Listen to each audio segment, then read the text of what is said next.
Nice. A very quick transition here. It's Uni of number 5. That's the finish again. Rainton, couple lovely moves there from her. If you're just tuning in, guys, apologies for the delay, but you can now hear myself and Adam. Really enjoying the start to this one. It's been a cagey affair, but now we're starting to see a bit of flow with the buckets falling for either team at the minute. Yeah, I think out of the two sides, it's safe to say that Uniov have got their shooting boots off on so far.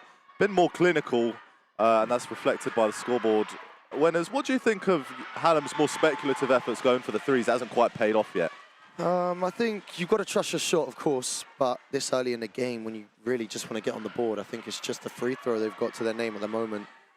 You really want to be looking for just guaranteed buckets, get the ball inside, them high percentage looks. I think at the moment, I mean, I like the confidence in the shot, but you're down 10-1. We're coming to an end of this first.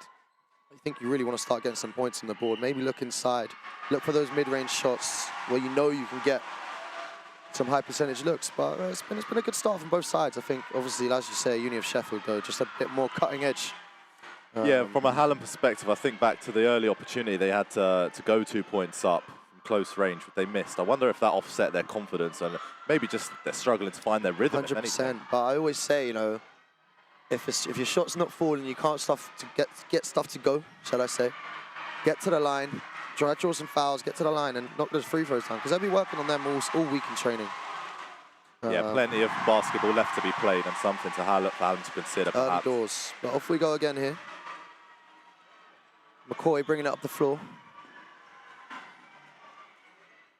Sizes up her opposite number. In the corner is Littler. Driving inside, nice run. Couldn't get that to go, but they have called a foul. She's going to 2-2 at the line here again. Winners, it's only early doors, but you sense this is a big opportunity for Hallam to get back into the game. On the flip side, if they miss, you know, it could be a big blow to the confidence. I think, yeah, you're completely right, Adam. They've taken the time out there just to kind of reset, start fresh, and that's the way to do it there. As the first one falls, gonna go 2 from 2 here.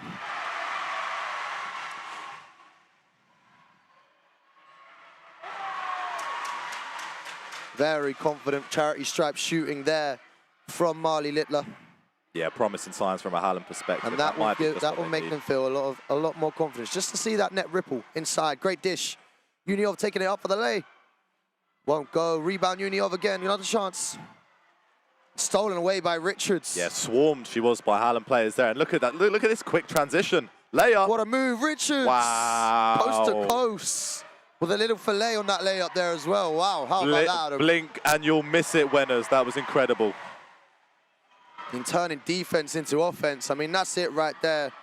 Richards with a hard foul on Kosnikovska. Yeah, Kosnikovska, vice captain. She'll be, you know, looked to by her teammates for a bit of leadership today. When times get tough, they'll look for her for a good bit of defense, get her on the ball as much as possible. 100%, but I think you can live with that, okay? You got to respect that from Richards checking on Kosnikovska there. But you got to set the tempo here. You're down 7 early doors. Got to set the tempo, and well, down 5 now after that beautiful move coast to coast, turning defense into offense. Yeah, perhaps the most impressive moment of the game so far, Winners. Absolutely brilliant from Ashanti Richards. I think she's going to be a girl that they're going to go to a lot this game. They're going to need to expect a lot from her and demand a lot from her. As Uniov here in the half court again. Kick out. Back inside. Tried to feed inside, but stolen away by McCoy. A great read there. Read I like a book, in all honesty. Oh, but then she's been stripped. Still with it. It's going to be Uniov ball there. Winners, we all know that Uniov have got an older squad for today's game. A lot of them will be playing in their final varsity today. That comes with experience, but does it also come with the burden of responsibility? 100%, Adam. I think you've hit the nail on the head there. You know, these girls will be their final year, some of them, their last opportunity at varsity, as Uniov try one from the outside, won't go. Yeah, I think it's an emotional day for everyone involved, you know. You played in this team, you know, 3, 4 years, however many years. As Hallam missed from the outside, Uniov bring it the other way. So you're right, it's going to be a lot of responsibility. And a lot of pressure. You don't want your last moments in your uni career to be going out sad, so... Absolutely, winners. A lot of pressure on Uniov, as you say. Will pressure make diamonds? Let's find out. Hallam advancing. Both teams really trying to get it going from the outside here. Nothing falling from behind the arc as yet. As Erin Wells takes it inside. I think she'll go to the line again, it looks like. Another opportunity for her to shoot two. She's knocked down her first 2 attempts from the line tonight.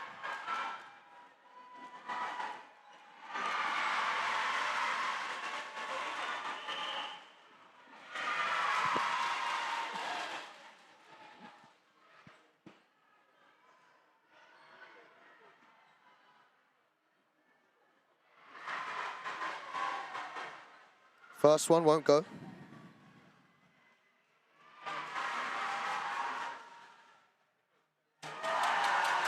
Another chance here, though. Drop the lead to 4, and she gets it to go. That's 3 for 4 from the charity stripe so far for Erin Wells. Hallam getting into their stride here, perhaps proving why they were victorious last year. And Uniov are going to look to regain a bit of control on the attack. Driving inside, flips up. Couldn't quite get it to go. What's the call here? Well, we can see the referee gesticulating. I think it's safe to say he's had a fairly strong control over the game so far. Couple of good calls.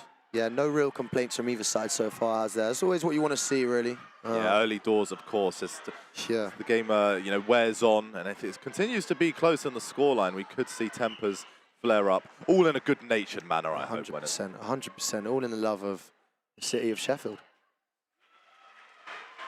It's going to be a... What was the call there? Maybe Uniov in the bonus now. Maybe they had too many fouls here. Might have been a loose ball foul called there, but Lucy Jones, vice-captain, can't get either of those to go. Pulled in by Wells. Big force inside. She wants to foul on that one. She's not going to get it, but what a start to this game for Erin Wells so far. Yeah, perhaps spared the blushes of 27 there. Not the shot she would have been hoping for, but points on the board for Hallam nevertheless. They'll certainly take that. I think it looks like Uniov in the bonus now, so any foul will be sending Hallam to the stripe. Outside, tries one. Couldn't quite get the friendly bounce on that one. Pulled in by Jones. Nice dish. McCoy takes it to the rack. Can't get it to go. Pulled in by... All the way. Call it and the foul. Wow. Ikra Chowdhury showing why she is Uniov's star player and captain, of course. Although not captain in the side today. Big time play there. Drew the contact, flipped it up and in. That's what you want to see there. She'll go to the line for one more.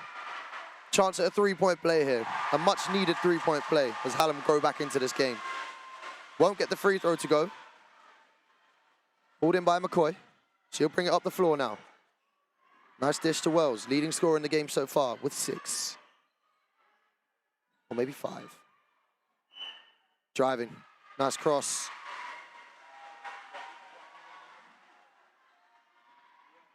They'll call the travel there on Wells. I think.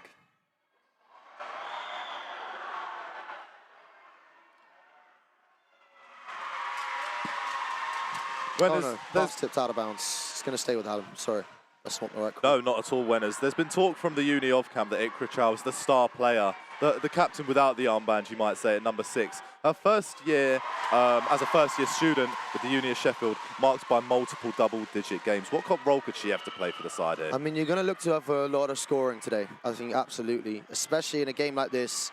You know, proper playoff kind of intensity to it, stifling defense from both sides.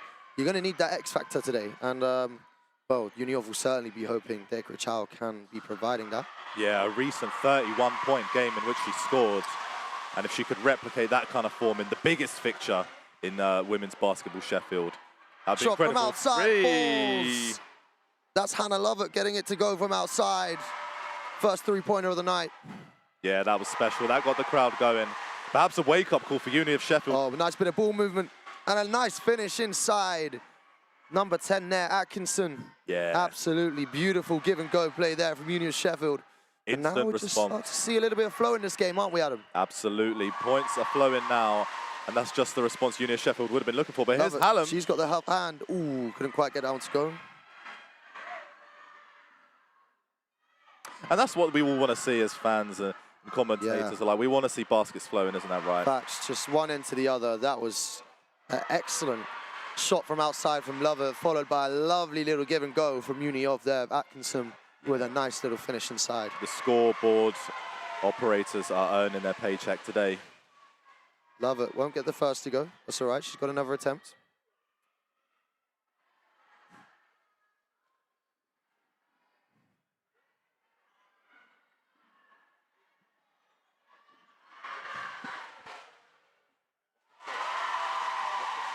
Second one gets that one to go.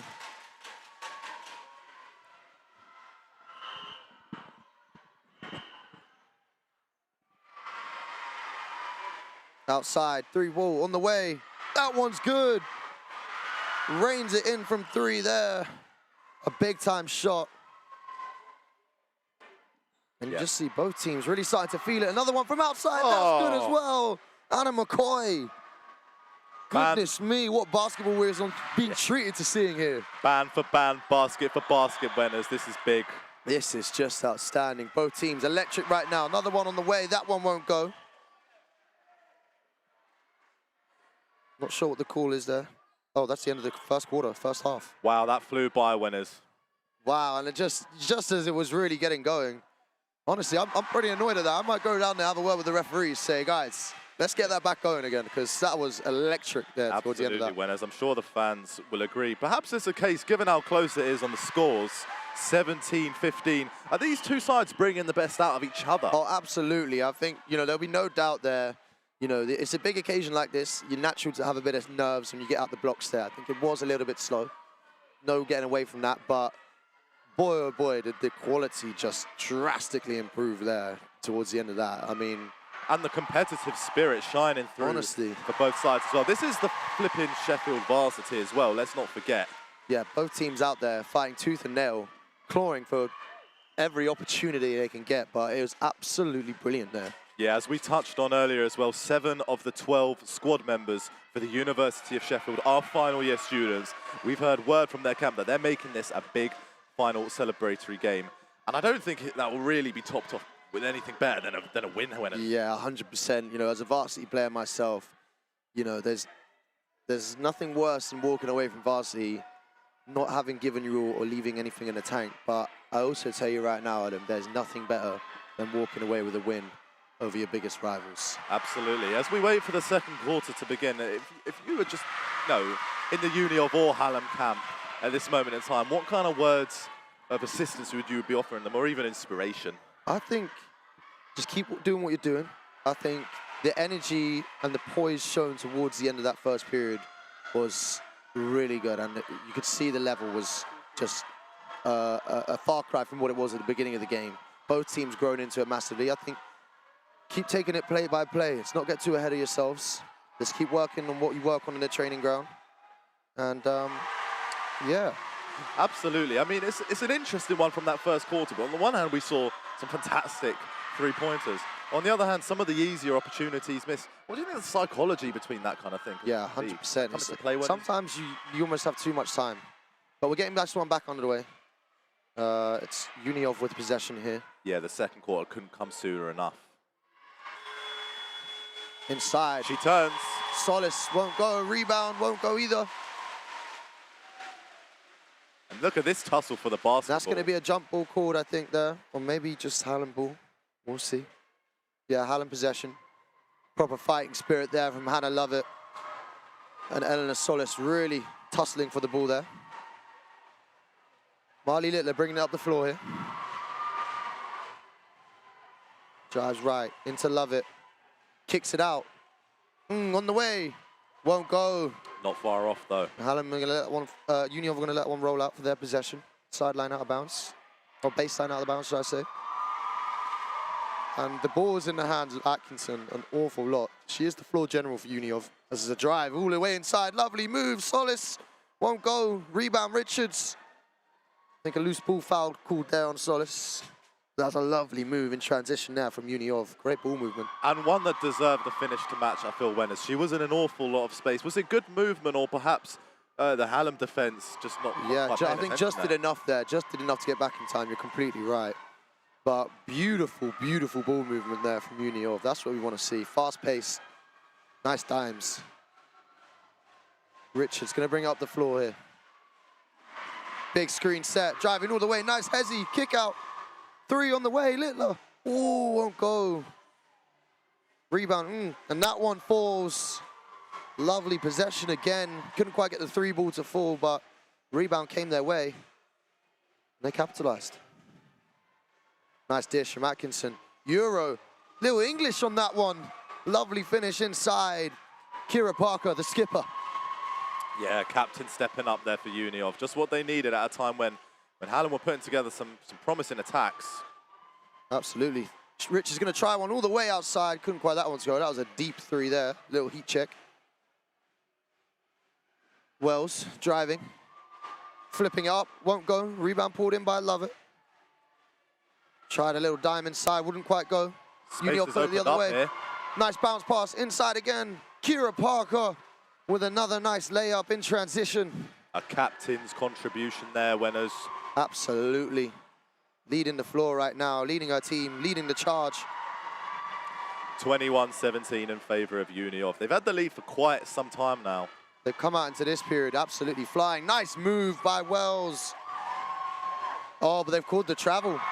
Ball's going to go the other way.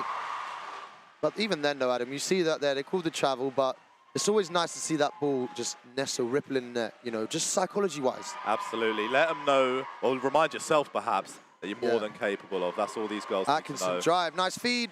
Ooh, not quite on the same wavelength there, though, but I love the idea. It was good disguise on the pass there. Yeah, beautiful. Even perhaps maybe too much disguise. Disguise their own teammate there almost. Absolutely, absolutely. Although these girls at this stage, like we said, with the experience they've got, some of the players 3 varsity matches deep, will surely know each other like the back of their it makes all the difference. You know, dealing with the crowd. Unfortunately, we're not actually in the room. We're just outside, so we can't really quite hear the intensity of the crowd as Richards drives in again. Lovely move to the left. Couldn't quite get that one to fall. Uniov take it the other way. Kira Parker. Wow, she is feeling it right now. Back-to-back-to-back buckets for Kira Parker, the captain. Sensational shooting performance from her right now. Impressive stuff. Love it, driving. Flips it up and in. Big bucket there from Hannah Lovett.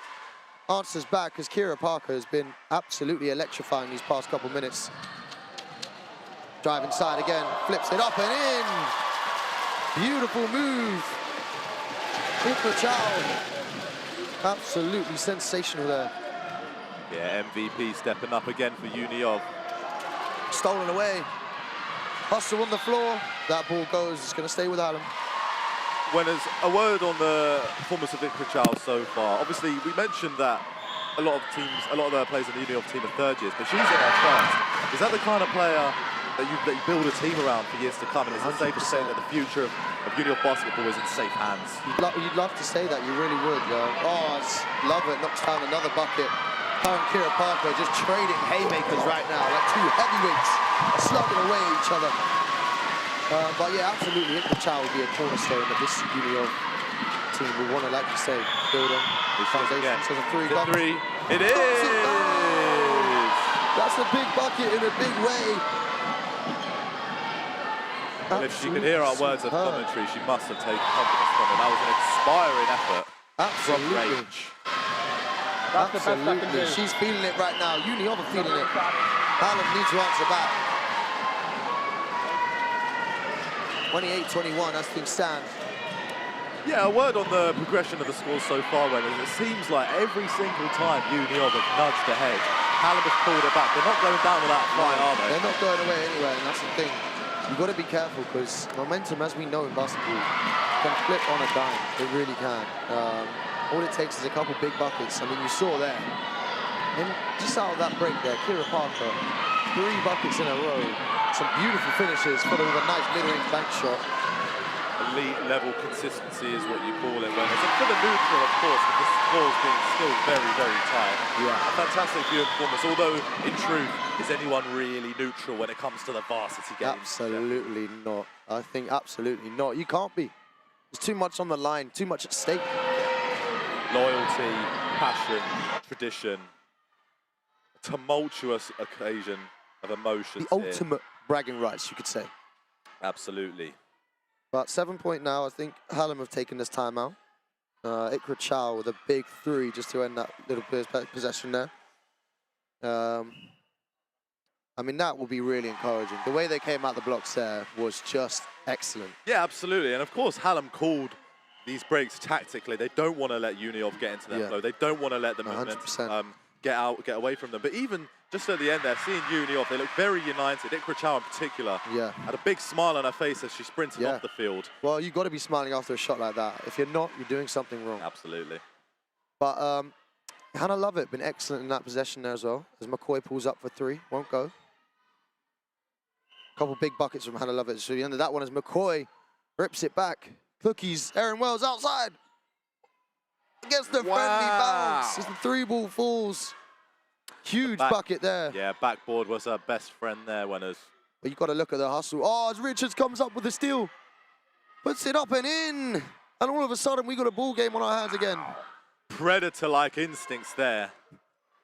Absolutely remarkable defense from Hallam as the floater goes up. Pulled in by Uniov. That was an electrifying period there. What a sequence. As the 3 ball falls from outside. Atkinson with a bucket in a big way. Big 3. Trying to fend off that Hallam fight back. But here they come again, Winners. And I love it. Dish inside, stolen away. But what a sequence. What a couple sequences right there, Adam. Oh my goodness. Absolutely end-to-end stuff. Do not Atkinson take your eyes off driving this. again, kicks it out. Outside, wide open. Oh, won't go. Rebound won't pulled go in. either. Second Won't go rebound. again. Ball's loose again. Couple chances there. Bit of composure would have done them the world of good. As Richards Richards on the break. brings Who's it going to the get other way. nearer? Mid-range J, pull up, won't go. What a sequence this is right here. Concerning for Uniov the way she made progress down the centre of the field as well with a free shot to follow. Absolutely. I think the transition, you've got to be really careful. Hallam having a lot of joy in there at the moment as the foul's called on Eleanor Solis. And breathe, Winners. Wow, the baskets were really honestly, I'm lost for words. 3 from outside from Aaron Wells. McCoy pulling up with a couple big steals there. Then Richards with the steal, took it the other way. Do not take your eyes off this one, folks. This has just been electrifying, these last few minutes here at the British Institute of Sport. And Solis looking to extend the lead, 31-26 as it stands in favour of Uniov. Can they widen the gap? Let's see. And then that 3 ball there, I'm not sure who it was who got that off for Uniov, but it was huge. Solis knocks down the first, 32-26. Can she double up? But I think you've seen both teams going into this game. Yes, Gets both of them to go. Perfect. 2 for 2 for Eleanor Solis there. But you see both these teams really starting to get it going from outside. That outside shooting starting to show, starting to prevail. Hallam have hit 3 threes in this. Uniov with just a 2 so far. As that one goes out of bounds. Looked like came off Hallam there, but they're going to give Hallam possession.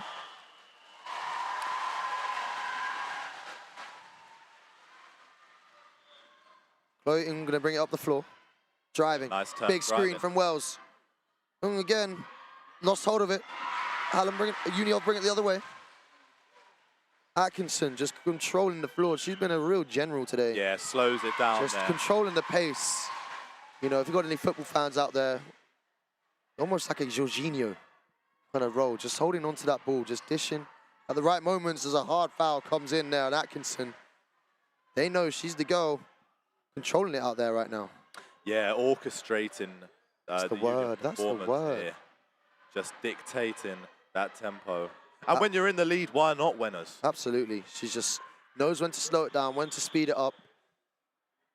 Really like a young Chris Paul out there. Yeah. A young Diana Taurasi out there. And the experiences we've already mentioned many times since uni offside will be of so much value as the game goes on. 100%. 100%. Richard's going to bring it up the floor here. Nice move inside, hard foul. She'll go to the line for 2 more. Foul, I think, there on Solis. And so hard to avoid committing one there, Winners. The way she jigs through. I know, it's a little sidestep, a nice move. But you know what I always say? If you see an opposition player with a leg sleeve or an arm sleeve on, run the other direction. They will set you on fire. Absolutely. But yeah, as you say, hard to get out of the way there. Coming downhill, full head of steam. Swift movement inside as the first one doesn't fall, but she'll have another chance.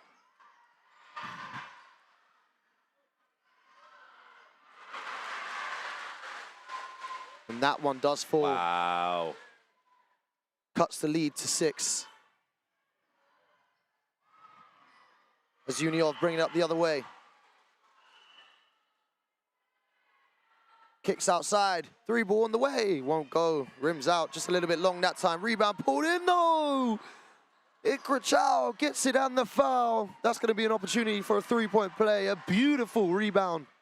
Puts it straight back up. Racking up the points already. An excellent second chance play there. When it seems increasingly likely Chow will be hitting double figures again here. It does seem that way as she nails the 3-point play. Free throw falls.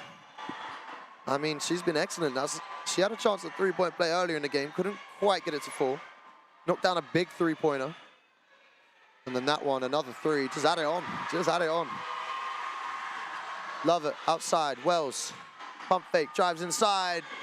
Takes a hard foul there. That's a fall on her knee. Hopefully she's okay there. Yeah, she's feeling that one a little bit. Hit the deck hard. Yeah, appeared a little theatrical there on her descent, Winners, but perhaps that's me being harsh. I don't think so. This, you know, you go down the head of steam like that, you step in the way. It's hard to really trying to get that shot off after drawing the contact. You know, it's difficult to protect yourself as you come down and hit the ground like that. Yeah, no injury sustained is the most important thing. Yeah, we're glad to see that. Glad to see she's up and okay. Still feeling that, just shaking that right knee out there. As the first one falls nicely for Wells. Second one falls as well for Erin Wells. Hey, hey. Excellent from her right now from the charity stripe. She can't seem to miss when she gets to the line. The Chow drives inside, lovely move, couldn't quite get it to go. Yeah, I would have thought. Wells brings it up the other way again, gonna drive inside. And a travel call this time. I think she was looking for that contact. But travel called instead. Hallam seem to really be getting out well in transition here. They get a steal here, straight from the baseline inbound. Littler inside, lovely feed, love it. Oh, just can't get it to go.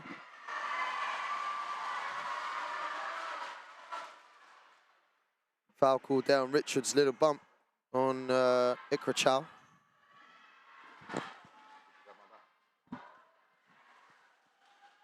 And just a brief moment in the game to say what an excellent opportunity it is for us all to be here enjoying the women's game today. I think the men's are on later today. But do not take your eyes off this one for a moment. Travel called there on Uniov. Ball's going to go the other way. But yeah, as I say, do not take your eyes off this one. 36-29 Uniov right now. It will be the men to follow on from the women, and they've set a very high standard. Absolutely. For the lads. They've really set the tone here. They better bring it later on, because this has been nothing short of remarkable at the moment.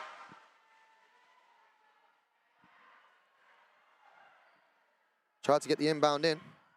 Picked up by Chow. Driving inside. The layup's good again. Wow, she's on fire right now. She is indeed. But again there, Hallam just didn't get set. The inbound was sloppy. Chow picked it up. Chow, she capitalized. Razor sharp reactions from Chow. Yeah, big time. Everyone was sleeping, not her there. Picked it up and just drove inside. And it's a 3-on-2 here. Can they make the most of it? Nice dish. The bucket won't go, mid-range attempt. McCoy takes it up the other way. What's she got now? Dish is outside. Lovett's going to take the 3 way off that time. Just a little bit short there. Still got it though. Nice little sky hook. Wow. Didn't quite get that one to go. That was like a Kareem Abdul-Jabbar right there. And I love it all the way. Won't go that time. And Chow's going to take it up the other way. 1-on-1. This is it, 2-on-1, gets it back, little give and go, and the bucket goes down. Chow there again. No response for Hallam, for Ikra Chow right now. And selfless play there from the Uni of team. It's just looking, starting to get a little bit rushed here for Hallam. Need to slow that game back down, you know. 40-29. Ikra Chow. They're in real danger. This one getting out of hand, and she gets another one to fall. Absolutely superb from Ikra Chow. I honestly have lost count of what she's on right now. I'm losing count as well. Partly because we haven't been able to see the scoreboard for parts of the game, but also partly because she's really racking up these baskets. She really is playing out of her skin right now. It's an exhibition right now from Ikra Chow. The Ikra Chow putting on a show for these Uni of and Hallam fans. And what a blessing it is to know that we've got her for another 2 years. Mate, Varsity. honestly, I mean, I'm gone, but I might come back just to watch her play again. As that free throw falls for her. You'll find me courtside winners. Another 3-point play. She's got to be in double digits now. I reckon she's on about 15. Can she top her top score this season of 31 points? Let's see. Hallam just need to slow things down a little bit. As the three comes from outside, won't go. They're in danger of this one, really running away from them. McCoy in the corner. Wells can't get that one to go. Rebound pulled in there by Kostakowska, the vice captain. She's going to bring it up the floor here. No minutes right now for Atkinson, who's been really running the floor. Oh, that would have been such a nice move. Kicks it out, though. Yeah, manages to keep possession. Unioff stay with it. And that one just a little bit off there. Maybe expecting to draw a little contact there. But that contact just didn't come. Yeah, it went sailing over the basket. But nevertheless, Unioff with a very promising lead here. Absolutely. What is it now? 43-29. A 14-point lead as we approach the end of the first half. I think Hallam will be really looking for this break to come sooner rather than later. Because they need to regroup right now. Just remind themselves of how good their play was as we got out into the second quarter. Because they were on fire then.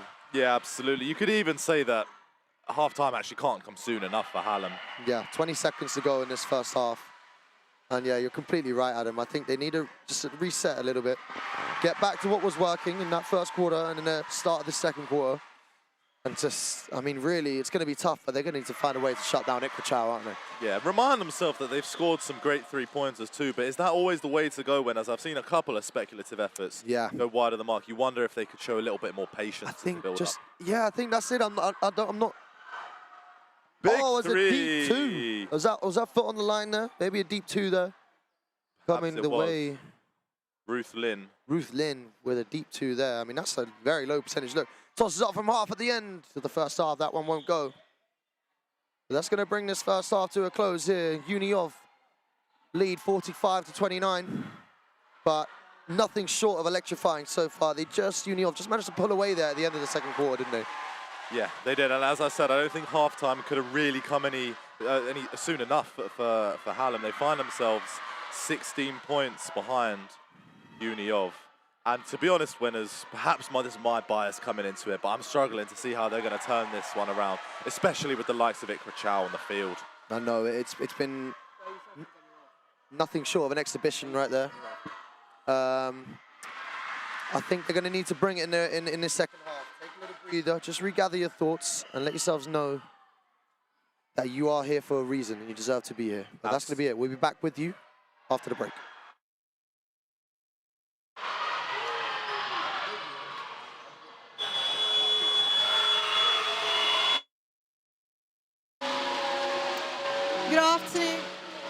Good afternoon and welcome to the English Institute of Sports. You've joined me, Jyotia Nath, here for the women's basketball coverage for Forge TV. Now, the first quarter and the second quarter itself has seen a lot of action from both Unioff and Hallam. Unioff is currently leading the scoreboard with 45-29. It's definitely a year of redemption for them. Last year they had a loss against Hallam, and this year they're trying to come in strong, and it's showing in their play. They're not here to just watch around. They're here for all the aggression. They're here to score some points.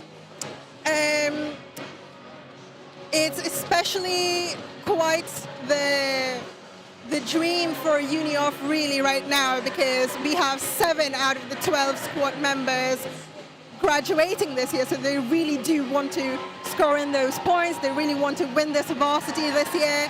And we have Ikra Chow, sorry. We have Ikra Chow, number 6 of Unioff, who's been coming in strong the first 2 quarters. She has been quite instrumental in drawing in fouls from Hallam, scoring points, creating opportunities with her free throws, with her jump shots. We have also seen quite a lot of 3-point actions. First quarter did see a lot more attempts than conversions. Hallam did manage to score in 2 3-pointers. Yet, I think, as we're moving towards the third quarter, the favor seems to be turning towards Unioff with how they're scoring, with how they're playing, and just how they're keeping their spirits up. In the second quarter, we did see Unioff go off to an aggressive start, and a lot more points action in the second quarter compared to the first quarter, with Unioff dropping 27 points, 27 more points, and Hallam doing their best to keep up. And we'll be back with you for the final end of game interviews. Until then, you'll be entertained and kept up to date with the commentators. Thank you.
Welcome back for the second half of the women's basketball varsity match. Uniov and Hallam. Uniov have got a 16-point lead. They're on 45, and they'll be looking to extend that in this next quarter, winners.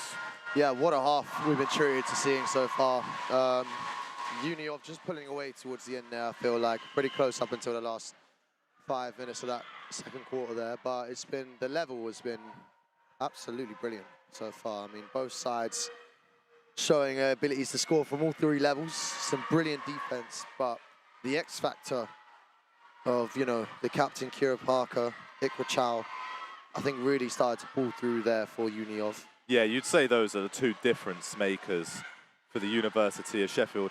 Seems as if it's been a contest winners that's gathered in pace and momentum as the second quarter wore on. How do you see that playing out in the second quarter? Do you see it kind of reverting back to the start of the game, a bit more cagey, or will these sides be looking to pick up where they left off? I think if you're Hallam right now, you've got to come out hard, some really intense defense, and really just trying to stifle Uniov right now. They need to claw away back into this game.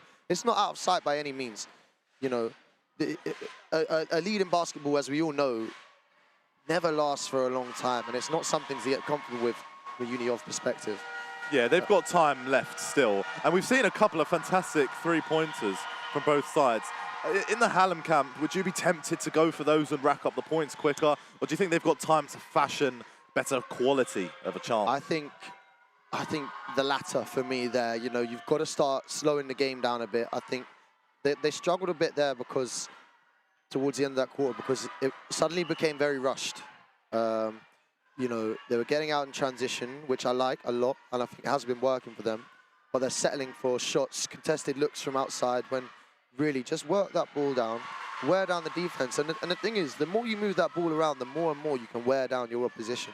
And I think that's the main difference, really, in the two teams so far. It hasn't really been the scoring, hasn't really been the defense. Obviously, there's been a few players scoring pretty well. But the ball movement, I think, has been a lot slicker, a lot cleaner, and a lot more fluid from Uniov in that first half. Yeah. A word on the teams wearing each other down as well. Obviously, as the third and fourth quarters begin to wear on, you can sense a bit of fatigue oncoming on both sides maybe. What do you think that will happen, how will that affect perhaps the game state? As your defenses start to collapse a little bit through tiredness and through whatever, you lose that concentration as your body becomes more exhausted. That's when you're really going to look for your star players to get that ball down and just start driving and getting to the basket and taking those easy looks that will ultimately, like in any sport, when teams get tired, ultimately the easy opportunities start to come, and you just got to be patient. Absolutely. And know when to go at the right time. Yeah. On your screen just then, a show of solidarity from the University of Sheffield, huddled up, the whole team, the whole squad, coach included, fists clenched, a sign of power and togetherness, perhaps. Yeah. And that's the kind of thing that you need in these events. Not just the skill and the technique and the training, but the mentality too, winners. Yeah, 100%. And the starting fives here as we head out for the second half, it's going to be Lynn, Chamongo, McCoy,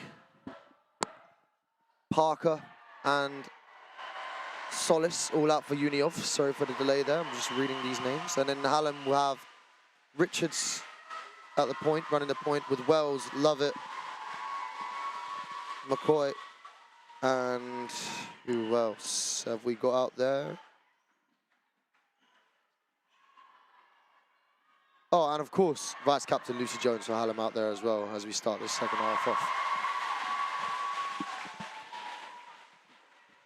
It's cool here from the referees. It's looking like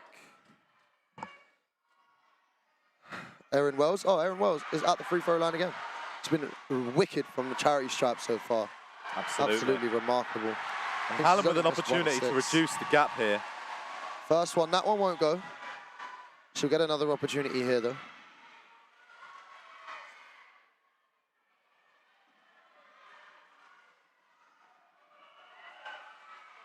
That one won't go either. Erin Wells or Erin Sells on that occasion. Hey now, she's been excellent up to this point. She has indeed. Kira Parker drives inside. A lot of contact, won't go. Rebound, Solis flips it back up and in. Wow. Big second chance bucket there from Uniov, and they've come out firing. Richards on the drive. Sizing up her opponent.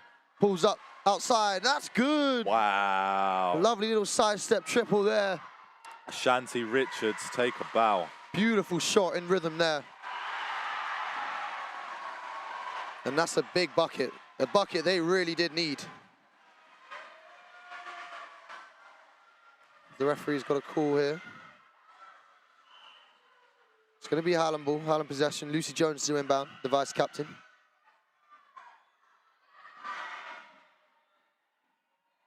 Foul called there on Richards, straight off the inbound there. I think that's Joy Shamangal with the foul. McCoy running the floor, nice screen there from Lovett. She'll get it back, the pick and pop. This is outside, Jones, nice pump fake, little hezzy. Defense, double team on her, nice feed inside, but stripped away. Richards still got it. Wells, pump fake, drive inside, little Euro. Gets it back, and in, Erin Wells. And that was a great team play from Hallam. Multifaceted, many players involved. I saw pivots, reverse passes. I think every player touched the ball there, That's winners. exactly what we spoke about at halftime. Just trying to get back to moving that ball, fluid ball movement. And it paid off there. Atkinson, driving central. Nice kick out. Ruth Lynn, sidestep. Jumper won't go, rebound pulled in. That's Solis, is it? And Wells hits the deck hard. Solis picks her back up though. You love to see that there. Yeah, you do. That was a great tussle for the basketball there. Really Neither was. player wanted to let go of it. Really was, you know, aggressive, playing hard, but at the end of the day, that mutual respect's still there. Absolutely, and that's Quick what three all on the good way. sport The is. inbound won't go. In that one, just went out of bounds there. Atkinson tried the triple, straight off the catch. Couldn't quite fall, in fact, very long. McCoy coming the other way with it. That one won't go. Kira Parker pulls it in. Atkinson's going to bring it up the floor again. Parker, that's captain, drives inside. Won't get that one to go. Rebound, Solis. That one won't go either, but they call the foul. She'll shoot two at the line now. Well, winners, it was Peter Parker who was once told that with great power comes great responsibility. We've got a Captain Parker on the court. I know. For Uni of today. Hopefully her fate is not like that of Ben Parker, Uncle Ben. Rest his soul. Absolutely. Well, But with the captain's armband. you're right there. I think you hit the nail on the head. A great power comes great responsibility. Absolutely. As Solis knocks down her first of 2 free throws. But I think she's feeling that responsibility today. And so far, Absolutely. And in the case of Kira Parker, great ability as well. yeah, displayed. 100%. And we've certainly seen the great power from her today. I mean, the ability to drive, finish in transition with the contact has been excellent. Yeah. A few big buckets, really big moments for her.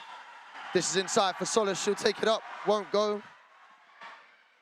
She's going to the line again. Looks like she is. Looks like she is. Wow. She's another chance to shoot 2 at the line. Uniov drawing a lot of contact here. Solis, she's been good so far in the shooting. She has. Nothing but net. Net. Whoa! I mean, James Bond, but right now we're watching the quantum of Solis right now. Absolute excellence. Picks it up again. Indeed. She's fouled again.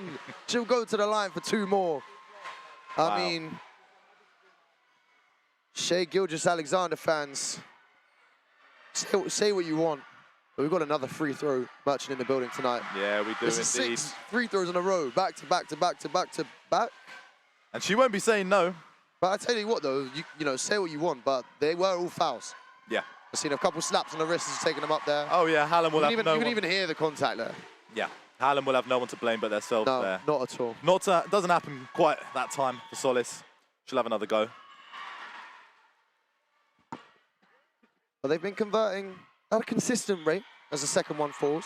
There we Maybe go. would like to be a little bit better from the charity stripe, but there's definitely been an element of consistency there from the line as Richards brings it up the other way. Kick out, 3 ball on the way, that one won't go. A little bit short. And Hallam, for all their good work in the start of this third quarter, find themselves the same amount of points behind as they did at the start of it. Absolutely, absolutely. And it's tough there. They tried to get the steal there. Richards trying to be the driving force in this Hallam offense, but the shots right now, them outside looks, they're just not falling at the moment. But in credit to Uniov, it looks like this has been a really measured performance. Really has Across been. all 3 quarters so far. They took the lead early doors, and I don't think the scoreline's really changed. They're too running much in some that lovely regard. plays. Solis, backboard, can't get the rebound. Hallam will break. Richards takes the other way. I mean, I said about the leg sleeve, you know, you see a player with an accessory like that, you've got to be worried. Yeah. And a lovely dish inside. The layup won't go. A lot of contact there. No foul called. Tossed up ahead. Parker again. Won't go. Neither with a second chance jump shot there. It's Richardson who pulls it in now. Out of bounds though. Hallam will have possession here. Lucy Jones gets it in play.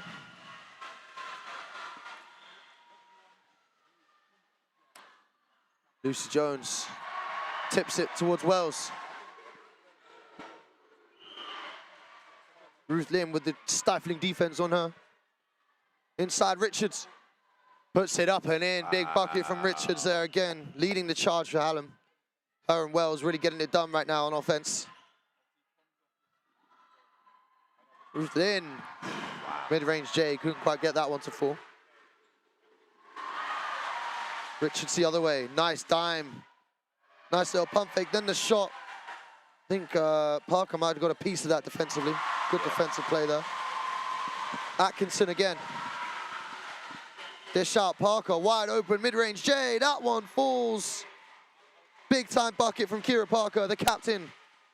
Once again connecting. Absolutely. Oh, and a nice cross there from Richards, bringing it up the floor. Pull that, pull that. Oh, couldn't quite go. Ball. I'm not mad at that shot though. I'm not mad at that shot. She's got the hot hand. Give it to her. Yeah, she knows she can do it. No one's going to Other way! All the way. Count it and the foul. Big bucket there. Fine margins, isn't it, winners? I mean, Hallam at one end, not far off from... Joy by name, joy by nature with that bucket. That was superb. A lot of contact coming in there. Hit the deck hard, managed to flip it up, still got it to go. Outstanding there from Joy Shamonko. Absolutely. Couldn't quite get it to fall from the charity stripe. Neither does the rebound. Hallam on the counter. 54-36. This game is Lucy dangerously Jones. close to getting out of sight.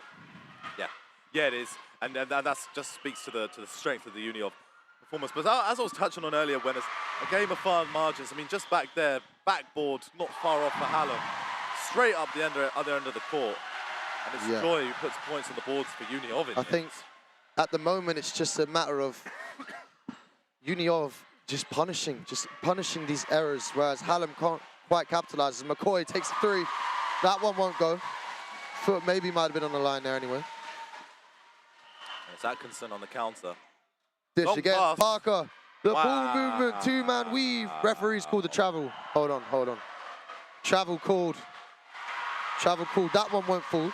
But the ball movement there again, I mean, little hot potato game there. Absolutely. I mean, what was that? 2, 3 passes, if that, from one side of the court to the other. And Two-man weave. Hallam have got Stolen away. Stop that. Couldn't get it to go. It's Joy again. Joyless, joyful. Absolutely brilliant. Hallam here at 6s and 7s. Oh, they're all at sea here. And it's straight out of play. Look, I can see some frustration and tempers boiling over for the Hallam players. Yeah, absolutely. And if they were to be frustrated at this moment in time, winners, they need to be directing that at anyone but their teammates. Yeah. Surely. I think, you know, it's dangerously close to getting becoming a slaughter out there. Yeah. But with that being said, they just need to keep their eyes on the prize here. Focus on the long game. As it comes inside again. No foul called. I don't think that was a foul, or maybe it was a foul called. Hang on. Bear with us a second. Foul called. It's Dina at the line. Dina Kosnikovska at the line, the vice captain. Nice drive inside there. Took a lot of contact. First one won't go. I think as well, one thing I've noticed in this game is Uniov, you know, whether it's Parker, Kosnikovska, Ciao. Chattel, Solace, they've got no fear of taking those bumps and going to the line and making their money from the charity stripe. Absolutely. Whereas I think Harlem, they've just got to get in there, absorb those contacts, get those little bumps. Yeah. And make some money from the charity stripe. Love it. Love Harlem. it. Puts it on the floor, goes to work, spin move. I said spin move. Oh, we love it. What a move from Hannah. Love it. Put the ball on the floor, went to work in the post. Straight up the other end. Uni off ball in a promising position. Yeah, I think right now, if you're Hallam, you've got to start feeding the ball to your scorers, you know. Get it in the hands of Richards, get it in the hands of Lovett, and let them go to work. Maybe try and get Wells back in, get some looks going for her, because right now, I don't really see buckets coming from anyone else. And a word on the Hallam performance so far. We want to take nothing away from them. They've played very well, and they're up against a formidable opponent. The gaps in quality here, winners, is it on the mental side of things, or is it purely technical and basketball? It's hard to say. It really is hard to say, Adam. I think, you know, the one thing you can't knock about this either side is the hustle and the effort. You know, it's been outstanding from both teams, you know, fighting tooth and nail. Sorry, I love that phrase in a minute. Keep saying it. We're really fighting for it. Well, really going for it applies entirely in this situation, winners. And I mean, we are really privileged to be watching this here at the English Institute of Sport. What we haven't seen over the course of this academic year is all the work, all the training, all of the bucks, exactly, and the blood, sweat, and tears that goes into this. You're spot on. You're right again. And I think you come into these sorts of games and the pressure, the crowd, the atmosphere is unlike anything you would have played in before. Yeah. So when that ball goes down on the floor, sometimes not everything works the way it intends on in the practice, in the training court, you know. Sometimes you've got to improvise a little bit. And I think maybe that's the difference we've been seeing today. It's a little bit of improvisation. When you're running sets and plays and they don't come off, I think that's where you're looking for the X factor. So, and that's what we've seen from Uniov, as far as I can tell. Good ball movement here. Kostnikovska's going to pull it from outside. Wow. That one rains in. Big three ball from the VC, vice captain Dina Kostnikovska. Huge three, making it splash out there. Splash. Erin Wells comes wide. Littler outside, connects on a big triple. And that's big there. That will get Hallam going a little bit. Yeah, a much needed three ball. They're going to need a lot more where that came from, winners, if they are going to have any shot of claiming victory from this game. Joy drives inside with a kick out. That one just misplaced a little bit. Hallam will take it the other way. But yeah, big three there from Marley Littler. They really needed that. Yeah, I mean, a word on Uniov Sheffield's depth in squad as well, winners. In the first half, we saw Ikra Chow racking up the points. In the second half, we've seen Joy Chai-Mongol coming into our own here. Is it a case of the depth and quality that Uniov here? That just sub in and sub out. It may seem to be that way as Lovett puts it down. Good defense. Aziz not happy with the call, but the foul is called on her. I mean, I don't know. I mean, she did get a piece of the ball for sure, but I would say there was some contact there. It is a no-contact sport after all, winners. Easily forgotten in a game as heated as this. Absolutely. Yeah, unfortunate there for Aziz, but at the end of the day, foul's a foul. Love will go to the line to shoot two. She's been scoring pretty efficiently today for Hallam. And gets the friendly roll on that first free throw there. She'll be at the stripe for another one, though.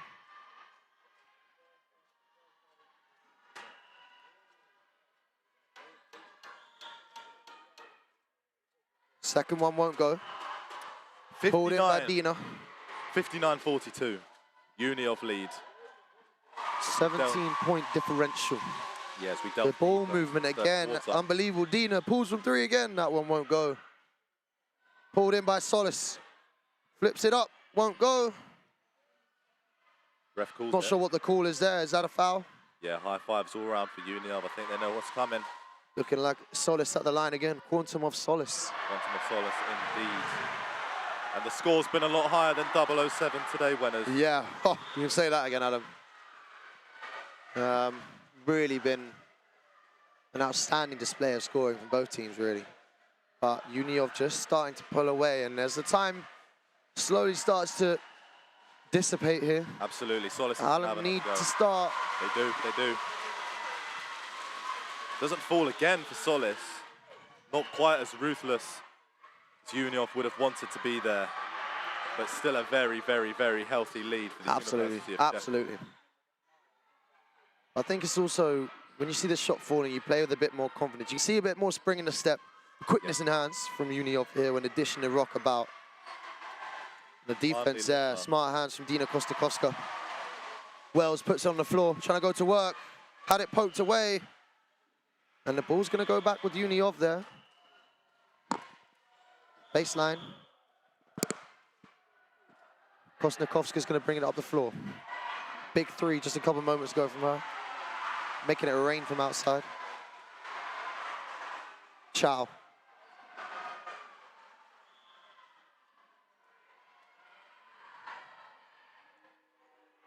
Nice handles there. Lydia Shaw. Out to McCoy. Marley Littler. Good defense. Ikra Chowdhury couldn't keep that in bounds, though. That one's going to tumble out of Just a quick player cam on Littler there, winners. I've seen her expressing her frustration at times at her teammates. Potentially a lack of assistance on defense. Is it a case of them needing to drop back and stem the flow, or is it the time to commit players forwards for the University of Hallam? I think it's just transition right now is where they're really getting hurt. But as soon as Uniov are picking up that ball, they got three players rushing down the court, and it's looking like a 3-on-2 or 3-on-1 almost every time. And the difference is, when Uniov lose possession, they're straight back in. They've set up their defense already, trying to play that 2-1-2 zone. Littler from range, no way through. Uniov on the counter. And a nice move from Emma Rainton, driving up the floor with a nice lay the other end, coast to coast. How about that, Adam? Yeah, brilliant. Not seen much of her this game. She could have a pivotal role to play in the minutes to come. Let's love it. On the pivot. Love it. Lydia Shaw. Skipper. No way through. Stifling defense right now. Yeah. Love it again. She's going to pull from way outside. And the aim was good, but yeah, it didn't have the distance on it there, did it, Winners? No. Another example, perhaps, of it just being too far out, the University of Hallam. Yeah, absolutely. We've got a roaring netball crowd behind us. Yeah, you can hear behind us. Just give you a little update on that score. It's, well, 28-30, Uniov are trailing to Hallam. But their fans have erupted. Yeah, absolutely electric atmosphere there behind us. That one's too close to call. Let's get back to the basketball. Littler's hit the deck hard there. She's not feeling too good. She's just stretching out, though. I think she'll be okay. She looks good to continue. It'll be a Uniov ball straight back in play. Solis puts it on the deck, in the post. Whoa, two players hit the deck hard. Ball still live. Ikra Chowdhury won't go. That's unlike her. You would have put your house on her, finishing it off there. Rain bet would have put that all on her. And a word on Solis in the attack as well. When she starts with her back to the basket, she starts making inroads. Yeah, gets low in the post, just going to work. Such a problem for the Hallam defense. Yeah. And her ability to pull in those rebounds and get the second chance buckets. I think, again, that's another thing today that Uniov have really excelled at as she knocks down the first two free throws, is just after missing a shot, the reaction. So many second chance baskets today. I'd love to see the stats on the O rebounds, the offensive rebounds. Solis has hit There's another offensive rebound. Wells pulls it in, though. 62-42 in favour of the University bringing it up the floor. Sheffield. Great defense from Dina Kostakowska. Stripped away by Ikra Chow. This is another good transition. Bainton bringing it the other way. Plenty of time, plenty of space. 2-on-1, 3-on-1. It's Chow. Chowdhury, oh, and that's a miss. That's a bad miss, to be fair. It is a bad miss, and a second in the space of a minute there, Winners. Unlike her, she's come out to the second half a little bit flustered, not like what we saw from her in the first half. Oh. But I'm sure it won't take long for her to get back to her usual standards. Yeah, absolutely. But and again, still a very young player as well. There's going to be inconsistencies. 100%. But the raw quality is certainly 100%. You can see the firepower she plays with. Bounce pass. Gets inside again. That's the money shot. Nice little hook shot in there. Puts it on the deck. No hesitation down low there from Solis. Beautiful move. But it's again the amount of offensive rebounds. And like we say there, I think Littler lost possession here in the half court. And straight away, it was a 3-on-1. I think it was Bainton, Kostnikovska, and Chowdhury all up there. Just one Hallam defender standing. I mean, there's not a lot you can do as a defender in that situation. No, and that's where you have to avoid individual blame on the Uni of Hallam players, but perhaps you look to the tactical flaws or collective inferiority. Absolutely, Adam. Absolutely, my friend. Kostnikovska driving inside, flips it up. Won't go. Rebound, Solis again. Wow. And if we were going to pick out one performer who's been consistently racking it up and reliable in front of the basket, it would have to be Solis. Absolutely. The second half, she's been dominant out there. Yeah. They can't get near her. She's playing bully ball in the paint out there right now. Yeah, and it gets to the point where you start to feel almost a little bit sorry for the Hallam players out there. I don't encourage violence, and I'll never encourage violence, but you know, when you're having an opposition player just completely dominating you like that, that's for a cheap shot. Come on. Come on, do something. Disrupt the flow. It's too easy out there. It's at that point where Hallam will surely be tempted to look to the dark arts in any attempt to stop the flow of Uni of Sheffield. But there's a timeout called, or is that the end of the third? I think that might be the end of the third. We're seeing some cheerleaders come out here. I think that signals end of the third. But yeah, another electrifying quarter, but yeah, as we can see there, Uni of Sheffield starting to pull away. That's all we've got time for here. We'll be back to you in a couple moments' time.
distracted by the competition going on behind us. Enthralling affair in netball just behind us.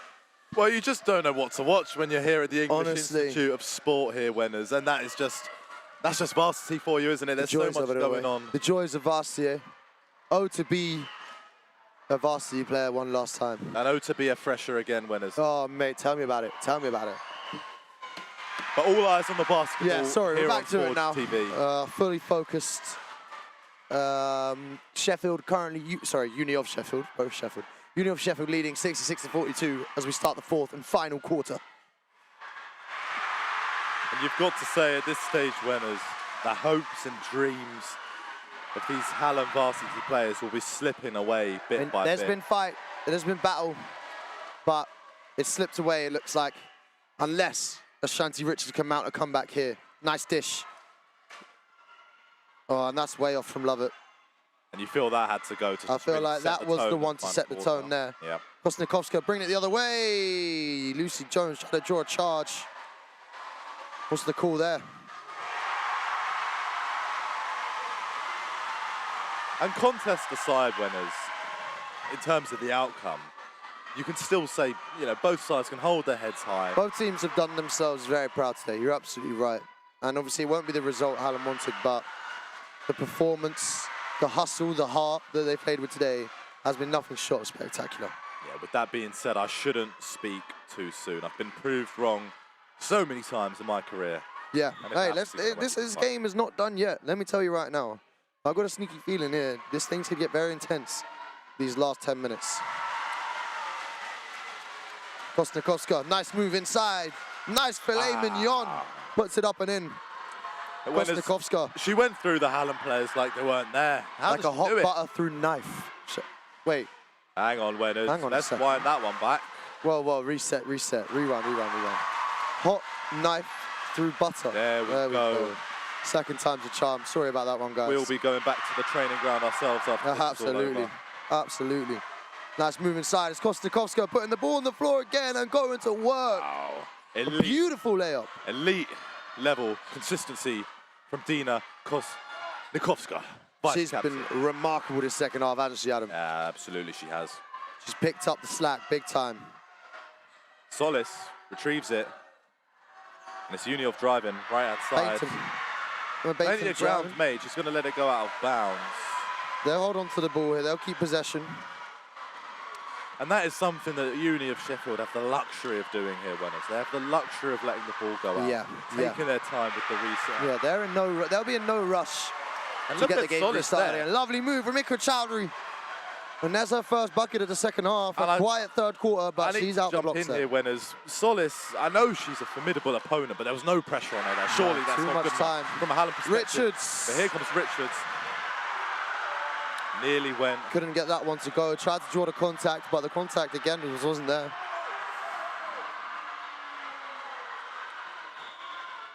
Chowdhury. Nice dish inside. Ikra Chowdhury puts it up and in. Oh, wow. Goodness me. Ikra Chowdhury.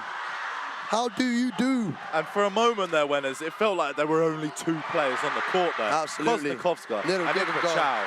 The connection is just outstanding. And if you can hear that behind us, Hallam have just defeated Uni of Threes in one of the closest affairs of the day, 38-37 full-time score. A basically buzzer beater from the Hallam goal shooter there. Tough one to take for Uni of. But fair play to Hallam. You've absolutely gone and done it.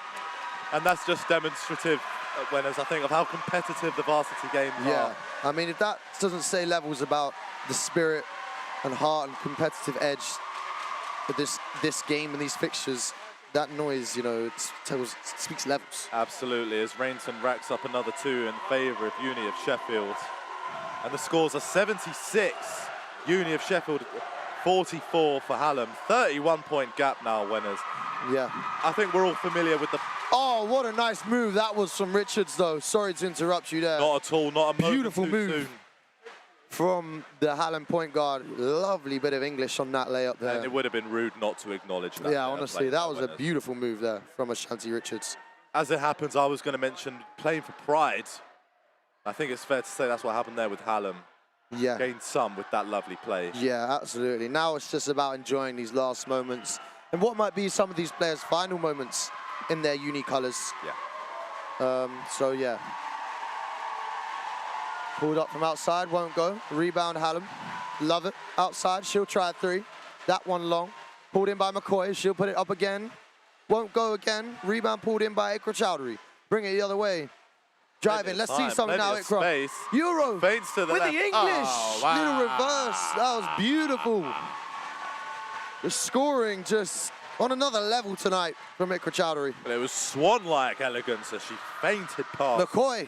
on the left-hand side. Unlucky. A nice little drive inside. Just couldn't quite get that to flip up and in. Put a bit too much on her. And in the background, you might be able to hear those Hallam celebrations just getting started as far as the netball is concerned. There's so much going on here. We've got the volleyball on as well in the background, but we're all eyes on the basketball. 80-46 Uniov right now. Winners, have we got a triple-figure score on our hands here as far as Uniov? I think they might be going for that. They really might be going for that. Why not? That and really if you've got would Ikra Chowdhury and Kira Parker on the floor and Dina Kosnikoska, anything can happen. Absolutely. Hallam emerge. They Three didn't show. Uniov players smother the attack. On the half court now, it's with Littler. Assessing her options. Kira Parker, hand down, man down. Back to the skipper. Just no way through for Hallam. No, it's been a tough night for them. As Lucy Jones hits the deck hard. I think just called a foul there.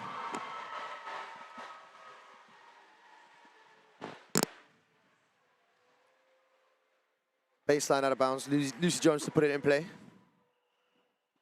Oh, nice dish. Straight into the hands of... No, not a nice dish, actually. Atkinson stole it away. Puts it on the deck. Won't go there. Rebound pulled in by Parker. Atkinson outside. Triple on the way. Won't go. Rebound pulled in by Lucy Jones.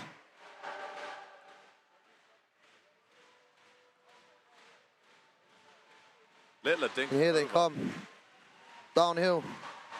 Back to Littler. Littler. Any relation to Luke Littler, you reckon? Well, if she could throw the basketball as well as Luke Littler can throw the darts, I think Hallam would have put up a more competitive effort here. Yeah, absolutely. Absolutely. But, I mean, not many people could do anything like that bloke can throw darts, can they? So. Well, absolutely. And this is what we're seeing, the best in the business here in their respective fields. So, yeah.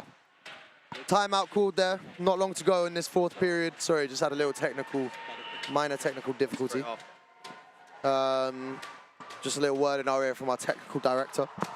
He's all good though, checking in with us, making sure we're okay. Yeah, just a little bit of insight of all the behind-the-scenes work that goes into making these varsity streams happen. Yeah. There's a lot of people giving up their time today. A lot of unsung heroes, a lot of unsung heroes. You know, if you want to donate, you can maybe start some sort of GoFundMe, get us paid or something like that. Who knows? Well, Winners, if I were to get a job or find a place of employment after this journalism degree, that would be enough for me, to be honest. Yeah, absolutely right, to be fair. Absolutely right. And I can't lie, I'd pay to come and watch this. I'd pay a lot of money.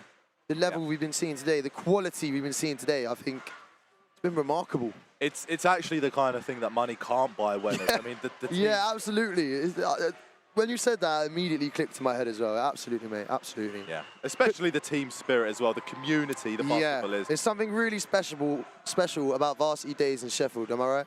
Yeah, absolutely. And when it's all said and done, you know, at the end of this game, I'm sure there'll be handshakes and hugs all round 100%. between. The mutual respect has been there for all to see today. Yeah. You know, been some big tussles, fighting for the ball.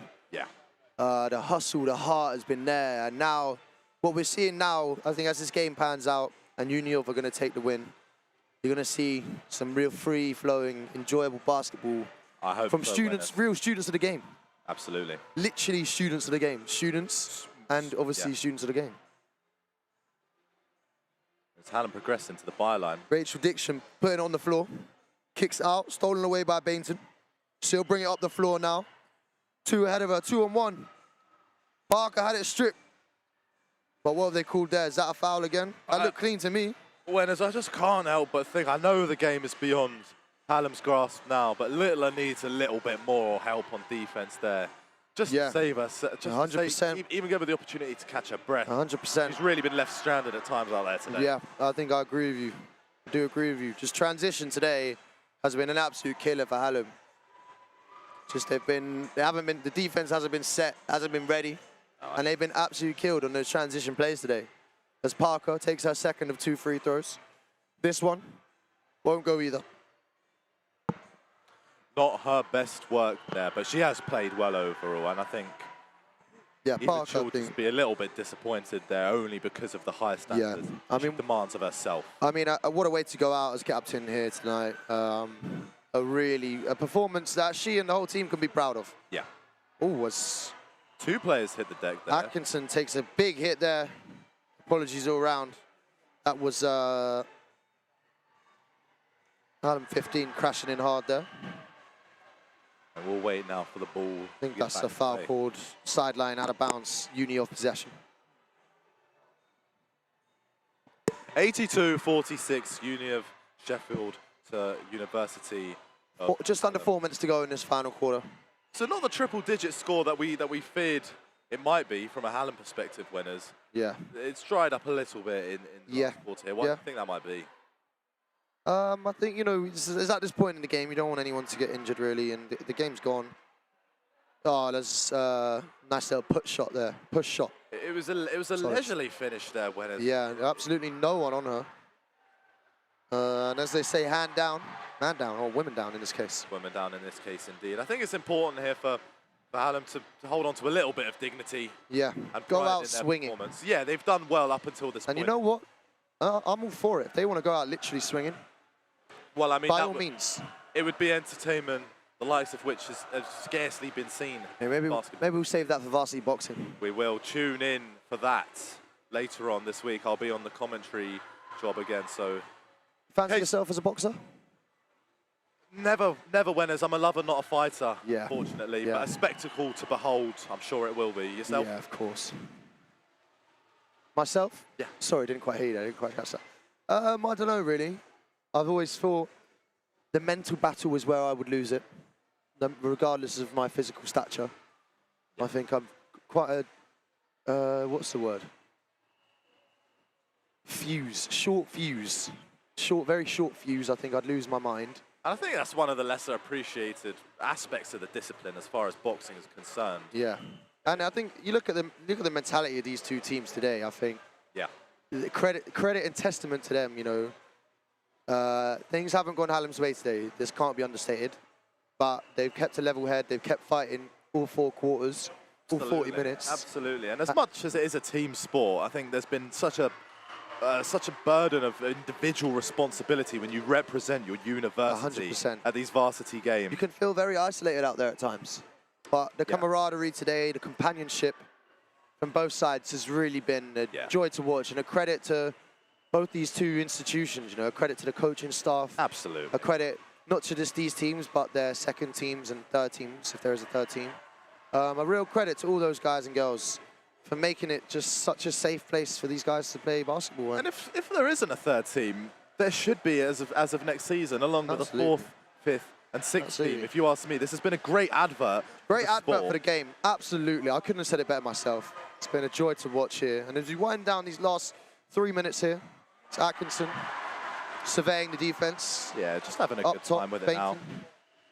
Inside. Parker. Going to be Parker up for the lay. Filet mignon. There it is.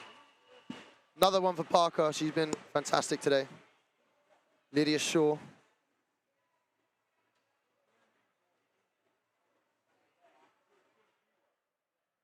Oh!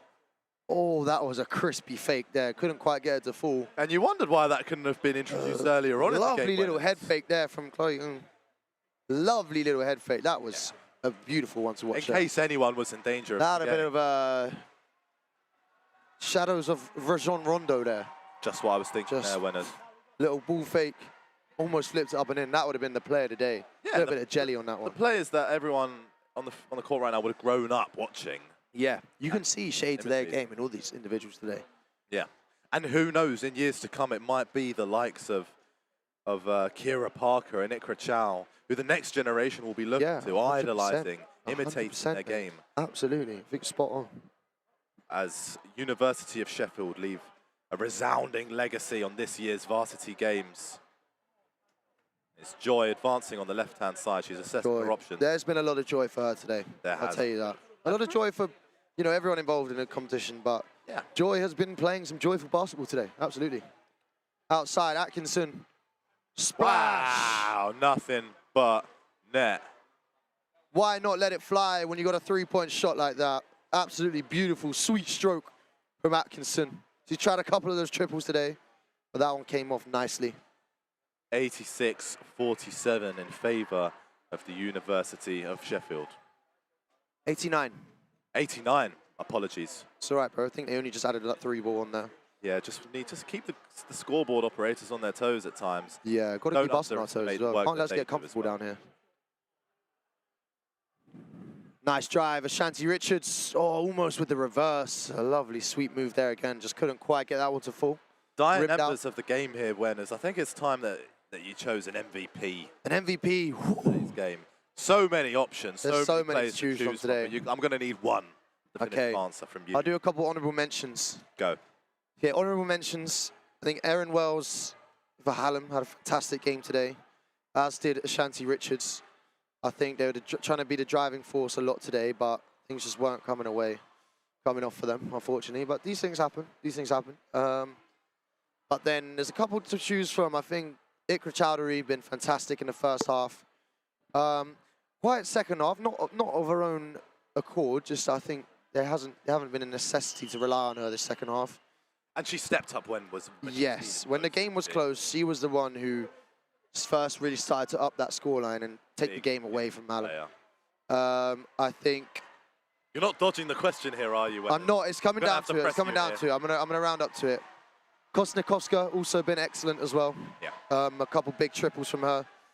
Her second half in particular was a joy to watch. But I would say for me, it's coming down to two. Maybe you can help me choose here. I'll help you if I can, winners. Eleanor Solis, purely just for the dominance she showed in the paint today. Rebounds, I mean, I don't want to say shades of Jokic, but the way she was getting the assists, the points, the rebounds, really affecting the box score. Yeah. You know, really racking up numbers today, just across the board. It was absolutely excellent from her. Really was an anchor for her team in the middle of that court today. Definitely. But I was going to say it's between her or Kira Parker for me, the captain. She's led with pride, led with assertiveness. Yeah. And she's demanded a lot from her team, and her team's responded in kind. Well, you've given me a real headache here, winners, but it's going to have to be Eleanor Solis, purely because it's been such a measured performance. She's been so consistent. She's on the ball now. Oh. And you just couldn't write it, could you? You can't, winners? mate. You absolutely can't. I mean, she's immune to the commentator's curse. We're talking about her. You know what always happens? You talk about someone and then they just throw it out of bounds, lose possession. But what does she do? Stepped up. It's almost like she can hear us saying, these two idiots don't have a clue, even debating it. Nothing but net. You And know? to be honest, there's one moment in particular that really sticks out in my memory as she erupts into celebration as the buzzer goes. Full-time whistle goes. And this is where we are going to leave all you viewers. It's goodbye from me and winners. Thank Uni you of for joining Sheffield me. 93, Hallam 47. Lots of love. And we're going to go touch side for an interview.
Yeah, I mean, it was a really good game, really great showing from Union.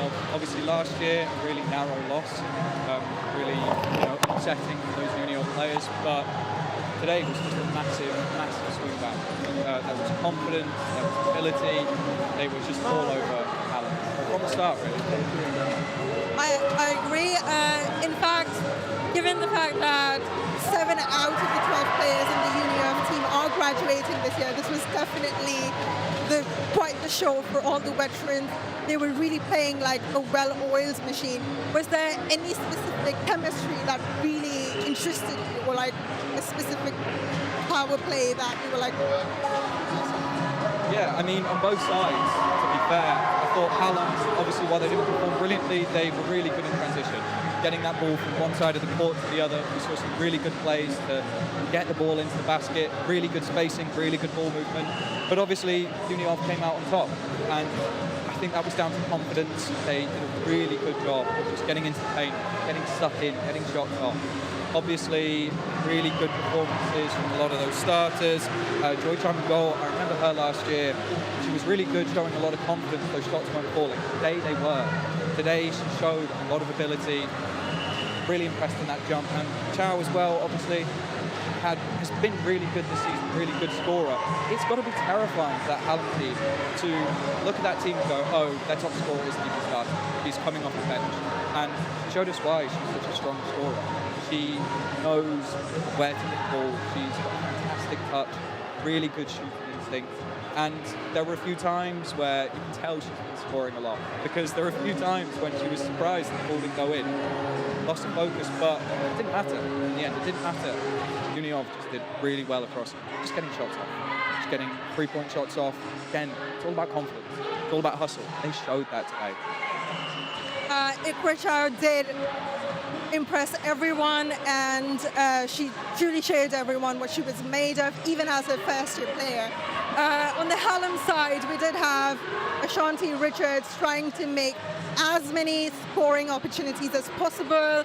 However, they did fall short because of just how insanely well-organized the Union team was. Was there anything in particular that you think that Hallam could have improved upon just to put up a fighting chance against Union? Yeah, I mean, I think it's just finishing those chances. Like I say, they had a lot of good plays, a lot of getting into the paint, a lot of really good trick plays as well. I thought they showed some really good flashes. But it is just, at the end of the day, it's about scoring the ball. And they really lacked that.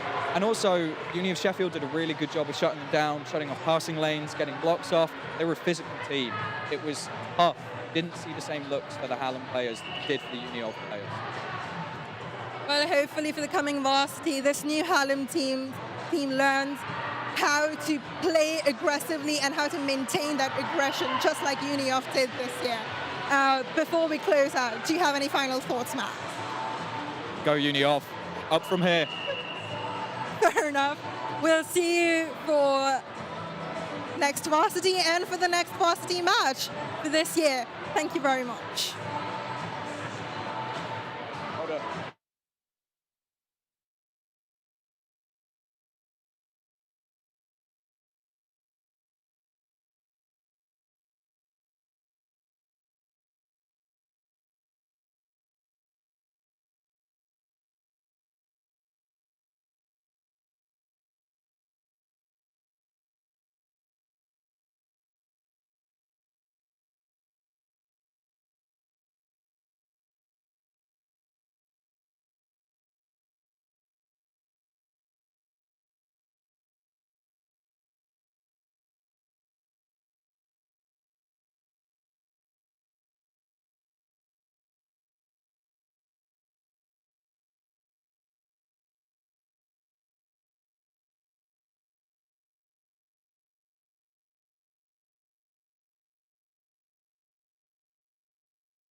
Right, which one's this?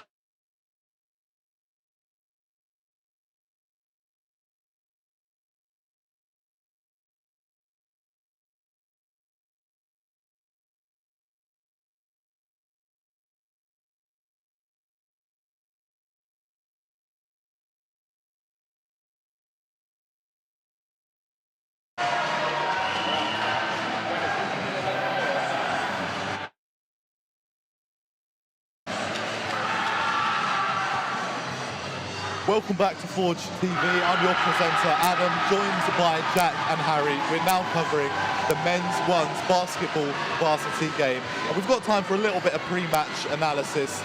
Jack, I'm going to come to you first. Just a little bit of historical context for the fixture.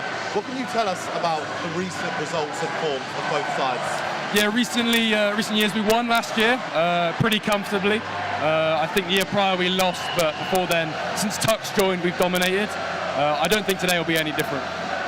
And a little bit more on Tuck's influence. What has he changed for the side? It's really a seriousness that he's brought in. I know some of the ones guys, they're signing contracts.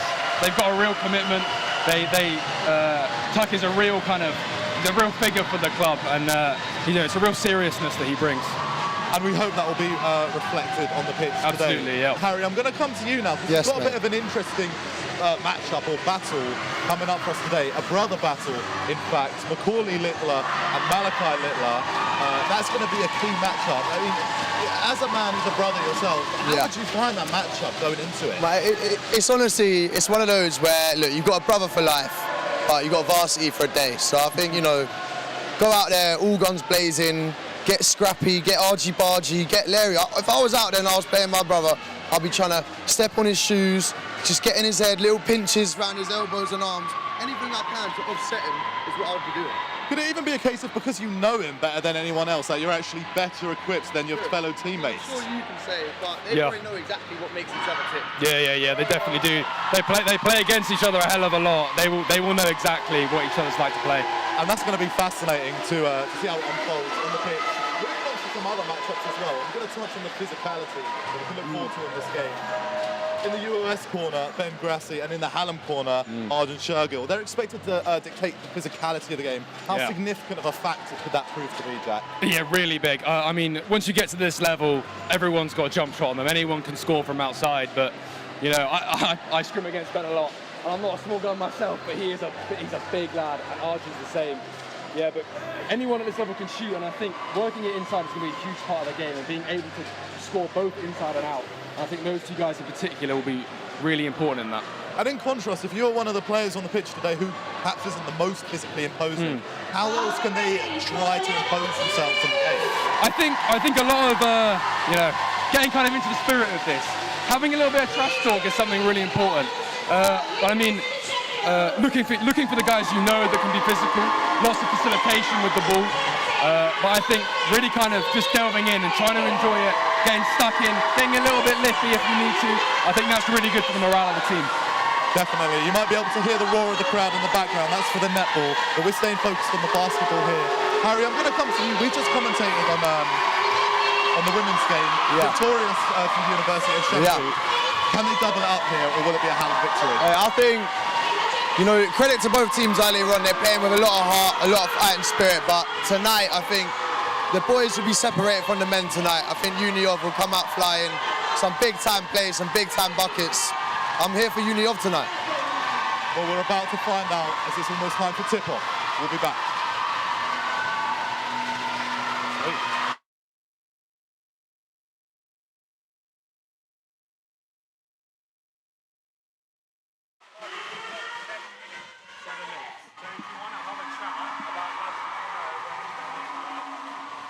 When you want to go live, you can go live. Okay, fine. Just let all go down. Okay, let us know.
So, good afternoon. We'll be your commentators for the University of Sheffield versus Sheffield Hallam University.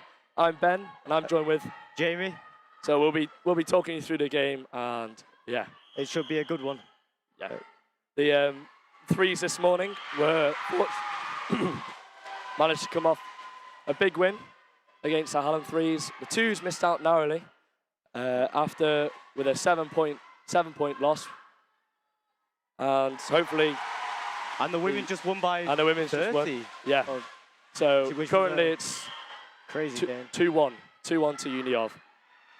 So Hallam have historically been dominant in varsity fixtures, but University of Sheffield have won the last 2 out of 3 games in 2023 and 2025 since Coach Mike Tuck joined. Coach Mike likes to win. He won't be scared He's a very to. competitive guy. Very true. He won't be scared to, give not some people no minutes. He will be very, very focused on the win today. We're seeing Macaulay Littler on the court, number 4 for Hallam. Both him and his brother are playing on the first teams of their respective unis this season. His brother is also number 4 for Uni of Sheffield, and it is looking to be a good matchup, playing the same position, very similar skill set. Yeah, they're very even. It'll be a very good matchup. So yeah, it'll be good. Last year's fixture finished 65-56 in favour of the University of Sheffield. I was fortunate to go and watch. It was a great game at the Cannon Medical Arena. We're in EIS, so yeah. It's a good venue, it's a packed out crowd, and yeah, it should be a really good game. So we got number 8, 1, 4, 10 and 33 starting for Hallam. It's a very good, very strong lineup. Yeah, we're all having a little team talk now. Uni of Sheffield is looking quite bigger than Hallam. Yeah, I have noticed size-wise, that, yeah. which is obviously a key factor in basketball. But that does not mean anything definite. No, it won't have much effect. You can have a team full of midgets and big and outdo a team full of really, really tall fellas. So yeah, size doesn't have too much effect, but it'd be interesting to see who took starts for this game. University of Sheffield are coming off a defeat against Lancaster last week, so their heads may be a bit down, but they'll be very much motivated for today's game to get the dub. As you can see, it's a really, really packed sideline. And I don't know, no one else can see on this, but the crowd on the left-hand side of the court is packed out as well. And you can see Tuck there speaking with the Hallam coach as well.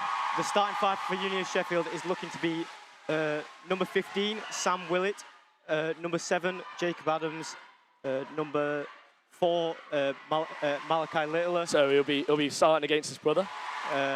And then number 12, Zach Moore, who has earned MVP honours in 2 out of the last 3 varsity fixtures. We expect to see some good buckets from him. He's an amazing player. Very tough, very tough. Our final starter will be our captain, Miles Moore. Him and Haroon Handela from Hallam are both playing wings, similar position, and top point scorers for their teams. Yeah, him and Arj will be very big players in this game. It's gonna be a good one for you all. Just watching the final warm-ups.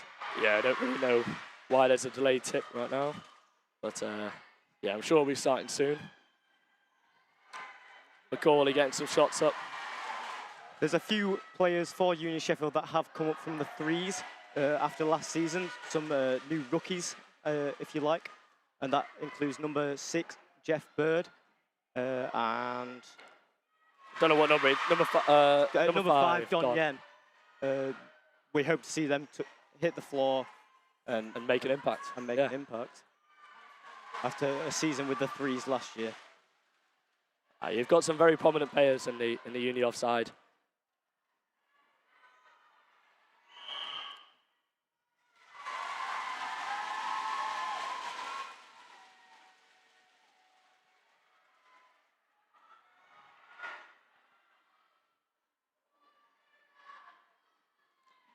So our big men Ben Grassi and Arjun Shergill in Hallam are dominant forces, expected to dictate physicality of the game.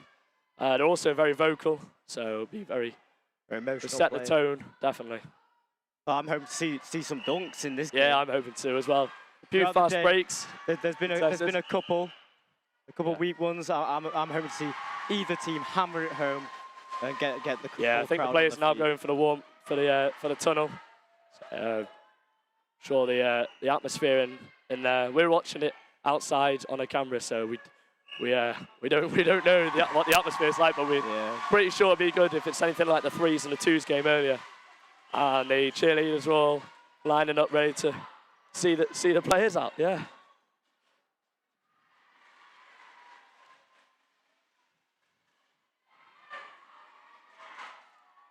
I see LDS Creative on the court. Yeah, getting in the tunnel his, trying to get his shots. New up and coming media guy. Yeah, well, I'm sure we'll see the clip of that later on. Yeah, a couple of weeks later after the game. LDS Creative. Yeah, big up. Yeah. That's what the good thing about Varsity is. Everyone's involved. So everyone watches everyone. So in that crowd, it won't just be past people from basketball. It'll be everyone.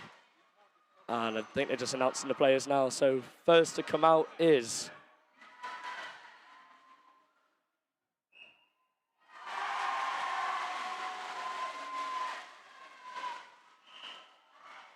It's Captain Miles Moore, standing at 6'6".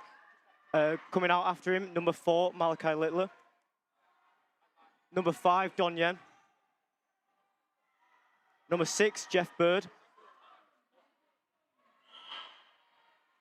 Number 7, Jacob Adams. He's in his final year, hoping to have a good game. Number 8, I couldn't really catch that without. Number 9, Rudy Smith. Number 10, Ben Grassi. Sinan Kulak, a new fresher, starting with the ones. Number 12, Zach Moore. There was just Jaden Crump. And finally, number 15, Sam Willett, finishing off for Uni of Sheffield.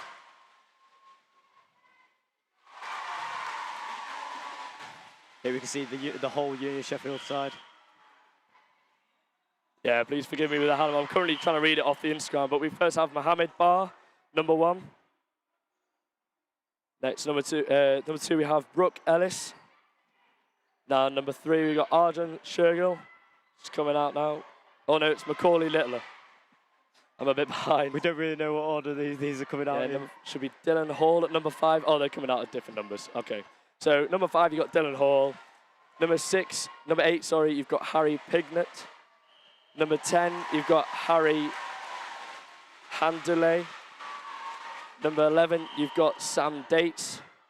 Number 12, you've got Dercio Alexandre. Number 15, you've got Lewis Hyde. And number 3, you've got Siran Glover. Apologies for the pronunciation. The way they do it on the Instagram is all a fancy font, and it's very difficult for someone who doesn't know the players' names to read off it. But yeah, apologies for that.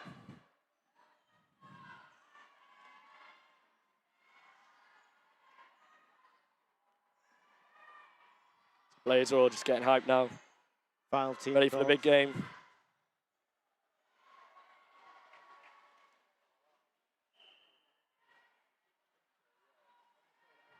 Hallam out ready to go at it. Sheffield having a final team talk.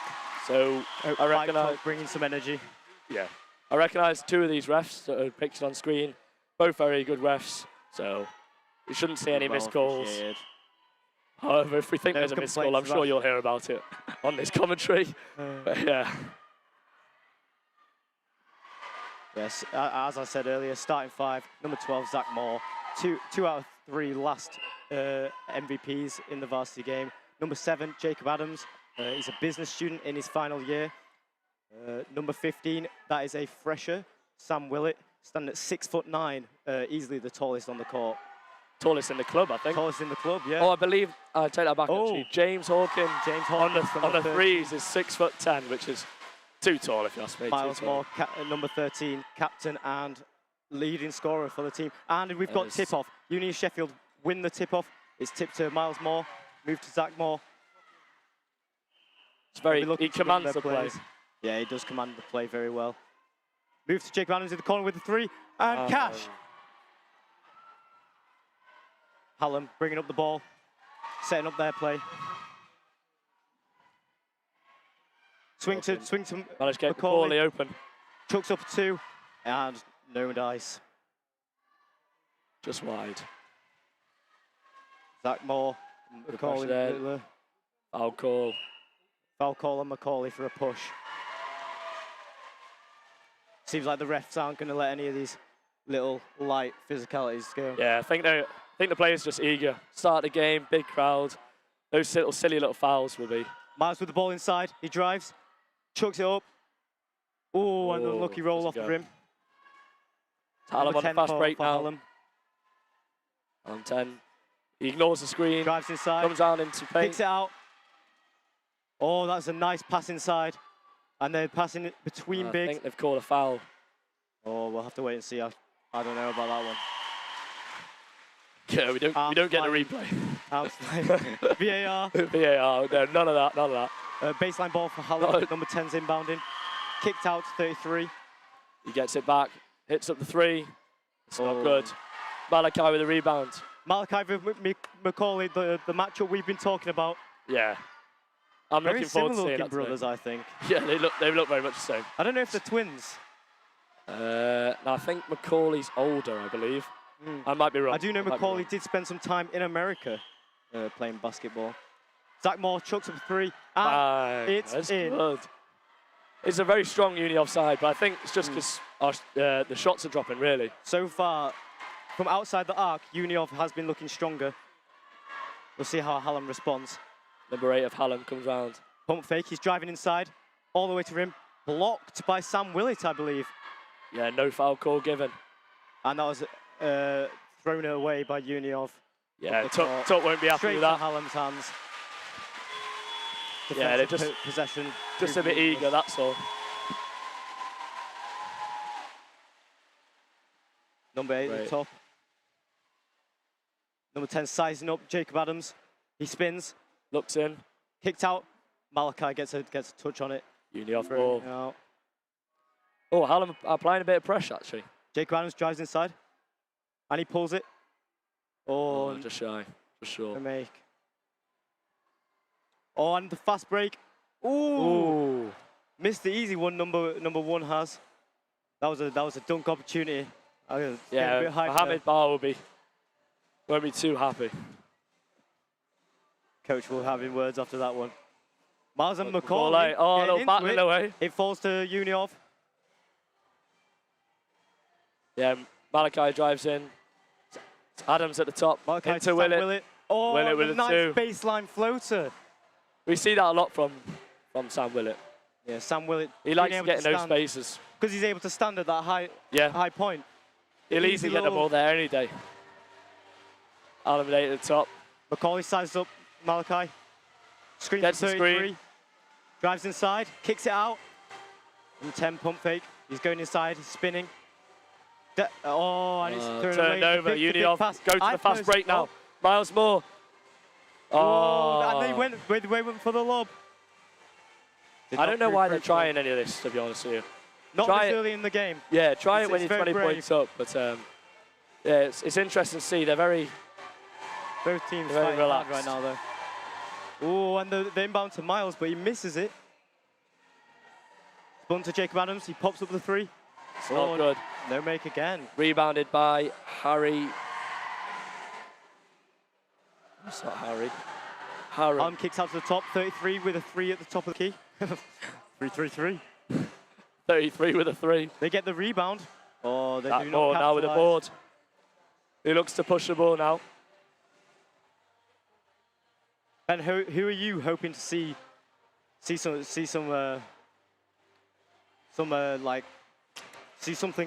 Oh, So I know there's a few players, it's their final year, so hopefully it's their final varsity. You want to see a big performance from them. And Hallam to close it out. Ball. These younger guys have more opportunities. Yeah, a lot more. Much. Oh, the A lot same more matchup, opportunities down the line. Macaulay v Malachi. Macaulay gets the screen, he's switched to Switch over. 33 goes for a look. Goes inside against Sam Willett. Not good. Malachi pushing the ball. Fast break now. Jake Brown pops up the 3. Not the 3. That is usually mid-range. that's usually his spot, to be fair. He does like a mid-range. He is known to be a shooter. Yeah.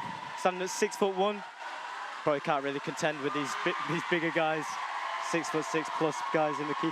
Macaulay Littler pops up from deep. Does not fall.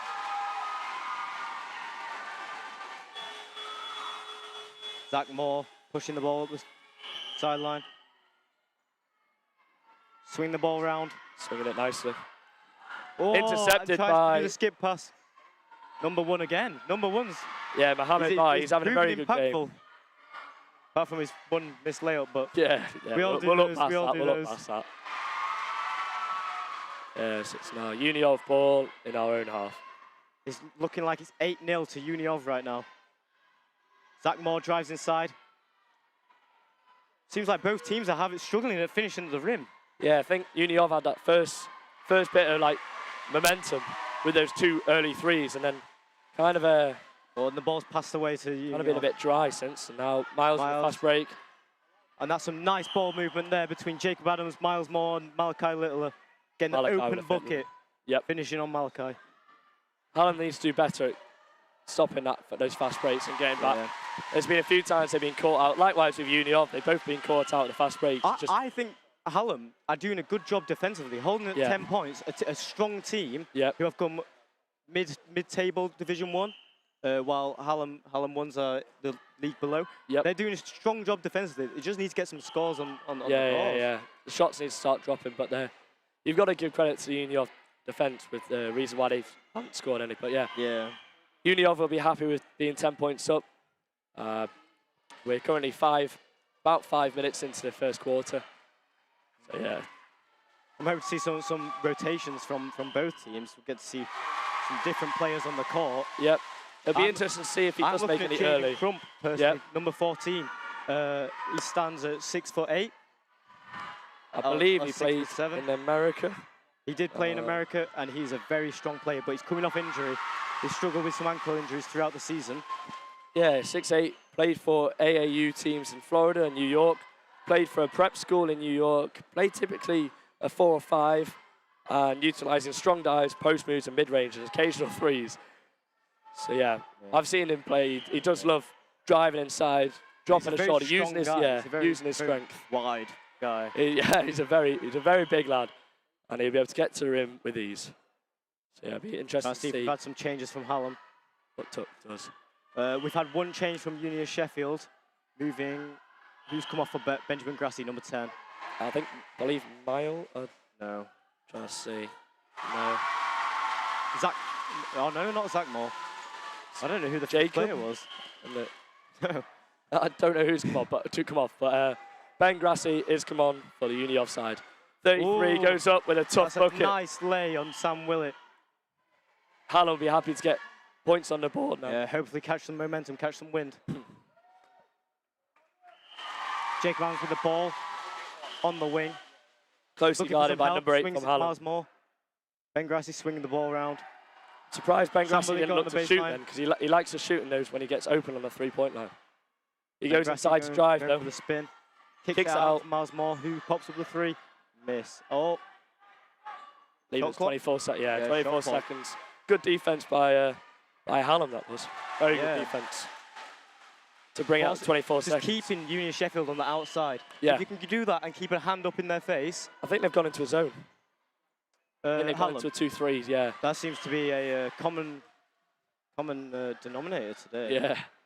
Hallam 2s played pretty much all 40 minutes in the zone for the game before this. Number 10 chucks it up. No dice. Yeah. Zach Moore sizing up Macaulay. Swings the ball around. Jake Adams. 3 isn't good. Doesn't hit the rim, that one. Now Hallam with a fast break now. Gets in and one. And that's a nice finish. Number 8 seems shooting is- hyped after that one. And one. Yeah, Harry the extra Piggott point. will be very happy with that score. See if he can convert his and one. Yeah, Ben Grassi after coming onto court, he'll be disappointed with that. As much as he doesn't think it was a foul, judging by his reaction after the call. Well, we can't hear the rest. We can't hear any. Yeah, we can't hear anything. So I would probably agree that. But yeah, quite a large foul. And he he makes converts it. Miles Moore bringing up. This is a unique strategy from Uni of Sheffield where they utilise bigs bringing up the ball. Yeah. Which isn't very common. Jeff Jeff Bird on the Bird's court. Hadn't Coming realised. up from the threes, second year. Sam Willett pops up the baseline jumper. It rolls around, but not in. Hallam are slowly creeping up on a scoreline now. If Uni of big Sam Willett block by Sam Willett. with a crazy I believe block. it was Harry picking up That the tries to game. dump it to Benjamin Grassi, Goes up. who Big spins finish in the inside paint. and converts. Very, very big point. Number 8, Bird seems on like a number key 8. player right and now. Harry, yeah. He's Getting playing some very points. well, Harry. Offloads it to number 10 from Hallam. He's looking to get inside. That seems where Hallam's getting their points, so I don't blame him. Yeah. I don't think they've hit a shot from further out, to be fair. I think Number 1 throws up the mid-range. But They're Hallam good. keeps getting their own rebound. Sheffield really needs to start boxing out. yeah, Tuck will not be happy with Number that. 1 with a three-point. Basic basketball. Number And 12 again, getting another the offensive rebound. Some good hustle from Hallam. Harry drives in, kicks it out to number 12 from Hallam. Pulls up the mid-range. Doesn't go. Zach will look to push the ball now. Benjamin Grassi spins inside. Oh, And he big gets the foul. He was about to go off with the refs there. Who fouled him there? I believe it was Siran Glover. Number 1. Is it on number 1? It was on number 1. Oh, Mohammed Bar. Benjamin Grassi at the line. Do you remember when he had his mullet? Yep. He when I first met the fella last year, he's gone through all the haircuts. He did have a mullet, and then he didn't. I'd say his hairstyle was a beanie. He used the nickname Beanie Ben, and he would never take his beanie off. He managed to convert 1 of 2 shots there. Final one. Hallam will look to push the ball now.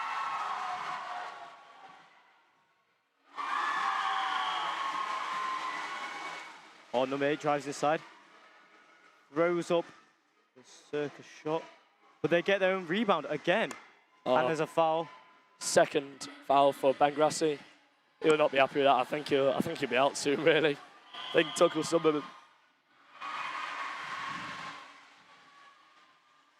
Hallam needs these 2 points to keep them going. Yeah, Ben's making his thoughts known to the ref, who I'm sure is having absolutely none of it. That's very, very common thing in basketball. If you cannot speak to the refs. No. Not in any sort of manner. It's very similar to rugby, where there's a lot of respect Sam between Willett the coming out players. for Jaden Crump, number 14. Yeah, big move, big move. Crump. And I think Jude's on as well for Ben Grassi. Jude Shaw, that is Jude the other fresher who's made it into the ones. He stands at 6'6". 6'7", I believe. 6'7". He's a tall guy, and he's looking to make an impact for his first varsity. Throughout the season, I've seen him play very good defense, but that's mainly been it. He hasn't been able to take any main role yet. Hallam unable to convert, and now Zach will look to. Zach Moore swings it to push the ball. Jeff Bird. To Miles Moore. Uni Sheffield trying to move the ball around the side. Bird with the 3. Doesn't go, but Uni on stay with the. Spins but falls. Now fast break from fast Hallam. break.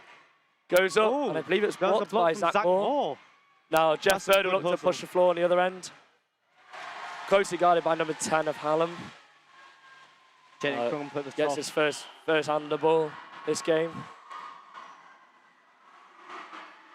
Miles Moore hits Jude Shaw, who tries to drive inside. Ball stolen by Hallam.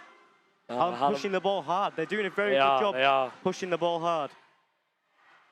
Get inside, Crump big block by goes up. They've Crump. called a foul on Crump, number 14. It's nice to him, he helped him up. Yeah. So it's all love, all love. All love, yeah. There's a lot of respect between the two sides. A lot of them are mates outside of outside of the game as well. So Number 10 doesn't make the first one. yeah, let's see who that is. It is Harun Hadjulay, a 6'2" point guard. Too short, inbound to Miles Moore. Miles Moore bringing it up court. Into the wing. Jeff Bird at the top. Moves Moves inside to Crump. Kicked out to Miles Moore, who goes up with 3 in the corner. And Cash, Good. that's made. Big 3. That's Uni Sheffield's first points in a while, I feel. Yeah, it is. Yeah, it is. You're Hopefully right. going to kickstart another run. But as basketball is a game of runs. Yeah, the Score second the can team change gets really fast. momentum. Oh, and on the other beautiful end. time to number 33, who gets the easy layup. Yeah, so Tag I won't Moore. be happy with that. Leave Chucks it up the time. 3. Yeah, And that's doesn't time. count. That's time. Bucket doesn't count. Let's try and see what the score is. 9-16 to University That's a very of Sheffield. low scoring game for the It's a first very low quarter scoring game. of 2 teams of this caliber. No, very true, James. Very true. I think Tuck will be happy with the first performance. He's done a lot of rotations. Really seen the likes of Jeff Bird and Jude Shaw making their appearance. So yeah, I think he'll be happy. Same with Hallam. I do like when a roster can rotate and it's not just the same 5 guys Yeah. every time. No, Makes the very game way true. more interesting. Very true. Especially for Varsity. Everyone wants to get in Yeah. the court. They've Everyone got friends, wants their family coming points. to watch. A lot of people, Yeah. big crowd. It is nerve-wracking though. As a fresher myself, my first varsity, bricking it walking on Oh the yeah. floor. Talk us through your thoughts at the first for the Hallam and Uni of 2's game earlier. What was going through your mind before the game? Mate, I was just scared. Ben, I was so scared. Like, there's too many people. I haven't played on a stage like this Yeah. ever. So fortunate. This is my second year now at the University of Sheffield. So I was able to play Varsity last year. So I was very familiar with the atmosphere that we were going to have. But to be fair, the turnout this year has been a lot bigger. I think it helps very much For all because 3 teams. the previously the ones games have been played in Cannon, and it's always been ticketed as well. So you have to pay for tickets. So you get a very good turnout. But for the 2s and the 3s, you wouldn't get as much people because it'd be, for example, EIS is different locations, more out the way. But it's very much helped everyone, the lower teams especially, to have a bigger crowd, having it all at EIS on this fine Monday. It brings much more communal spirit because Yeah, everyone's watching every game throughout the day, yeah, including women's basketball, who we're obviously very close with. yeah. I'm sure it's same for the Hallam side. I know when I'm looking at the crowd in Hallam, it's It's electric in there. it's big, very big turnout. But you can see it on the far bench. It's pretty even Stevens, that's really. the overfill because the stands are full. Number 10 inbounded, number 8. Number 8 and number 10 playing a lot of this game. Yeah. Key players. Key, for the very Hallam key side. players. 8 is a very good ball handler. Move to the top with number 1. Looking for the screen. Zach Moore gets a stop. Going the other way. Drives in, number 8. And he That's converts. Surprised he didn't call a complaining for foul the foul. call there. He was very straight up, but I believe. could have gone either way. It depends on Yeah, the ref. very true, very true. Those are calls that are dependent very much on the ref's personal style. For those listening, it would have been a foul if Oh, Number and 8 had another entered. steal from Zach Moore. Drives inside. and now it's a foul Ooh. call this time. He was so heading to the line. any contact or if you enter the other player's kind of almost space, that'll be a foul call, even if you're going up for the shot. Jude Shaw, number 8. Jaden Crump, number 14. Maybe attempts to get the rebound. If he misses. Yeah, Which look he at the won't. muscles. Which he won't. I have faith. Alabama and the the team first one, talk before they lucky go roll. in for the lineup here now. They should get in soon, no? Oh, there we are, They're all rushing in now. Too many of them, in fact. There we are.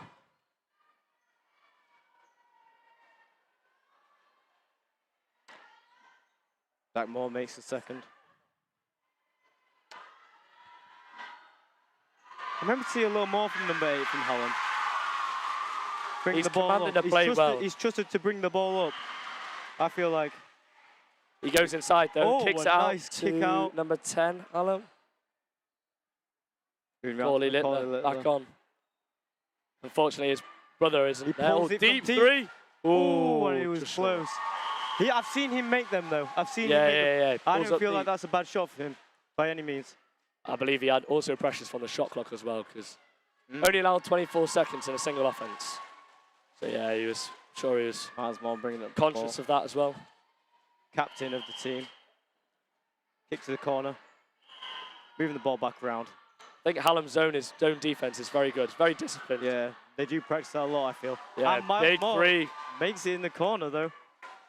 Zone It's his defense second is three. weak if you've got a strong shooting team. Yeah, That is the weakness.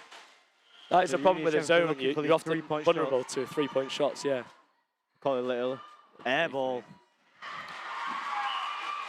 He does make those. He'll get his head it's up. a good shot. Both him and his brother are strong shooters, Very true. playing from young. Let's see if we Number got any bit of 13, information Miles about Moore, his brother. recently started playing in the National League basketball with Sheffield Sharks, Division 1. Bloody Him hell. and his coach Mike Tuck taken to the floor together. Playing together. He's It's really the impressive. strongest player on the team. Hopefully we'll get his dunk out of him. No, he's some player. Don Yen has taken the floor. Miles Moore puts up the three. Oh, it rolls around, but Jenny Crumb with the rebound. Pump fake. Oh, he has the ball stolen under the basket. Hallam doing a strong job pushing the ball, getting the ball across the line fast. Number 8 drives inside, kicks out to the corner. Ball at the top. Don Yen. Oh, number Big 15 shot. makes a three. There's two. Or was it a two? Yeah, it was a two. He's just inside the three-point line. A long two. It was a good shot regardless. Back Moore. Kicks out.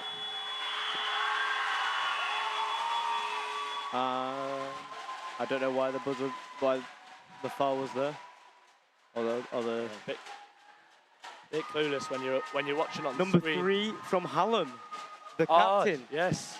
I'm surprised he hasn't got on screen. the club captain, isn't he? Funny story. I was coming home from my holiday in Croatia, and I was actually sitting next to Arj on the plane, and I didn't even know who he That's was. crazy. Did you have a chat? Yeah, we had a chat.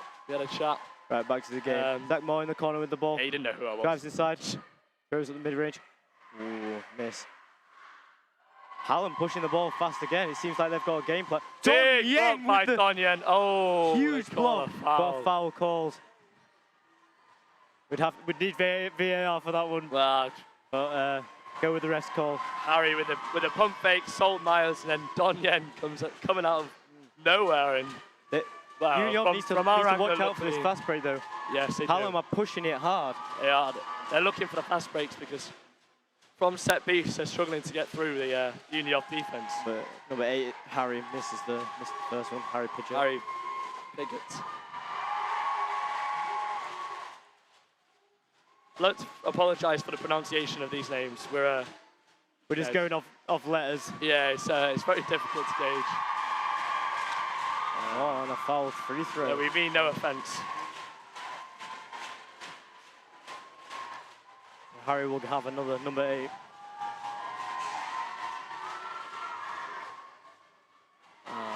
Doesn't quite Jude Shaw convert. tips it. Jaden Crump gets his hands on it. Move to Zach Moore. He's pushing Union down the look wing for fast. fast break again. Flicks it Jaden to Jaden Crump in. Crump. Big Big block block. by number 10 of Hallam. That was a very, very nice block. Macaulay Colin Littler there. now looks for the fast break. Closely guarded by Don Yen. Arj hits Arj. number 8. That was a nice pass. Hits That him was out to another 10. nice pass. That's very nice ball Hallam moving movement. the ball well. Defensive rebounds. That's Jude a Shaw big gets board his by hands on it. Jude Shaw there. It was just him and number 33 of Hallam, so it's a very mismatch.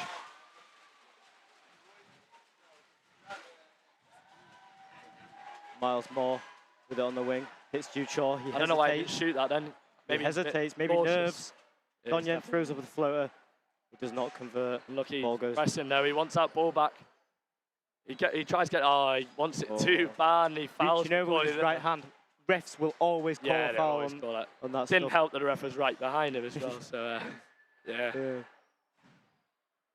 So inbound ball for Hallam. 6 minutes left in the quarter. Yeah, it'd be interesting to know what the score is. We'll try to catch a glimpse. Yeah. Number 12 hits the corner, 33. Trying to drive inside, but he gets stuck. Pushes it out. Sinan, the new fresher Comes from on. Turkey. Oh, and It's he a misses the layup, but he gets the foul. I met Sinan at trials. I thought he's a very funny guy. Yeah. Longest arms ever. Sinan, I believe, has been playing since he was 12. And his go-to move is a quick drive to the rim or a catch or shoot, jump shoot. A Jump very shot. explosive character. He's a very explosive character. Very good player. He was actually called up from the threes, I believe, early in the Yeah. season. He used to play on the threes. So yeah, he started off at the threes and he's bumped it all the way up to the ones, so it's extremely impressive. I think he impressed the captain. Yeah, impressive. Yeah, He had a 3v3 charity tournament, and yeah, he was able to show Miles more what he could do really. And both freshers on the lineup right now as well. Sam Willett and Jude Shaw. it's interesting because last year the Mike Tuck chose to not play majority of his players because he wanted to play his starting five and he was pushing that. But he seemed to be a lot more with the rotation this game. Macaulay gets stuck. The corner Throws the swings it ball. round to number 12 of Hallam. We haven't seen much of number 12. No. I'm liking 33 on Hallam. I think he's doing a good job crashing the ball. Yeah, He's he a is. strong big. He is a big. He's a very solid big. Siran Glover, I believe. 6'7" power forward. Yeah, he's very strong and he's. That's what you need. You just need people who can do their job and do their job well. There's nothing better than a big that does his job. Yeah. Can't stand a big that just shoots threes. Gift to play with. Jude Shaw gets inside. I don't know why I didn't look to shoot the mid-range there. It is just nerves, but that is his Miles shot. drives in. And he Tough shot. converts. Tough shot. The fadeaway at the rim. Very tough. Very signature shot for Miles. Number 8 brings it up now. I'm hoping he drives well. I think Uniov are in a zone as well now. Yes, I'm seeing that as well. They're in a zone defense. Sinan there running. With his quick feet. And he Almost reaches on gets the the ball, steal. but does not get the steal. Moving the ball around. 8 looks to drive inside. Number 8 with the hook. Tough shot, but just too wide. Jude Shaw fumbles the ball. Yes. Oh. Recovers well. Sinan with a big three! Big three from Sinan Kulak. Sinan Freshman this is year. another just pure scorer to play with. He can score at all 3 levels, making him a very, very He's scary also opponent. dead quiet. I've never heard that guy say anything. No, he does not speak. Yeah, he's not a talker. Miles Moore gets the steal. Ooh. Oh, he kicks Sinan in the head. Miles Moore goes up. And Big the dunk! Flushes it home for you. We did say at the start of the game we wanted to see some of that. And Yeah, that is what I want. Always see that it is the later type in the of energy. A dunk is such an uplifting moment in a game. Very true. It definitely drives up the momentum. And scares the other team. Yeah. A symbolic score, if anything. Yeah, very true. I had to apologise about my voice. Shouting all the way through the threes game and shouting all the way through the twos game has taken its toll. So I'd like to apologise for that. 3 minutes 53 left in the quarter before we reach half. Trying to get a look at the scoreboard, but so the score is 31-14 to the University of Sheffield. 31-14. Yeah, it took me almost double. happy with that. But as we were saying earlier, it's a game of runs. Yeah, if Hallam very gets a true. good run going, they could No, spin very this true. game around extremely quick. We've both been playing for years, and we can both vouch that you can be 12, 13, 15, 20 points behind. We've been on teams that have done it. We've been on teams that have been done against. Yeah. It's happened to us, and we know how quickly it can turn around. Timeout will be over, and we'll be back in that action soon. Mike Tuck is a very experienced player. He's played for the Sharks for God knows how many years. Played in Greece as well. Played in Greece. Canadian originally. Yep. And so yeah, he'll be fully aware of this. And he was on a Love Triangle, yeah. Love Triangle, the reality TV show. Went to go find some love. Yeah. Check it out. I didn't quite watch the end of the episode, but it was nice to see my my coach on telly. Oh. Yeah, funny you mentioned that. That definitely wasn't in the. That wasn't in the notes we were given. The notes we were given there. Sure, he won't mind us mentioning. Yeah. If you have got a bit of time, I believe he was on season 1 of No Triangle. Channel 4. Malachi back on. I think we're looking at pretty much the starters now. With Sinan. With Sinan. So yeah, maybe Tuck wants to extend the league. Oh, Sinan, air ball. Sinan Kulak. Number 10 pushed it for Hallam. Malachi Littler putting a bit of pressure. Looks to hit number 11. Number 11 drives inside. Hits number 1. Hallam playing very heavily inside. Their ball And an movement air is very ball. good. Number 11. Oh, and the fast break is- points. Malachi misses the fast break layup. Those are the easy ones that you have to be making. Yeah. Both teams have done it though. Sam Dates there, draws a foul off Sinan Kulak. That pump fake drive inside is lethal. It's Number very 11's nice. It's very nice. done that twice now, and it's worked both times. Yeah, Sam is a 6'2" guard, and yeah, I haven't seen much of him, but if you're looking now, moves the ball Number very 10 well. Moves inside. Doesn't Gets his go. own rebound. Gets up there though with a tough shot. Put it away. That seems to be one thing that Hallam has been Offensive doing very, rebounds. very yeah. much better than Union. Unioff, yeah. Is I don't this think Unioff rebounding have got and a single hustle. Offensive rebound, to be fair. Jacob Adams hits Miles Moore inside. Miles Moore dishes out to Malachi. Littler. With a nice bounce nice pass inside to inside. Miles Moore, who goes Just up so with effortless, it. really, Easy isn't it? too. When you see these good players, they do play very effortlessly. Number 10 moves inside. Kicks out number 11. Sam Dates with a 3, and it's good. Big 3-pointer from Hallam there. They'll be very happy with that. Malachi Littler slowing down the ball, letting his team get ahead. Swing around to Jacob Adams. Hits Miles Moore. Flicked out to Sinan Kulak with the 3. It does not Doesn't go. convert. Number 10 moving up with the ball. We haven't seen much of number 10 Hallam either. actually. always looking to Aaron get inside, but Lovely. good coaching choice to play a zone if that's how they want him to play. Yeah, it's definitely working. I do think for Hallam, a zone will be much more beneficial for him compared to a man.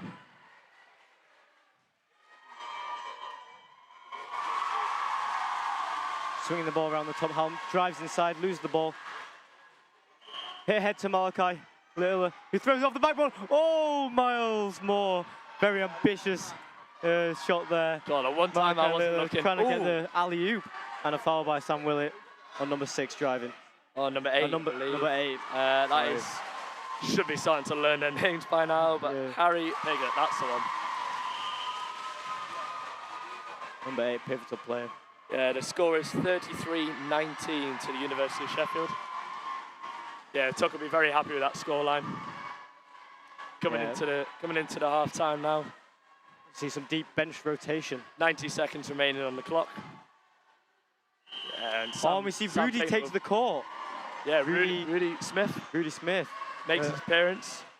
He was unfortunate not to make an appearance in last year's Varsity, but hoping to make an impact this time. Big board from him, straight on the court. He also plays lacrosse for the uni, I believe. Oh, he doesn't strike me as a lacrosse player, but fair enough. I don't think I've ever met a lacrosse player. No, I don't think oh, my neighbours are, and they're all they're all girls. Miles Moore is off. Thumbs off. Tuck messing with him there. He has played exceptionally well this Jacob start of Adams the game. inbounds to Benjamin Grassi. Jacob Adams looking for the screen from Sam Willett. Sam Willett rolls. And Big a steal steal from from number 8. But, Harry Pignett, that's the one. Harry Pignett, big steal from him. Oh, but they do not manage to capitalise on these steals. If Hallam was just able to do that, it'd be a much more even game. Yeah, Rudy Smith looking to create swinging the ball space. round. Number 1. As one good thing from the uni of that, they've been moving it around the arc quite well. Called the travel and Benjamin Grassi. He won't be happy with that one. Yeah. Very fine. I'd like to see Benjamin Grassi get more in the game. Get more looks. We've seen him play considerably better. Number 30. Oh, Malachi Little with the steal. sneaky steal. Looking for the fast break now against number 10 for Hallam. Cuts inside, doesn't go. But Jacob Adams gets the rebound. Offensive rebound. Now Ben Grassi will have his go.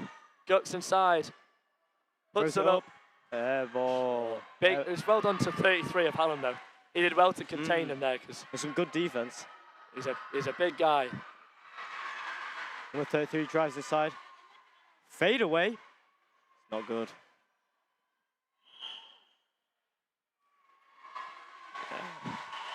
Kieran Glover. Ciaran Glover is doing a very good job at containing him. Benjamin Grassi there in the post. Jacob Adams with a 3.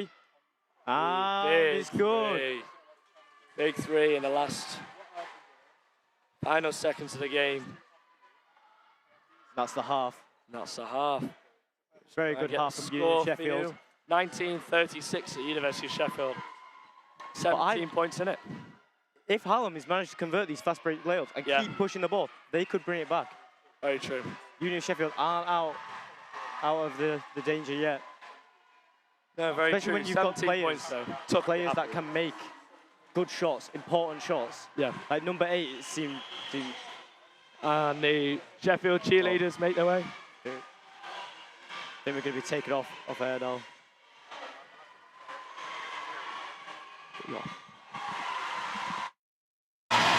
Half-time score is 36 to Uni of Sheffield and 19 to Hallam. A pretty good lead for the University of Sheffield in the end. But it was a cagey affair in the opening quarter, to say the least. Jack, I'll come to you first. Why do you think that was? Yeah, it's not been a massively open game so far. I think that comes down to the physicality of this game. I mean, really what's made it so is our defense, in particular UOS. I think we held Hallam to 0 points for 5 or 6 minutes in that first quarter. And that really helped kind of make sure this was going to be a bit of a gritty game. It wasn't going to be super high scoring. So our defense has really been the main thing.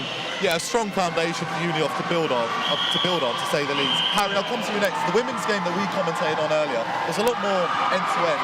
Yeah. Did you see this game playing out like that a bit more in the second half, maybe? To be honest with you, I don't think so. I think Jack mentioned there, just touched on the defense. Both sides, I mean, obviously in particular Unioff, but both sides' defense has been pretty strong so far.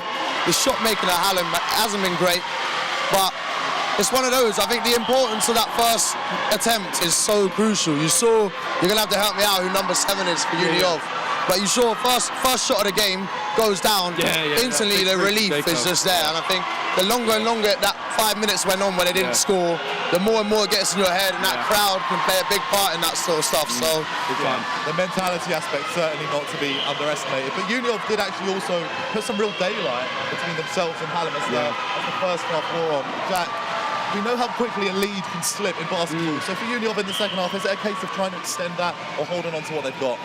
Yeah, I mean, I think extending is always a priority, but as you say, if Hallam knock down a few threes, you know, the lead we've got right now can evaporate pretty quickly.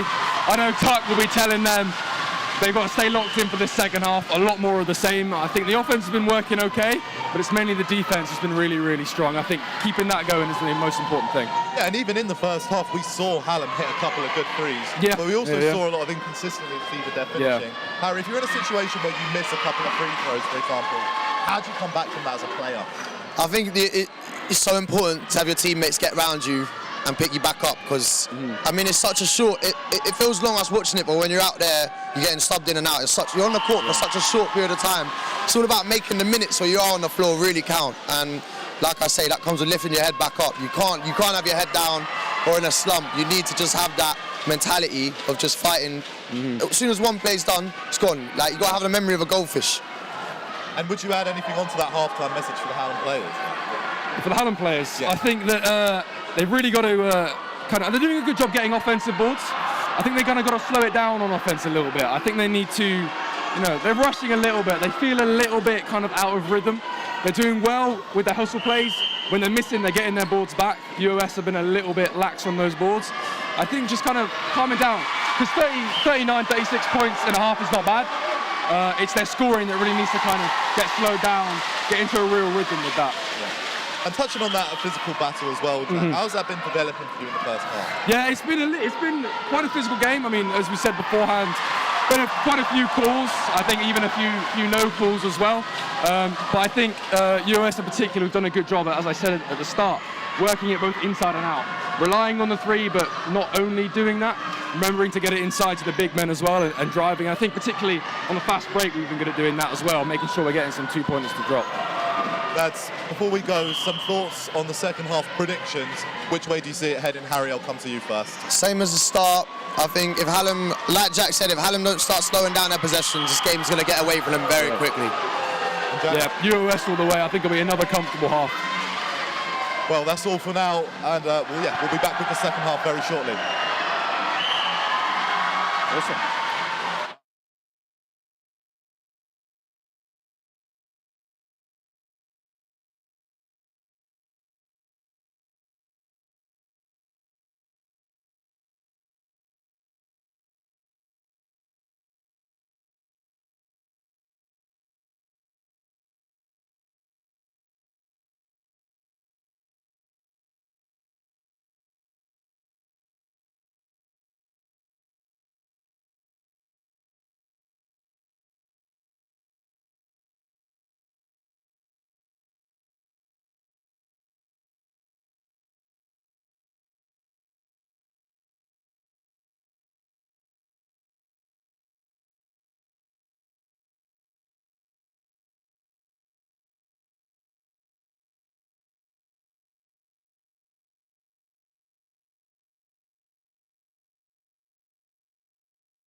And we're back for the second half. I'd just like to start off by apologising. It is not, in fact, Siran. It is Kieran. I'd just like to apologise. Thank you to those in the chat. Yeah, those in the chat for letting us know. Tell Ben, I'm going to blame Ben here. Yeah, well, it's the way it's said. It's the way it's said. I'm sure it's... yeah, I do apologise. Back to the game. Malachi Littler passing it off to Jacob Adams. Miles Moore with a big screen. Hits Sam Willett in the middle. Very tall guy. Mostly let by Macaulay drives inside, kicks out to Jacob Adams, pops up the 3, and it rolls around the rim Ooh, and doesn't go in. So close. Big board by number 33. Kieran. Number 33, Kieran, is it? I believe so. Number 8 drives inside, and big block from Sam Willett, throwing the ball out of bounds. Yeah, it is. I just had to check. Yeah, nah, I didn't believe you. I've got it locked now. Number 8 inbound for Hallam. Zach Moore gets a touch on it. Macaulay Littler moving the ball around. And Hallam with the big 3. Malachi Littler bringing up the ball.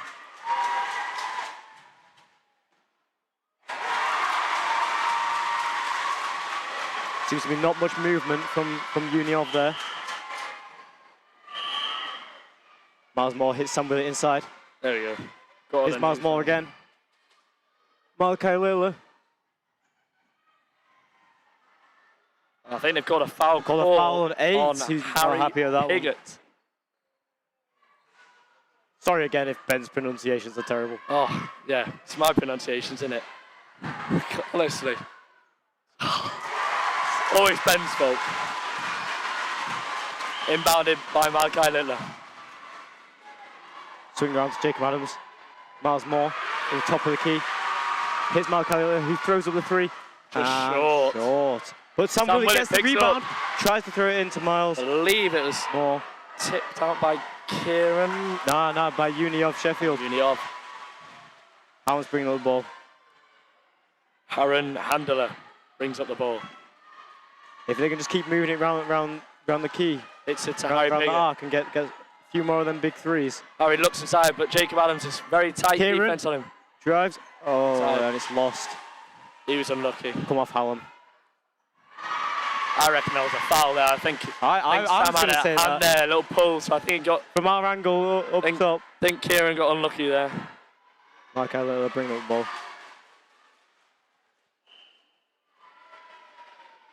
Sam Willett setting the screen. Malachi drives inside, kicks out to Jacob Adams. Pump fakes. Inside. And he gets stuck. Kicked out to Miles Moore. Swung to Zach Moore. They are not related, by the way. Defense. Weirdly. Not related. Same last name, not related at all. Let him know. 24-second clock. violation called. That's good defense from Hallam. If you can get shot clock violations, perfect defense. Yeah. I do love them. I always get hyped when a shot clock violation's called. Not when you're on offense, though. Right bummer. Kieran sets the screen. Kieran. Aaron Handler drives, offloads it to Mohamed Barr. Big block by Miles Moore. I believe possession retains with Hallam. It's kind of difficult to tell from our angle. Yeah. Aaron Handler will inbound the ball.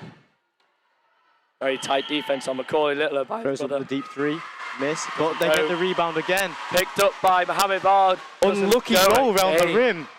He's unlucky with a bounce there. Zach Moore pushes it down the sideline. It's Malachi who dishes it. I don't know why he didn't go for the shot there. You have to go for that shot. That's an easy one. That's an easy layup there. Jacob Adams with the mid-range. Miss. See Sam Willett then fly in for the rebound. Looking for that offensive. Pushing the ball hard, Hallam. Kicks out. Yeah, Mohamed Barr drives inside, kicks out to Kieran. And Kieran converts it. Kieran Glover. I think we just leave the last name. I'll be honest, I don't want to mispronounce the second name same as well. guy. Can't do that. Let's try and read the chat, see if we're saying the second name right.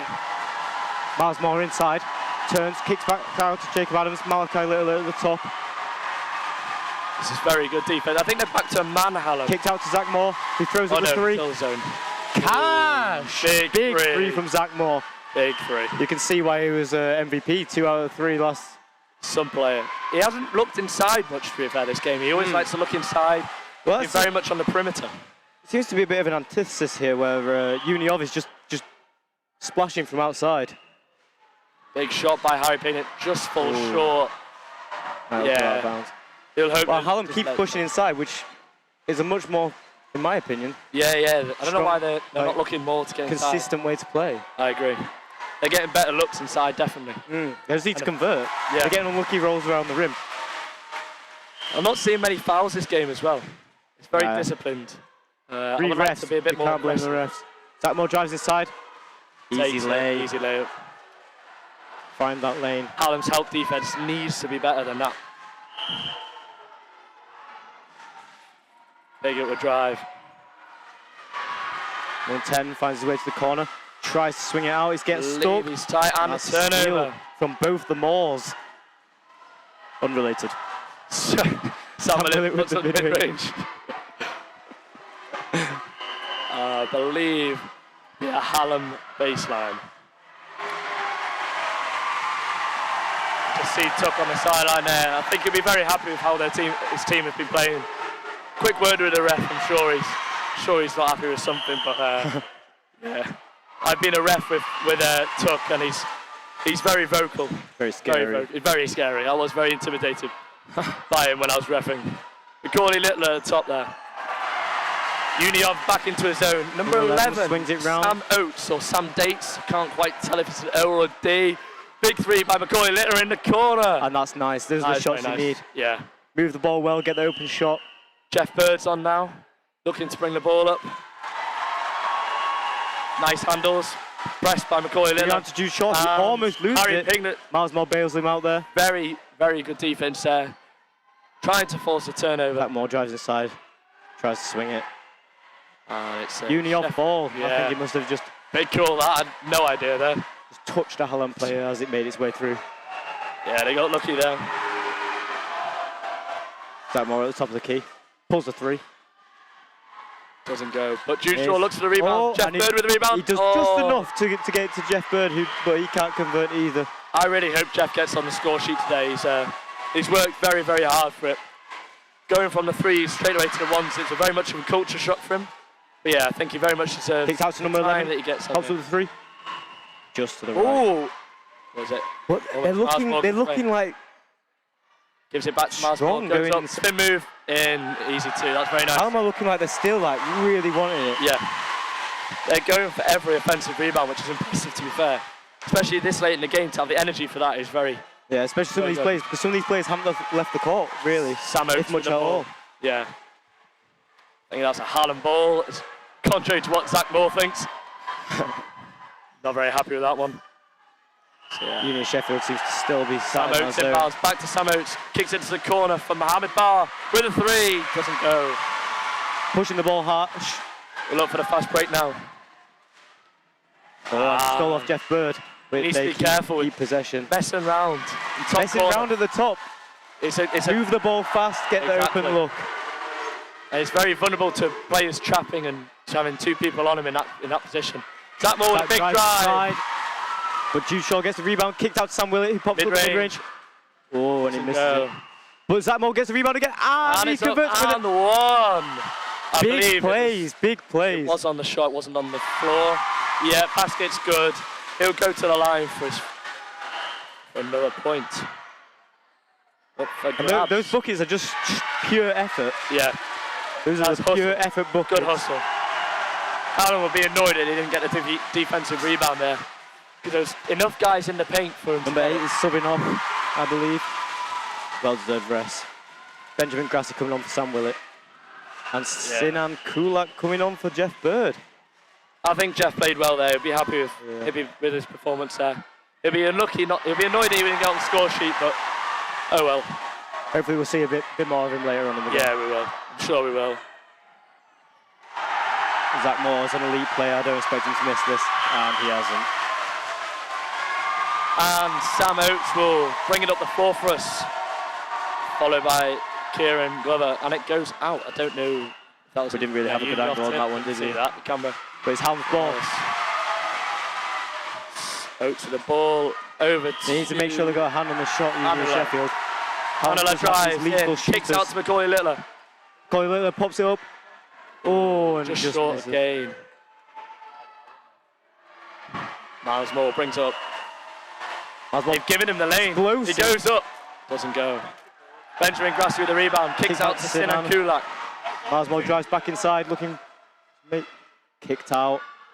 Zach Moore. Drives in. And it's not good, but he gets travel. Big call by the referee there.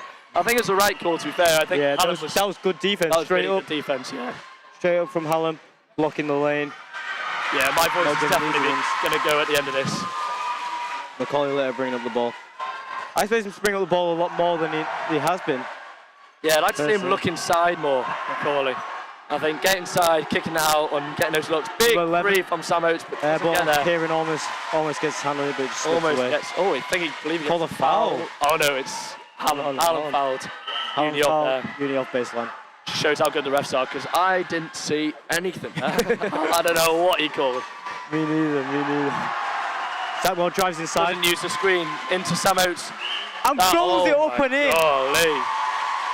I think that was is good tough, defense. I'm tough honest. basket. That's a very tough basket. He was Look, unlucky there. Baskets like that are the ones you can afford to give because you can't do anything about it. No. That was No. good defense. He pulled the ball down. They managed to stop the easy one, and he's just managed to circus it in. No, very true. The Hallam coach would be happy with that. I think Jaden Crump is on for Jude Shaw. Yes. Yes, I believe so. Still waiting to see And, some stuff from Jaden Crump. Yeah, I'm looking hopefully to get on the score sheet in this second half. Tips it and the Hit back offensive to Zach rebound. Moore. Does Gain. not convert. Okay. Hallam Now- got a huge opportunity here with a lot more players. We're pushed than he's now. defending. Ooh, And misses the floater. I thought that was a uni off foul then. I agree. Ref didn't see it. I don't know why I'm saying this. I'm Yeah. viewing it on a screen. There's 3 refs in this And Sinan picks up the ball. backcourt violation. Believe. He's not happy with that He's one. not happy. He's Say asking it for tipped off his knee. a but, kick ball. Yeah. You ain't He changing was the ref's pushing it. mind. He was pushing it there, I'll be honest. Oh, 11-11 matchup. Sinan Kulak with Sam Oates. In the corner from Move the Mohamed ball Bar. inside. Gets it into number Hallam. 10. Oh, and Turned they've over. lost it. They're doing a good job getting inside. They just need to be able to convert and get these easy points. Number 10 with the steal, Zach Moore. Could be a big moment. Number 1, dishes. Oh, and they failed to convert. Very good ball movement. Hallam from Hallam. They were ball. lucky. That is good movement, though. Looking for the open man, trying to get... It's unselfish play. Yeah. What I didn't like there, though, is the man was down, and I always like a team where all your other players, if you're down, to come and help you up. So, Hallam needs to sort that out. Have they called a technical foul? Yeah, It looks big like they've called ball. a technical foul on Hallam. Down, I don't know. So They that's must one have shot said to something. Unioff, and then they get the ball back, I believe. It didn't make it. Missed opportunity. It's a shame that you can't be able to hear anything. Right, Hallam's inbound. I don't know who the technical foul's on. Someone said something. Two of them, and you get sent out. We saw that in the threes game earlier. Yeah. One of the Unioff players got sent to the car park. Yeah, for the most awful technical foul as well. Just clapping on the shot. You can't do that in basketball. Benjamin Grassi sized up with number 10. That is Harren Handler. Jaden Turnover Crump, by good Crump. hustle. Sinan pushing the ball. He's driving inside. Looks up, doesn't get there. Miles Moore with a big board. Dribbles out, tries to reset the play. Yeah, he's very commanding. Drives inside. Takes the speed of Choked the game up. very well. Misses. We see some hands being thrown up. Complaints about fouls, but Yeah, I think that was good defense from Hallam. Yeah. I don't see anything wrong with that. And dived on it. Oh. Unioff Yeah, ball. they were lucky there, Hallam. They just need to be able to pick up their offense. I think that Hallam's defense is really good right now. Yeah, I think it's... If they pick up their offense, get this run going, easy fast break points, they'll bring it back. So the score currently stands at 48 to Unioff and 27 to Hallam. Nothing, in my opinion. 21 points they can make. Yeah, they can make back. nothing. It's kind of stayed around the 20 mark, the 20 to 17 mark the whole time. So Unioff ball. hey, Baseline. someone's just pulled their tongue at me, and I have no idea who they are. Right, Maybe he that's just hates nice. you, just listen to the stream. Yeah. Probably mispronounced her Sinan boyfriend or flicks it something. into Jaden Crumb, who goes up. He Doesn't fails to go, get it's unlucky. the two He gets in under those the positions, basket. it's just the finishing side. Big defense, big steal Sinan. from Sinan Kulak, who looks to break now. He Flicks looks round, back inside, spins, gets it goes up, blocked. blocked by number 10. Number 10. Aaron Handler has had a great game. Defensively and Couple on the fast offensively, break. he's played really well.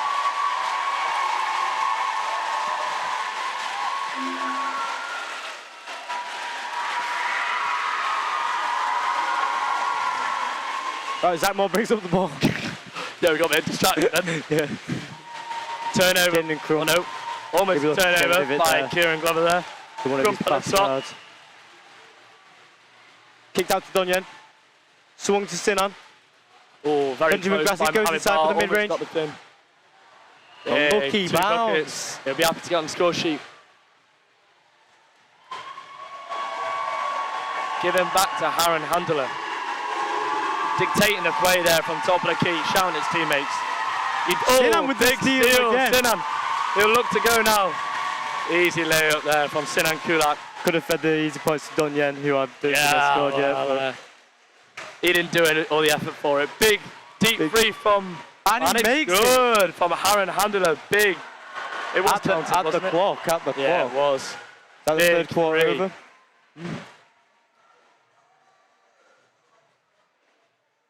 Yes, believe that's- the lead score stands at 52-30.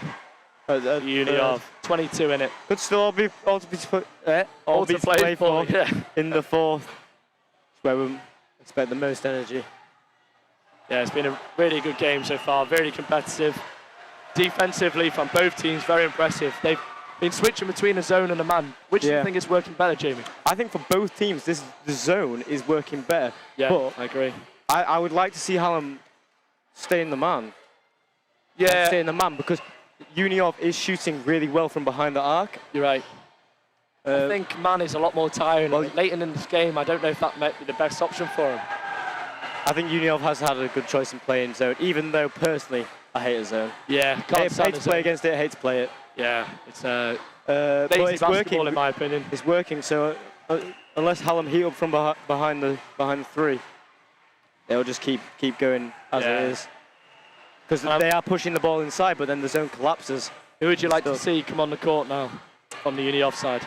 I'd like to see number 8 come back on from Hallam. Yeah, Because I thought he was very good. He was creating plays. yeah. We haven't seen much of number 5, Dylan Hall. Yeah, Dylan Hall. don't believe he has made an appearance.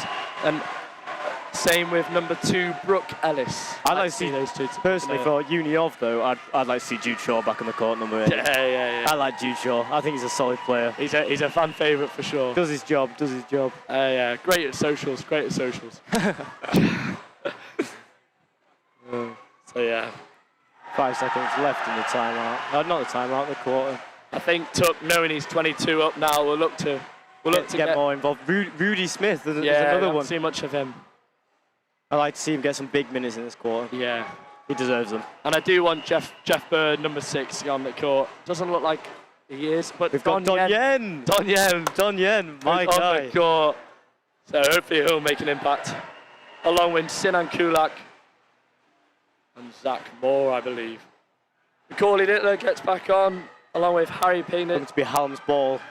Start the quarter. Aaron Handler, Yes, Kieran number Glover, 8's back on. and Mohamed Bar, I believe. That's 5 coming on.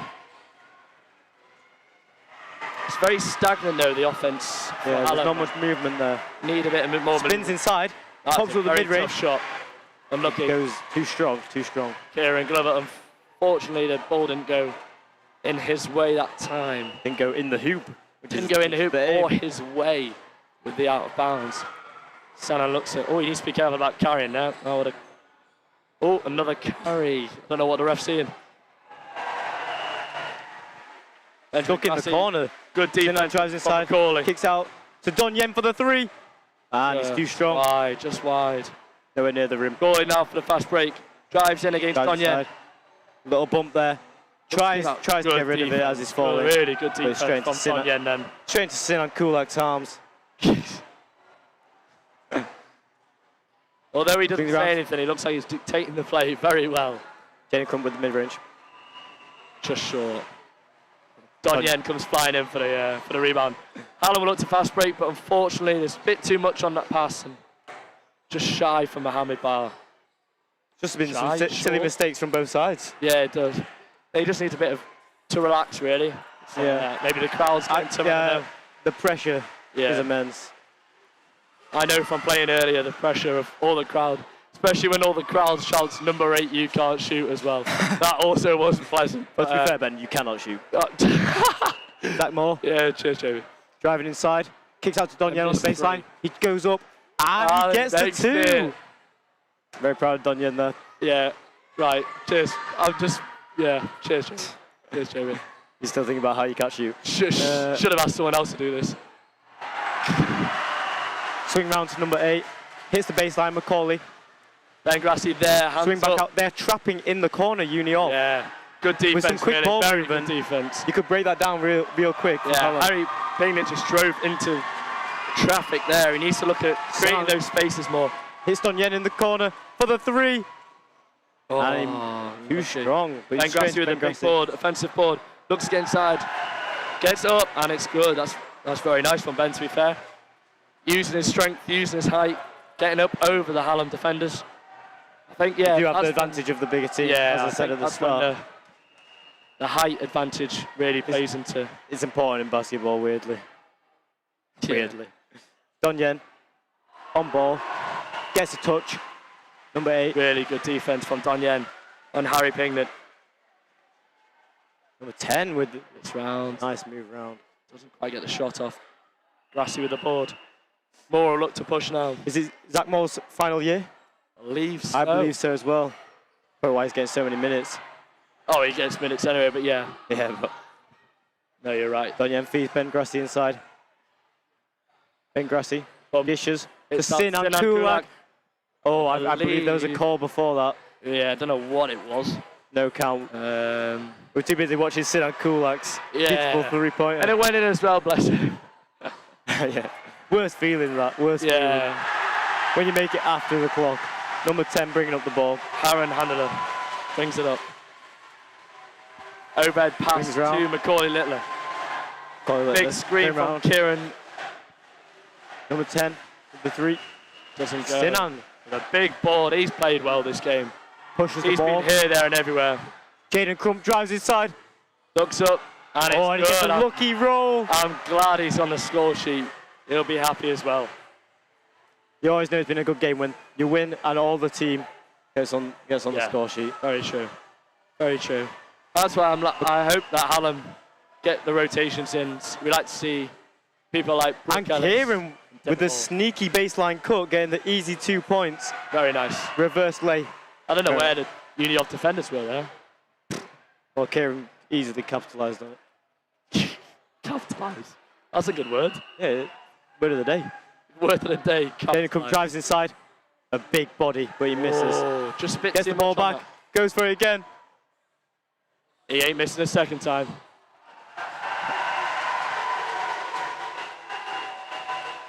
Harry Piggott will take it up for us. And Arge is on. I hadn't realised Arge, number 3 for Hallam, is on. Important Hoping to make character. an impact. Dish to the Oh, corner. oh. The travel called. I think that was a bit harsh, to be fair. I thought he took his 2 steps. He got bumped. He out. got bumped. He did Wasn't get his bumped. fault. Off balance, doesn't help. Off balance, gets bumped. Gets the dish to the corner. And Jeff that's Bird coming in for Jeff Zach Bird Moore. coming on for Zach Moore. Brilliant. Sorry. Yep, that's fine. I'll just say it again, just because, Yep. you know, just so in case some viewers missed it the first time. Oh, Rudy Smith on the court as well. Yeah, I'm glad they're getting Tuck's getting the rotations in now. Yeah, getting to the end of the bench. Sinan Kulak with the deep 3. No way. Guys. No way. No reaction from him, I'm sure. Yeah, straight I didn't face. celebrate. Straight face. Straight No, face. Maybe a little smile might A sneak little out. oh, no way. He'll have a little smile after the Number game, 10 spins maybe. inside. Dishes out.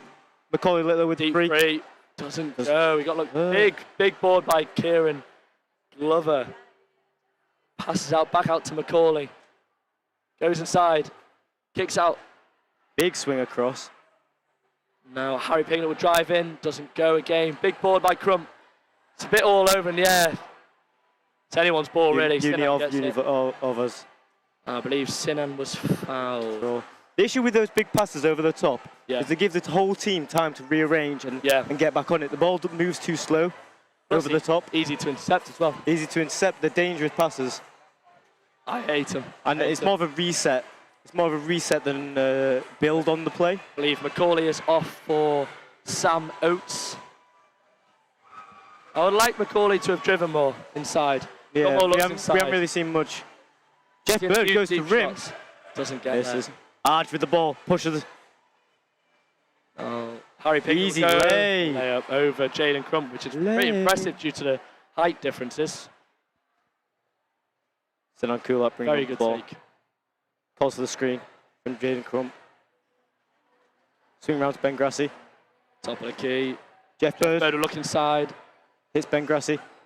And Grassi goes to work, and it's really good defense Kieran. from Kieran Yeah, Lover. Now I'm finally saying his name right. I you just keep saw saying it. every You saw sentence it. now. You figured it out. Yeah, sound. Cheers, Jamie. Reed Smith inbounds. Here's Jaden Crump. Looks Turn up. around hook shot. Managed That to would have been touch nice on if it. it had gone in, to be fair. I like that. Would have been nice if he got in. It's like all Jaden my Crump shots today. Would have been really nice if they went Spins in. inside. And the foul. Big, And one. big, big take. If he Sinan gets his loves that. momentum. Look at that. Sinan loves that. showing off Sinan his number 11, muscles. Sinan Kulak. But if Jaden Crump gets that momentum, there's only a few players that on the Hallam side that I think could stop it. Yeah. Just because of pure size. Like Arjun Kieran probably. I think the Jaden court. Crump does a very good job at always getting in that position. It's always the last bit with Jaden Crump. Just finishing. And he airball. Well, it touches front rim. I didn't see it. It was either an airball or front rim. It wasn't a very good free shot either way. But we'll look past that. You were distracting me. Number 8 brings the ball. And Harry will bring it up. Kicks it out to Sam Oates. Looked inside for Arj, but puts up a Airball, shot Jeff Bird. just short. Jeff Bird bringing up play. Calling the play. Pressed by Harry. Very good handles though to keep him away. Flicked out to Rudy Smith. Oh, I want to He's see known Rudy as a shoot shooter. it He's then. known He as is a known shooter. We would like him to shoot that shot. Sinan no shoots it. with the no dip 3. Nowhere near. Yeah. Nowhere near. No dip 3, no power. Yeah, was unlucky. And I believe timeout. Oh no. Substitutions, kind of hard to tell. Arch comes off. Yeah, substitutions. I believe Rudy Smith also is off. That's unfortunate. Yeah, I would have that's liked to see him get in the game a bit unfortunate, more. Jacob Adams is back though for his final year. cool. Final year, lots of minutes. Like to see it. No, the score is 34-65 to the University of Sheffield.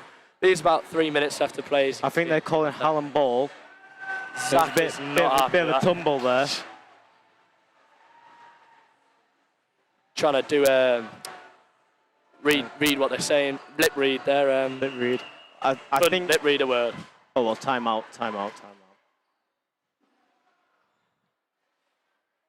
Yeah. Well, The Uni have 65. such depth that they're able to bring out. a lot of players. 65-34. 3 minutes left. It's not looking like Hallam are going to be able to win this one, Yeah. but I feel they could bring it back to a closer game. Make I it a think lot they'll be more happy with their exciting. performance as well. I think at this point they've now, had 3 good minutes shots. left. They've They have had had good good looks. shots. They got unlucky with some of their shots. They're getting the ball inside. It's just unfortunate that the interior defense for Uni Off is so large with 6'9", 6'8". Yeah, I would just like to look now, see if we get number 15, Lewis Hyde, number 12, Dercio Alexander, number 5, Dylan Hall, and number 2, Brooke Ellis. We haven't seen much of those guys on the Hallam side. With 3 minutes left, I think this is a prime opportunity for the Hallam Hallam coach to get him in.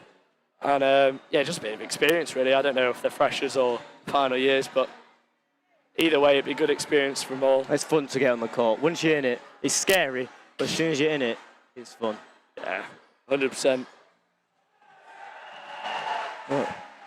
we're looking at a lineup of Jacob Adams, Miles Moore, Zach Moore, and then the two freshers, Jude Shaw and Sam Willett. The chemistry there with them is brilliant on the court and in the club. The chemistry's definitely there. Yeah. Can I say that? Oh, too late now anyway. Yeah, you've said that. So. Yep. Looks like Union Sheffield are setting up in a zone, a 2-3 zone. Leaving open gaps on the wings. So a bit about Sam Willett. He's a 6'9", and he's from Brighton. His key attributes are mid-range and rebounds. Yeah, it's pretty shown That more goes in this game. Steal. Call a foul. Oh no, they don't call a foul. Don't really know what's happened there. So, Union Sheffield ball. Yeah, Jude is also from Brighton, and he's a very good defender and can finish the basket. Very nice lob to Miles. Beautiful pass, some good vision there.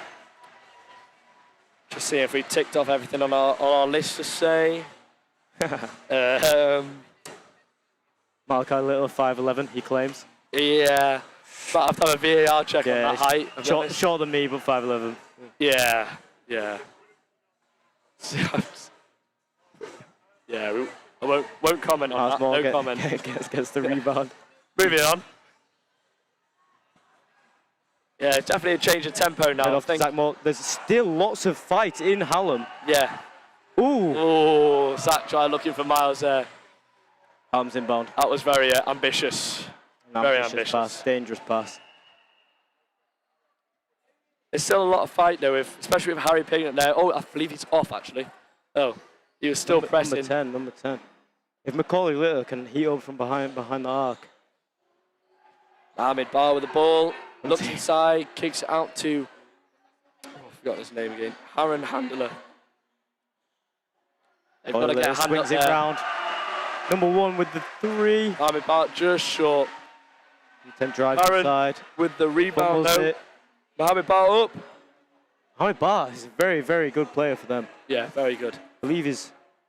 I think Aaron Handler and Mohamed Barr are both very key players in Harlem's offense and defense strength.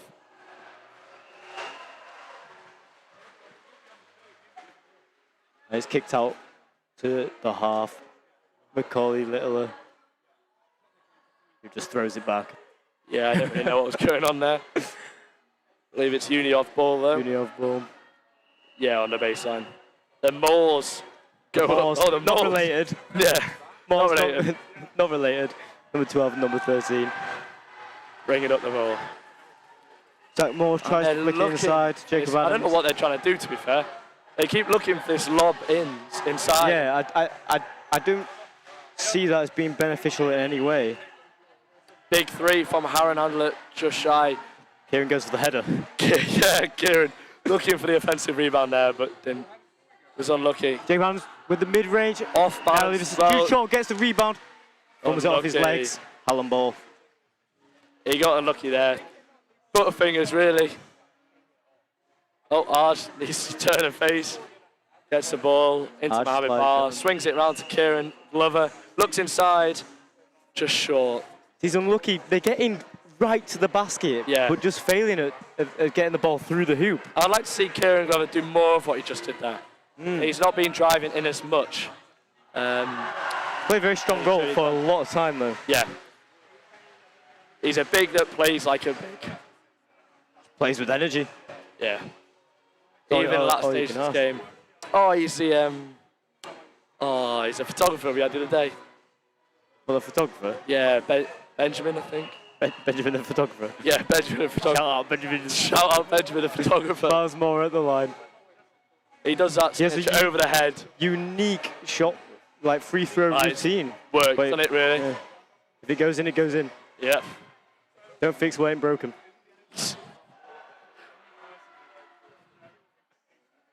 Miles Moore misses the second. Arch gets the rebound.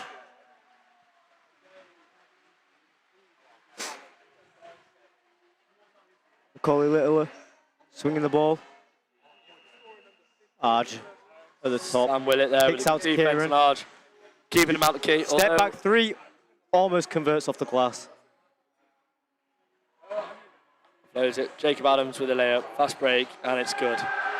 Very nice. I was more looking for the putback dunk. Alan Macaulay beat him Little up. with the 3. Deep 3. Doesn't go again. He's been unlucky, Flicked it Macaulay, deep to be short. fair. He's definitely shot quite a bit. Yeah. I've yeah, seen he's him been make them. I just don't think he's been. And I think we're dribbling out the game now. Yeah, seeing the game out. And the score is to finish 70 to the Uni of and 34 to Hallam. I don't think the score sheet truly reflects the game. I think Hallam. Hallam's better than ball Thomas, but- baseline. We're not finished. Oh yet. wait, we're not finished. Oh damn! What happened there? I wasn't even looking. I don't know. I was trying to see. You sound. So Hallam will one last push now. 6 seconds on the clock. We'll Never hold the mind. I ball. believe Kieran Glover will dribble out this game. Go on, shoot, shoot, shoot. Oh, Yeah, you have to pull it in that last moment. Wow. But that's a very good game, and that wraps it up. Yeah. We've the got crowd to goes apologise first for our commentary. Yeah. My voice was going pretty much go. the whole time. But yeah, Pronunciation as well. I've had fun. I don't know about you, Ben, but Yeah, I've had fun. great fun. It's been very good. And it's been a very good game. Yeah. I feel like it. Oh, What? oh. That Jude, she's bit offensive gestures to the crowd there. No, hopefully, I'd like to apologise to the viewers for that. We'll let him know Watching later. the game, I feel like it should have been a lot closer than it was, though. Yeah. I think Hallam got in some really good positions. Yeah, very true. But Uni of, it's just a dominant side. And they are in the league above. It's an they came in expected as win. the favourites. It's expected. Yeah. Played very well. They showed their calibre, and yeah, hats off to Hallam really for. Yeah. Can't wait Yeah. for next year. Yeah, can't wait for Can't next wait year. for next year. I think if more of Hallam's shots landed, then I think they would have had more. They would have had Yeah. more. After each year, they come back with more fire. Yeah, That's very the true. thing. Clapping the crowd there. You never know how it will go. Smiles all around. The Very 58 good. team. Very good. Very good.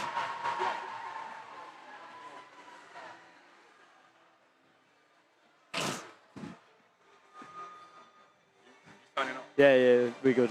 We're good.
It's okay. Mike, amazing win, staggering scoreline. What was that performance for you? Big win for me. This is my 4th year coaching now. My first year we won varsity. My second year we lost it. Last year we won it, and this year, I told the guys before the game, I wanted back-to-back.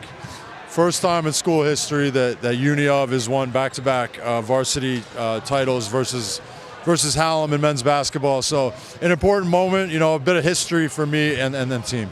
Lovely. Anyone in particular who stood out for you today amongst the lads? I mean, everybody did. I mean, it was a group effort. Obviously, I've got seniors like Zach Moore, Jacob Adams. Those guys won't be with us next season. They did a phenomenal job today and had phenomenal careers throughout their time here with me. But everybody was here. Everybody showed up. Everybody got on the floor. So just encouraged by it all. And how do you think of Hallam's performance as well? I mean, I think they had some guys missing today. It was just kind of a tough spot for them. I'm obviously good friends with their head coach, Courtney. So, he said he had a few guys out due to injury and other things today. So just, unfortunate for them. Played into our hands a bit. If you had one message to give to the lads, what would it be? Just gratitude. Thank them for the whole season they gave me. They take a lot of time out. They sacrifice a lot. They work hard for me on the court. So couldn't have been blessed with a better group, and this is the cherry on top. Amazing. Mike, thank you very much. Congratulations. Go and celebrate with the boys. Thank you. Is that it? You don't want to do player or anything?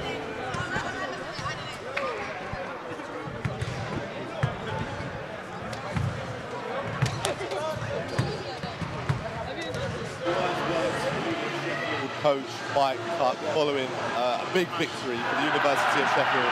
And now we've got some time to reflect on the game before we move over to the women's netball ones. I'm joined once again by Jack. An emphatic win for the University of Sheffield. Just an overall assessment of the performance. Yeah, I mean, defensively is really where we won this game. If you hold a team to under 40 points, you're very, very ready going to lose that game no matter how you're performing offensively. 70 points wasn't a bad mark, but it was the defense that really anchored it for us today. We obviously just saw Mike Tuck on screen a couple of moments ago, and I want to get actually back to some talking points from before the game started. Historically, it's the fixture that Hallam has dominated. Yeah. But that game makes it 3 wins in the last 4 for Hallam. Just looking at the Uni of Sheffield, sorry. What's been the biggest difference overall? I think it's really a seriousness in which we've approached this. I think that from the top down, coming from Tug, I think we see this as a much bigger picture as we used to. I think we're beginning to change this history now. 4 wins out of 3 is a really good way to head. 3 wins today as well out of 4. I think basketball is beginning to become a little bit of a Uni of favourite event. I think. Yeah, and I think that seriousness that you mentioned there is reflected in the performance. It wasn't exactly show-stopping all the time, but it was almost a matter of attrition over the course of the 4 quarters, grinding down the opposition, really tight defence, as you mentioned. It must be so nice for you as a fan to see that methodology from Clark represented on the pitch, right? Yeah, it was something as well I noticed with the women's game. I think we were playing some really ethical basketball out there. There wasn't necessarily, someone going out and trying to score 30. We were always looking for the right kind of shot, no matter who was there. I think, a real team performance from that. I think, obviously, we had a few little highlight plays, and there are some better players that, get some more minutes, some more highlights, but I think it was, as a whole, all 12 guys on the court there did a really good job today. And with an unbiased lens, if you can, some analysis on the Hallam performance. What do you think went wrong for them today? It was their offensive capability. 70 is a pretty standard benchmark for this level. So their defense was not a big issue. It was their offense. I mean, coming out of the second half, they seemed to be getting into a little bit of a flow. They had probably their best little scoring spurt, but I think they really struggled against us. I think their plays weren't really flowing. They looked a little bit stagnant, and they weren't all really on the same page. I think, though, they were really great on their hustle plays. They kept attempting the whole way through. They didn't go down easy. They kept fighting, but I think, they were just a little bit not all quite on the same page. And just on that little bit of flow that they did manage to get going slightly early on in the second half, As a basketball player, when you feel that tide just start to turn against you a little bit, Yeah. how do you respond? Is it a case of fighting fire with fire and going right back at them, or is it sometimes a case of pragmatism and soaking up the pressure? Yeah, I mean, basketball's a game that ebbs and flows a lot. I mean, leads, especially nowadays, can be gone like that. You can have a 15-point lead and they hit a few threes, suddenly you're single digits and your backs are against the wall. But no, I think that it was a good, you know, you got to manage them when they're on a run, especially with the crowd. You got to stay composed. You know, you always got to think that we'll have a run coming soon. Just believe that further down the line they'll have a run. They might score a few, but know that you'll be right back. But I think from a Uni of Sheffield perspective, it's got to be said that actually to control the game states across the board so consistently and only really to have to put up with one little period of pressure, it goes to show how dominant the performance actually was. Yeah. So with that being said, I know you said it was a team performance. Yeah. We've got time for you to pick out a couple of individual performances which really stood out to you. Who was a game changer or a difference maker, perhaps? I mean, the two easy answers for me are Miles and Zach. I know they're widely regarded as a couple of the best players in the club, and they really showed that today on both ends of the floor. But I was impressed with Jeff as well. He was a teammate of mine from last year, and he made the jump all the way up to the ones. And I think he put a really solid performance in today. But I think Miles and Zach, as expected, both offensively and defensively, really strong. Could you see yourself making the jump anytime soon? No, I think I make the jump to twos next year, but not the ones. I'm not sure I can follow in Jeff's footsteps. Easy does it, easy does it. Well, we've got just a little bit more time before we get over to the women's netball ones just behind us. The teams are getting warmed up, so we'll be with them very, very shortly. A word on the brother battle. Who came out on top today? Malachi. For sure? Yeah. I think his brother it wasn't the best shooting performance I've seen from him. He was still there, but I think Malachi, in running the offense, he's really a facilitator, pass-first point guard, and I think that was on show today. Right. Well, that's all we've got time for today. As I said, it's nearly time for the final netball game of the evening, where the University of Sheffield have also enjoyed a great run of results. They've won the vast majority of their games today, and we've been counting down to the ones fixture. Jack, do you fancy yourself as much as a netball player? I remember I got asked to play in primary school, and then I kind of was like, oh, I'm going to give basketball a go, but I reckon I could do a good job, actually, yeah. Well, we'll get him on the punditry for the next game as well. Thank you very much. We'll be back shortly. Awesome. Nice one, mate. Fun. That was very enjoyable. Yeah, awesome. Very Yeah, that was really fun. Thank you. Yeah, that was pretty good. Yeah, good. Well, I'm going to move the camera.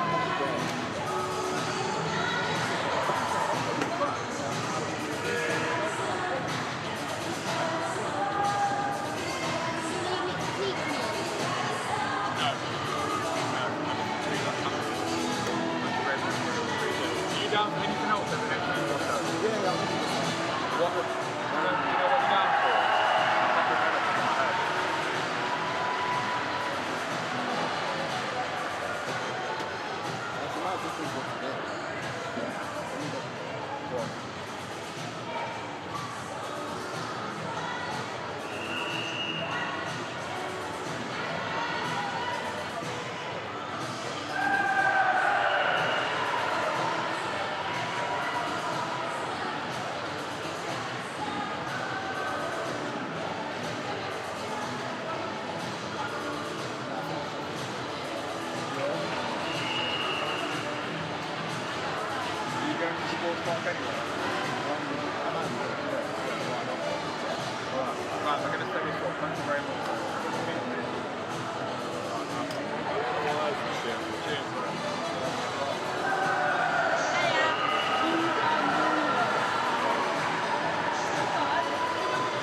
Do you want to take this?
Where's that pterodactyl from?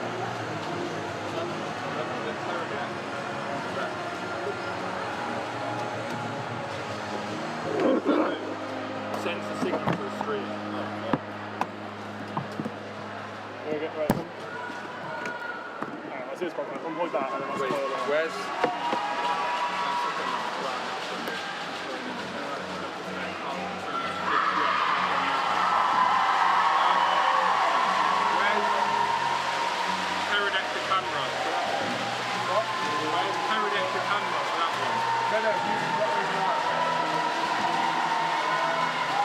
Oh, is this in?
Welcome to the live stream for the Netball Ones Varsity 2026, where Union take on Hallam. Meg, do you want to run us through your starting seven for the day? Yeah, so at goalkeeper we've got Nola Jakut. At goal defence, Bella Hobson. Wing defence, Emilia Koromia. Centre, Nicole Eastburn. Wing attack, Alicia Benton. Goal attack, Scarlett Stepney.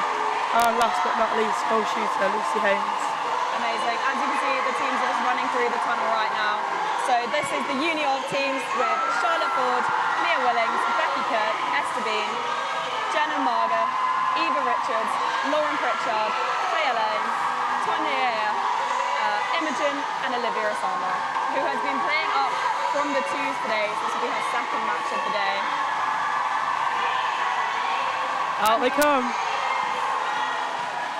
They're currently running through the tunnel before we get things started here today, with first centre pass being at 7 p.m.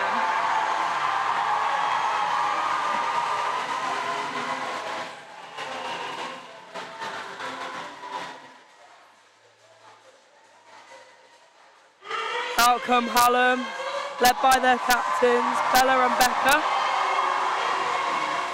Why don't we run through a little bit of what's been happening over the couple of past couple of years? So Hallam had a 7 years unlucky streak, but last year they brought it back, not only with a ones win, but was it 4 others? Yeah, so every team won apart from Threes, 3s, 6s and 7s. Yeah. Whereas this year so far we've started the day with a 7s win last Wednesday, we've had a 6s win, a 5s win, a 4s win. The opposite of last year with the 3s lost from Uni of to Hallam, and we've just had a 2s win for the Uni of as well. So it'll be exciting to see how the final goes. Yeah. What are your predictions? Do you think it's going to be a I think it's going to be a really close match, but you know, I'm thinking similar to the other games, we've been very close at the end. I think Hallam might just take the win at the end. Yeah. They might just edge it. Last year's game, it was, I believe, the first quarter where Hallam completely stormed it, took the lead by possibly 10 goals even. And then Union fought really hard to bring it back. They did tighten that gap at the end, but it just wasn't enough. No. And that meant the girls in maroon walked away with the medals and the all-important trophy. So We've got to get another set of medals today. We've only had the 3s, so rooting for Hallam. Like I said, we'll be getting right underway at 7 p.m. on the dot for the first centre pass. So that gives us a couple more minutes.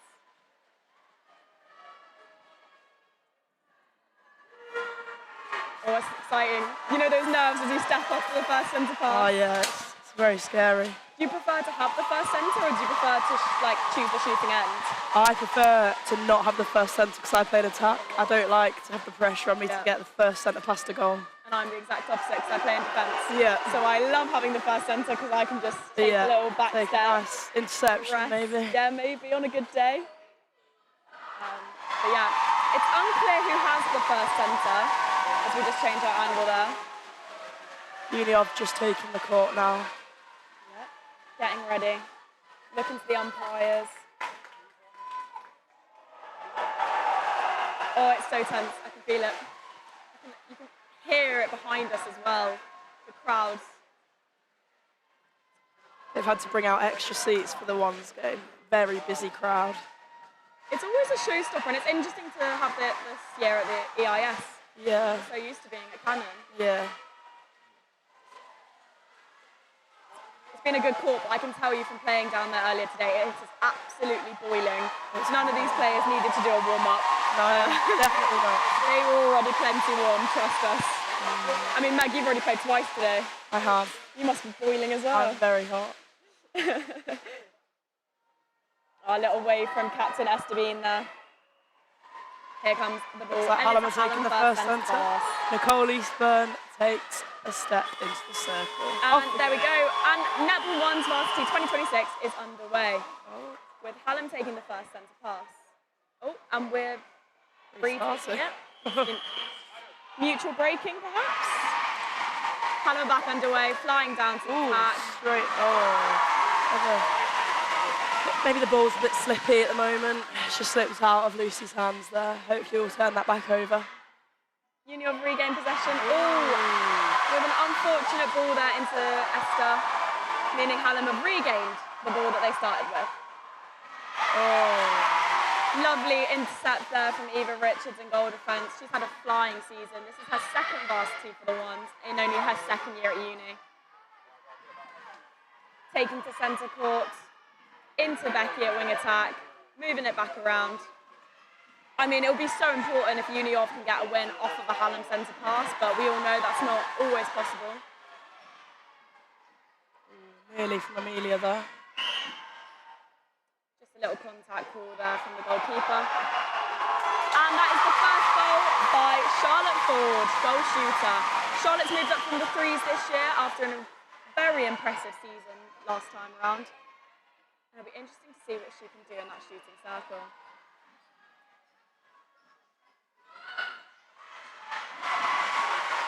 Oh, lovely tip from your goal defence there.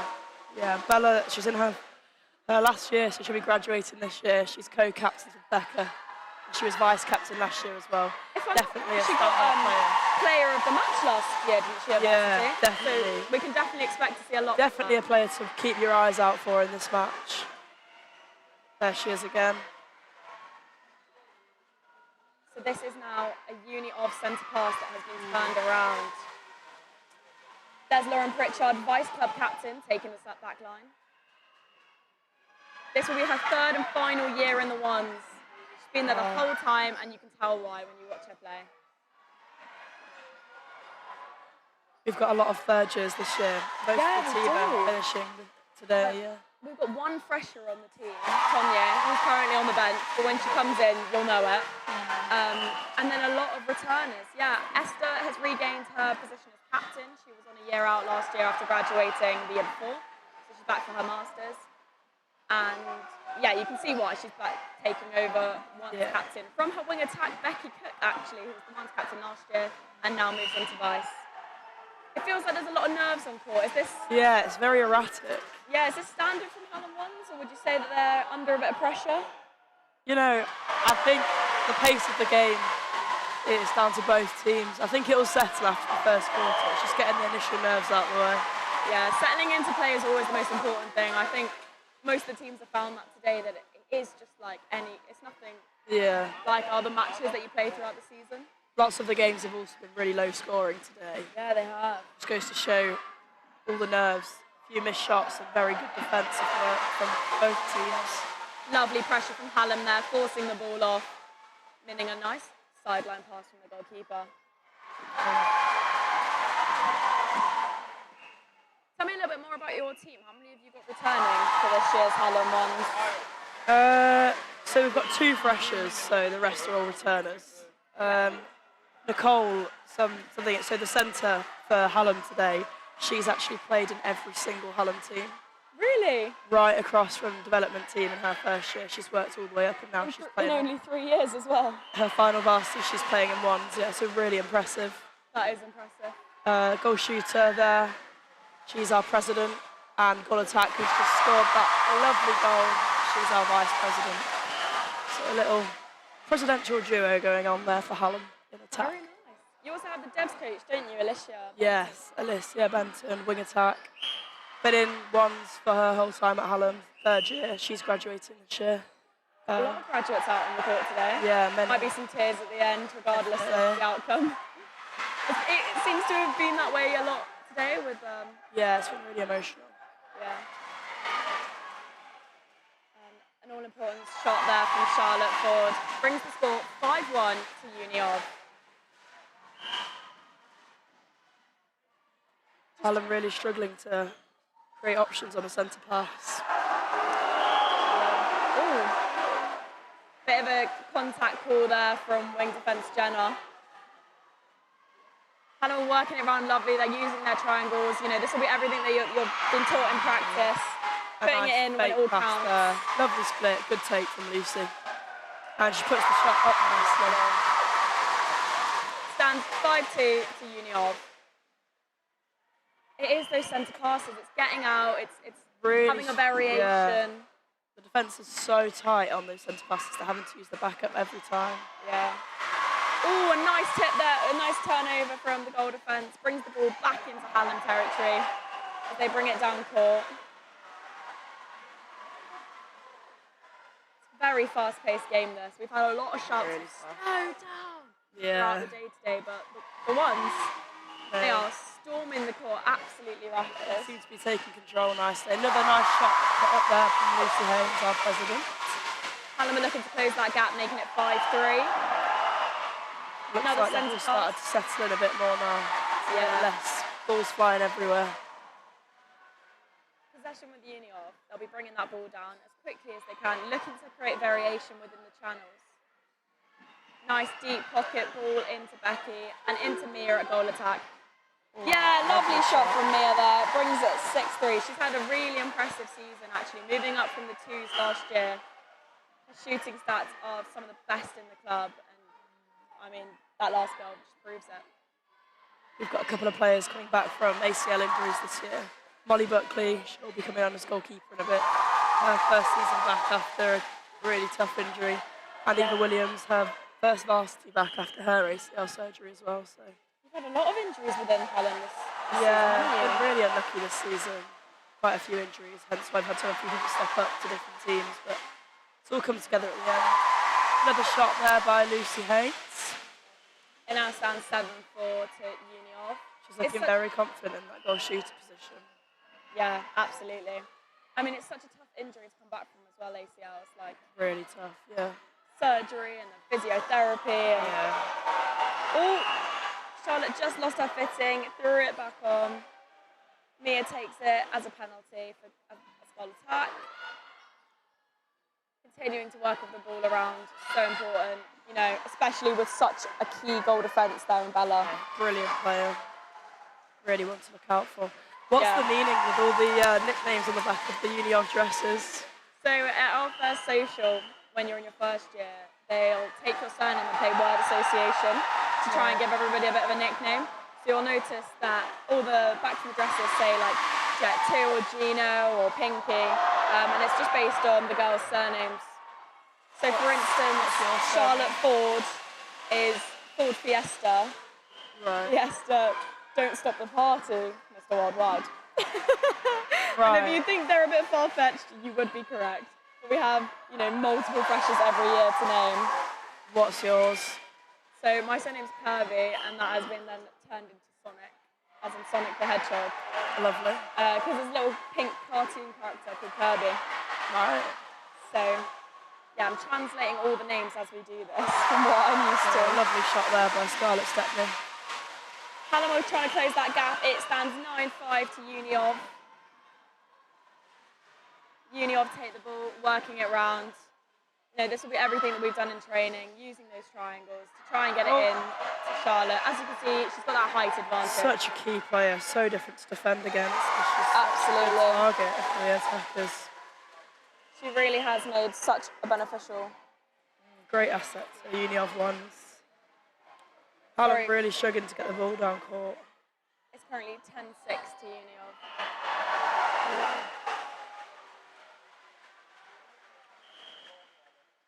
We've got another call from the umpire. The umpiring seems to be pretty fair and pretty good in this game. We've had some like contention over the day, but strong, clear umpires is what really makes the game. Definitely. And it means that we can just let the players do their thing. Yeah, no. And that outcome is that. Definitely. It's another goal for Hallam. 10-7. Oh, a lovely take from Amelia Karonya. So confident in that wing defence position. She played centre at the last varsity. And this year she's moved into wing defence and she really, really fits in there nicely. Yeah, it's not always easy moving into the positions, but I think if you play centre court, you're kind of expected to play all three. Yeah. And as a wing defence, I can promise you I cannot play wing attack.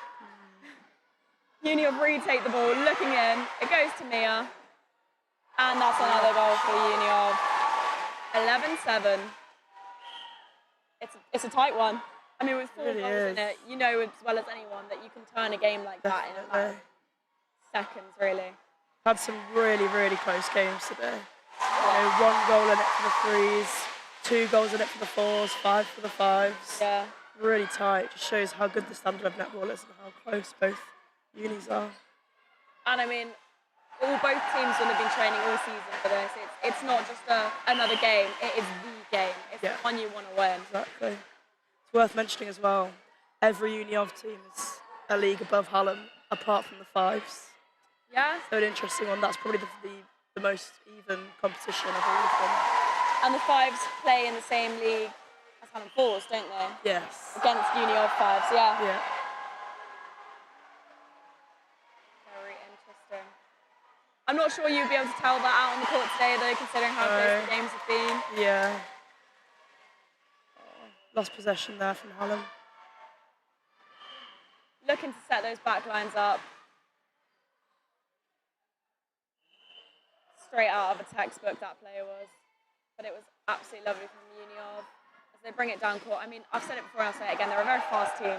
They love that central channel.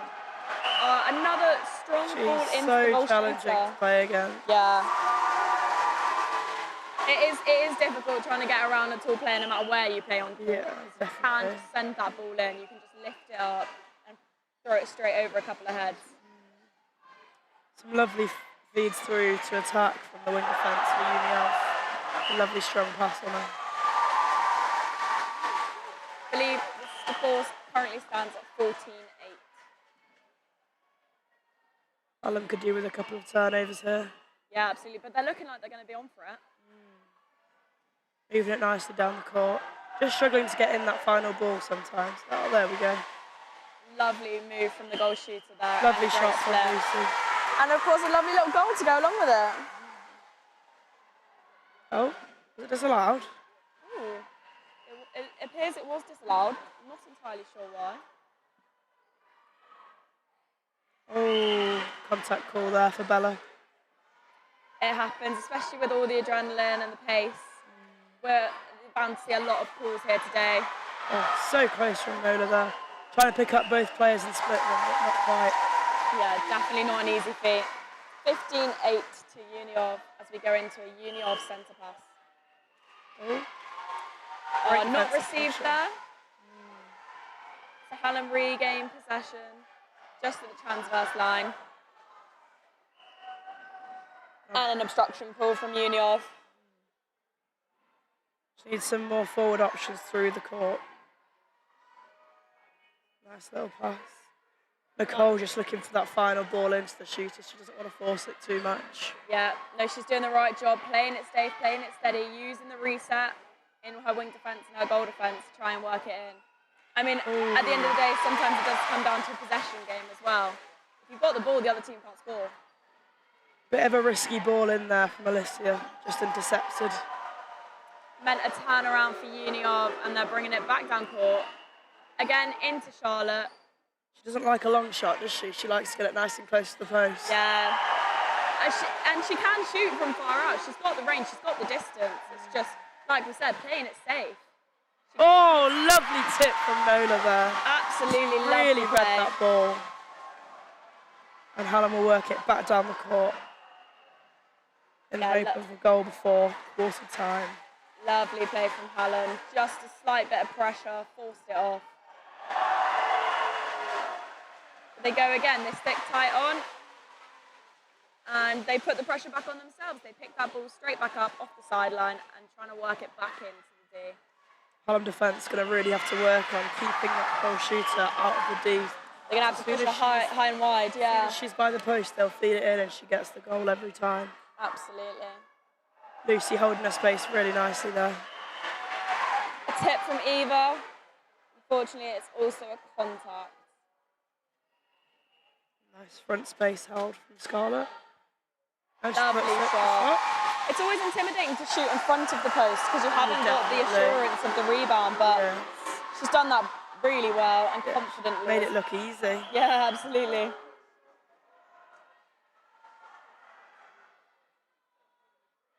Oh, well held. Lucy. Yeah, Managed well to cling held. onto it. Oh, lovely rebound from Scarlett. They really do have great chemistry. The two of them worked so hard over the season in their president and vice president roles. Yep. I'd love for them to get a win today. And that is the end of the first quarter. I believe the score is 15-9 to Uniov.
4 back on.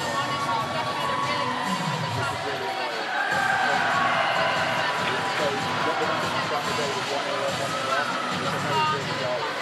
But yeah, that's why when the other two.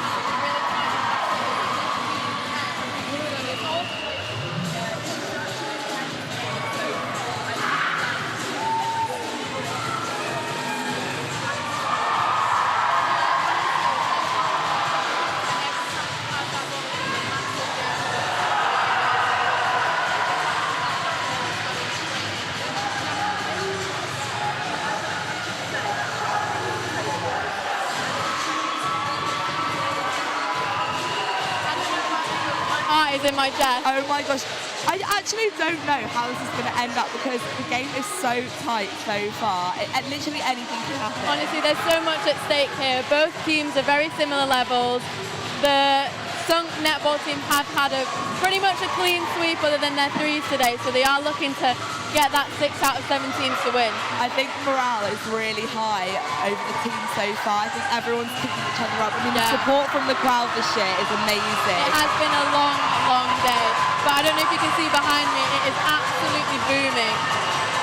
We've got the Hallam cheerleaders on now, so it's a bit crazy, but we're looking forward to watching the rest of the game. Do you have any predictions so far? I don't like to predict personally, but I do think it's going to be a really close game. Absolutely. I mean, Hallam are really loud out there, so we need to really bring it. We're about to go into the second quarter of the game, so we'll catch up with you at half-time and see how it goes.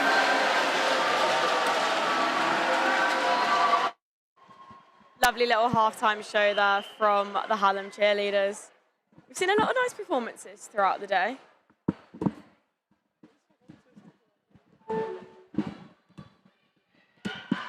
Sorry, just some technical difficulties here with Meg. I'm not sure if it was a technical difficulty or a skill issue, but here we are. Okay, we're about to start the second quarter of the Ones Varsity Netball 2026. The score currently stands 15-10 to Uni of, and it's a Uni of centre pass. I need to make a few turnovers here just to make them feel a bit more solid going into the second half of the match. Oh, we've got a few changes. That's Olivia White come on at goal attack. Anything else that I can see? Captain Esteban took the centre pass. It's Uni of work it down into the attacking D. Oh, a nice close call there. Changes for Bella. for Uni of or just the one for Hallam? Sorry, say that again. Any changes for Uni of in the second quarter? It's looking fairly similar. I can't quite see into defence yet, but I believe they've kept it exactly the same. Yeah. That would make sense, given the lead.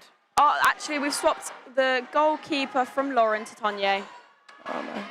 So Tonye has a history in Manchester Thunder pathway, and I'm sure she'll be using that expertise here on the court today. A number of the ones actually have played in pathways before. So centre Esther used to play for Leeds Rhinos, I want to say. As did Jenna in wing defence. Oh, that's going to be an important turnaround for Uni of after losing that centre pass. They're going to want to try and extend the lead, not just keep it, while Hallam will be looking to close those gaps with an all-important turnaround. An interception from Hallam or a rebound would do them greatly. Make all the difference at this point. Still 45 minutes to go in this match. Yeah, plenty of time. No chance calling it just yet. A rare miss from the goal shooter first time round. Very rare miss. But again, utilising what they know how to do. Uni of centre pass. Hopefully goes well kept in there from the goal attack. Oh, a lovely turnover from Alicia Benton. She's really showing her experience. Much more positive on court than when she's coaching, I see. Oh, lovely work. Nice, but held, got to hold that ball sometimes. You can't just send it into the first option. That goal is going to make all the difference for Hallam. They know how to work it round, and the shooters have the expertise to get it in. Having that patience, just to not rush the final pass is really important. Absolutely. It is a complete waiting game, patience game, waiting for someone to make that second move in order to be free for the ball. Again, need to turn possession back over here. to try and close that gap even more. Uniov using a reset to get it back down. Great defensive pressure from Hallam, forcing Uniov backwards or to the side. It's impressive play from the ones at the Uniov team. Oh, wow. Oh, slightly out of court there from Charlotte, unfortunately. Just a misstep. It happens all the time.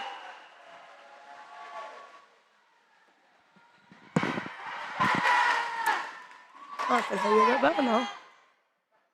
They've managed to turn it back around, though. Into Charlotte. Oh, a bit of a miss pass there. Hallam will take back over possession, hopefully work it straight up. It's just that looming pressure from Hallam. I mean, you're getting them tight and keeping them far out. It's exactly what you need to be doing. Bella's such a wise head in there. She's really controlling the pace of the game as defence, bring the ball through court. Definitely, her experience is showing. Those varsities before. Yes, definitely. Brilliant performance last time round. Looking to do the same today. And I have no doubt that she will. She's already been a key player in this first quarter, and coming into the second, I mean, yeah. Really Tip from the goal attack there. Oh, and was that footwork call? It was a bit unclear from the umpire's gestures, but Hallam take possession. Nice pocket ball there.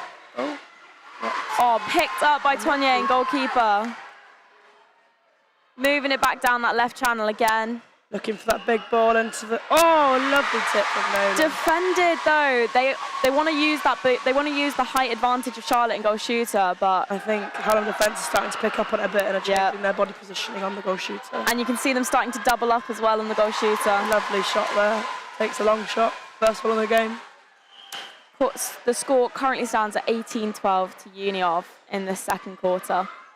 I mean, there's still 10 minutes to go in this one, and then an entire other half. So with 40 minutes left on the clock, this could be absolutely anybody's game.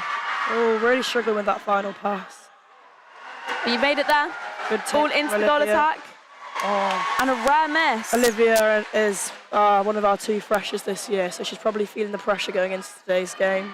And the other fresher being goalkeeper Nola, who's had a stormer of a game so far.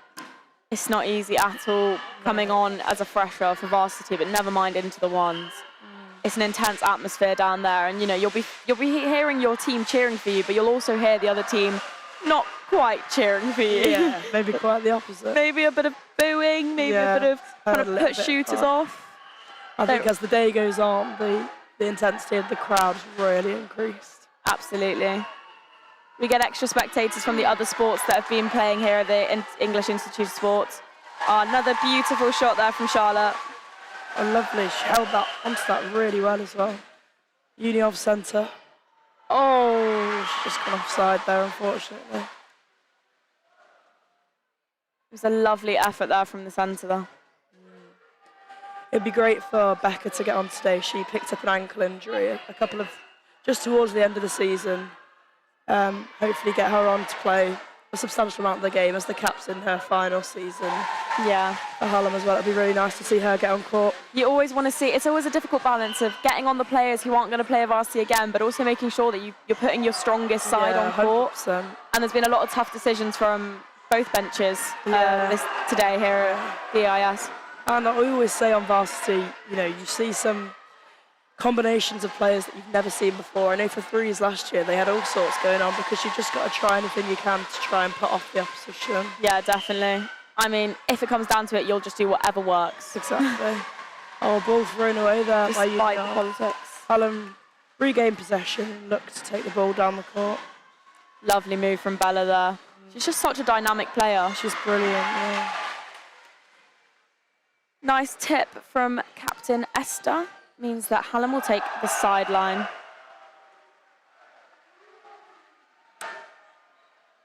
Cole looking for Lucy. Oh, swings it across the circle. It's always dangerous to swing it across the circle, but a lot of the time it works. Oh, Eva takes the interception there as the goal defense. Oh, Anthony oh my goodness. It goes Hallam, Uniov, and we've now got a Uniov ball. Playing a bit of ping pong down on the court. Keep up there. Uniov regain the ball as they bring it back down the court. working it around that circle again. They want to send that long ball in, but both defence are on her. Slight contact there. You can see both defenders are now picking up on it and going for a double mark on the goal Bella looks shooter. frustrated with that decision. She's really putting in a big shift out there today.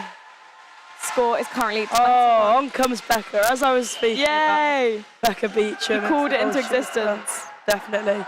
A lovely quarter and a half from Lucy. They're really showing her experience as well. Lovely holds. Hallam are looking to make it 21-14 as they Becca's work it first around and touch. into the circle. Look at her space. Lovely split. Such a lovely player to watch. Yeah, Really 21-14, talented. absolutely. I'm really happy that she's had the time to show what she can do. And she comes on and makes an instant impact. Yeah. A nice goal scored there. I mean, we talk about impact players all the time in netball with that your starting seven's not necessarily always just like the 7 strongest players. Yeah. Nice goal. Also what works together, chemistry. Absolutely, a nice goal there from Charlotte again. But you can really tell when you bring an impact player on because they do make an impact. Yeah, definitely. Just knocked her out there by Uniov. Oh, a lovely quick pass into Olivia by Becca. And she pops up the shot. Great shot from Olivia. They formed a really nice duo, Olivia and Becca this season. Yeah, it's not just about who works well as a 7, but who works well in those units. No, sir. Getting your centre court, your attack and your defence. Oh, lovely take by Lovely, Bella. Yeah, I think Hallam are really warming up to the game now and trying to, put a fight up to Uniov after They've warmed up and Bella's looking to make it players player 2 years in a row. Looks that way. Well snatched by Amelia. A nice Just reset. feeding through so well. Again, lovely split from the goal shooter. She'll be looking to make it 22-15. A rare miss from Becca there. A rare miss, but luckily she's got the penalty. Ooh. And another penalty against the goalkeeper there. So Olivia goal will attack. try to make that. Oh. Struggling with the rebounds.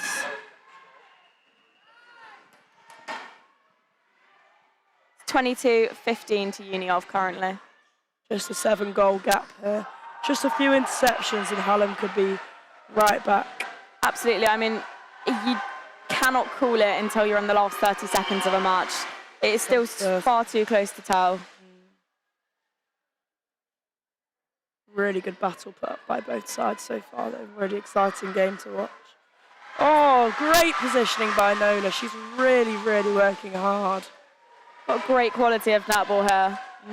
It is always interesting to see the ones giving it their all, playing that final game of the season. Definitely. Leaving it all out. I know that they'll, regardless of the outcome, they'll be making both coaches very proud. Most certainly. Oh, big ball in from Liz. Doesn't look like it's going to get over the goalkeeper. What a phenomenal talent she is. Tonye, she really knows what she's doing when she puts that goalkeeper bib on. This is what I mean when I talk about impact players. I mean, Lauren is a fantastic starting goalkeeper.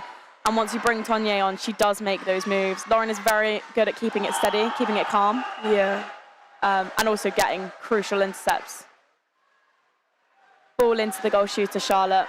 I'd say that was a shot that went slightly wrong, actually. But Was it a shot? Was it a pass? I'm not sure. It's a classic case of miss it and just call it like a pass. That's fine.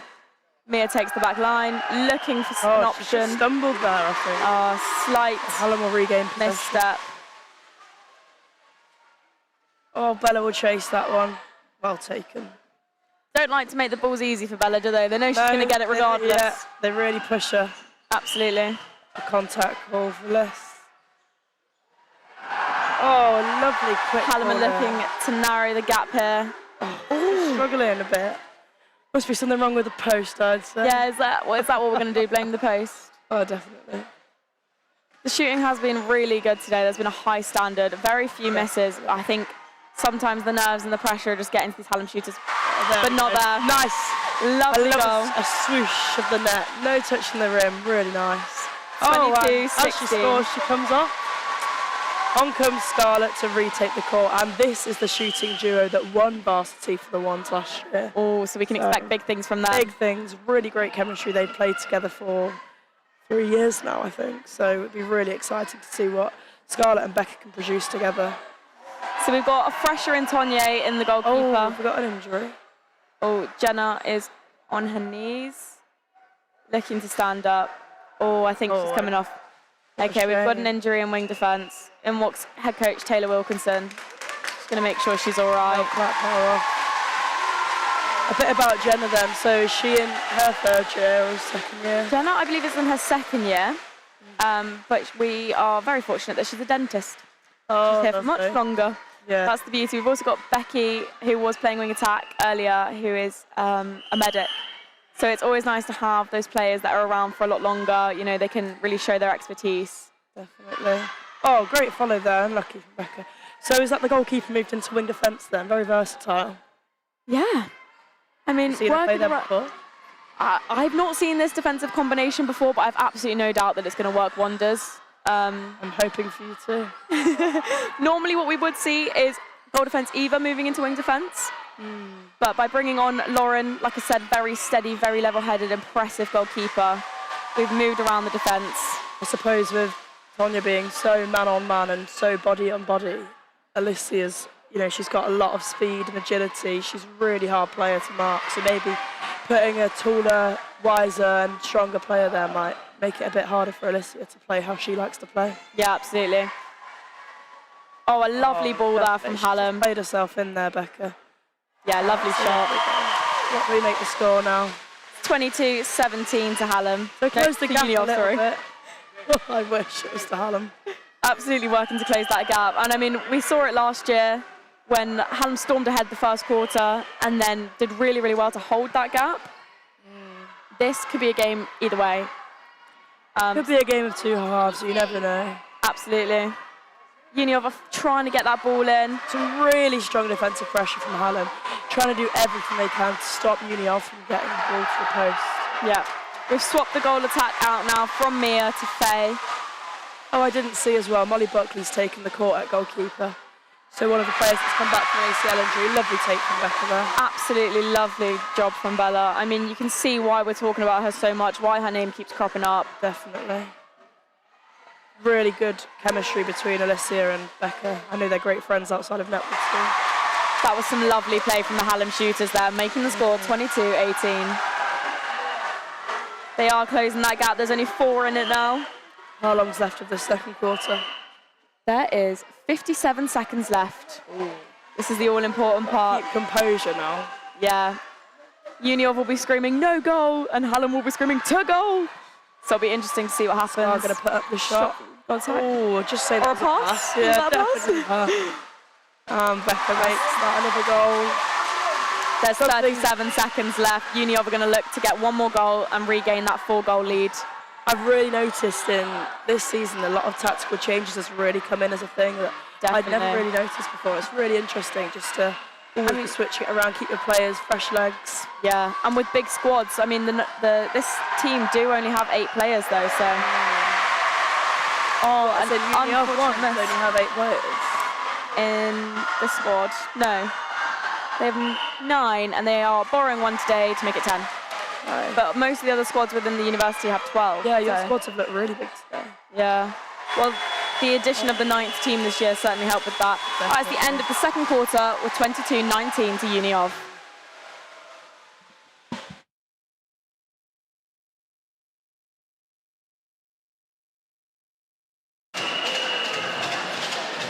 Okay, so it's half-time here for the women's first team netball. I'm Liv Massey and I'm your presenter, and I'm here with Jess Smith and Heather, who are our pundits for this game. It has been a pretty intense match so far. Intense is one word, yeah. So what are we thinking of the game so far? Well, I mean, the score's now 22-19, still Uniov with the lead, but I think it's getting a lot more tense. We have just had an injury. We had Jenna come off. Yeah, it was going so speedy, and now there's only like a 3-goal difference, which is just a bit crazy. I mean, at one point we had an 8-goal lead, and Hallam have just been slowly forcing mistakes from our side. Obviously, Jenna going off is a massive loss for the team. She's a very, very strong player and speedy as well. But Uniov are quite good at resetting it, bring it back, and Hallam play quite fast. And I think coming up against those, it's good. I can't call it. I really can't call it. Both sides have kind of like an arsenal of substitutes. Every time there's a sub made, there's absolutely no difference. I mean, you've got Tonya is a fresher after the uni of, and she has been absolutely amazing. She's been outstanding. Yeah. Fresher to watch, for sure. The uni of goal shooter as well has gone up from the third team to the first team this year, which I just think is so intense, and she is doing so well. As soon as the ball is in her hand, it's essentially in the net. I mean, her height definitely helps. But some of these on the back line, then when she caught it and brought it back in, just her agility and her skill is really proving itself in this game. Both sides are keeping really calm as well.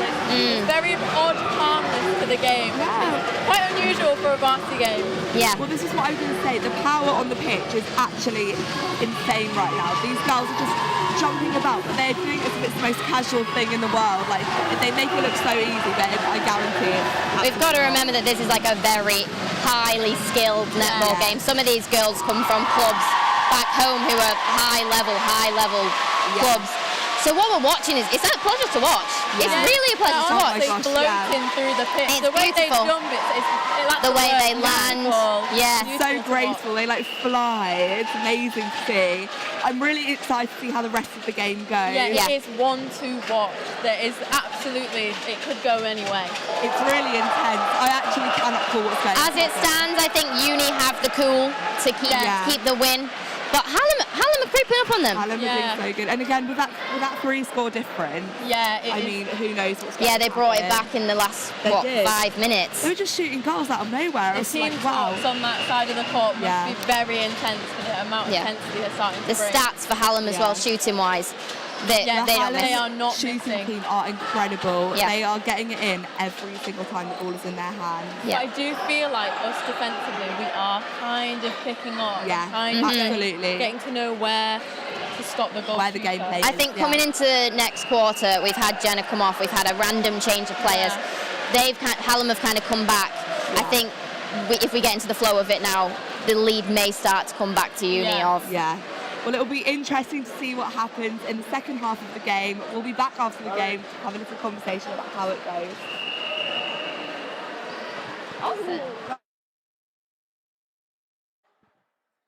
Thanks, guys. Right, we take over here, third quarter of the Netball 1's Varsity 2026. You can see the Hallam team there looking quite confident. I think, you know, they can see that victory within their reach. It's only a 3-goal difference at the moment. You know, 3 goals at half-time, that's 1 interception. Yep. And then you're back on track. Absolutely. Definitely nothing's decided yet by any means. What will Hallam head coach be saying to them down there? I think a lot of it will be taking control and ownership of the game, playing at our pace and not changing the way you play. Yeah, absolutely. I'm sure head coach Taylor Wilkinson over at Uni of will be telling them to keep their cool, look for that reset, and always making sure we're in front of the ball, in front of the player to receive the ball. Have you had your head coach for a while now, or is this a new move? Yeah, I'm not entirely sure on the amount of years that Taylor has been with the club, but she's got that tenure, she's got that experience. The players trust her. I mean, she'll be doing that team talk. You can also see Yana, their club captain, getting involved, keeping heads calm, keeping spirits high. We've had 2 new coaches come in this season. Yes. Following the departure of our 2 coaches last year after a successful varsity. Yeah, what's that transition been like? Yeah, it's been really good. It's been nice to have a new set of eyes over everything.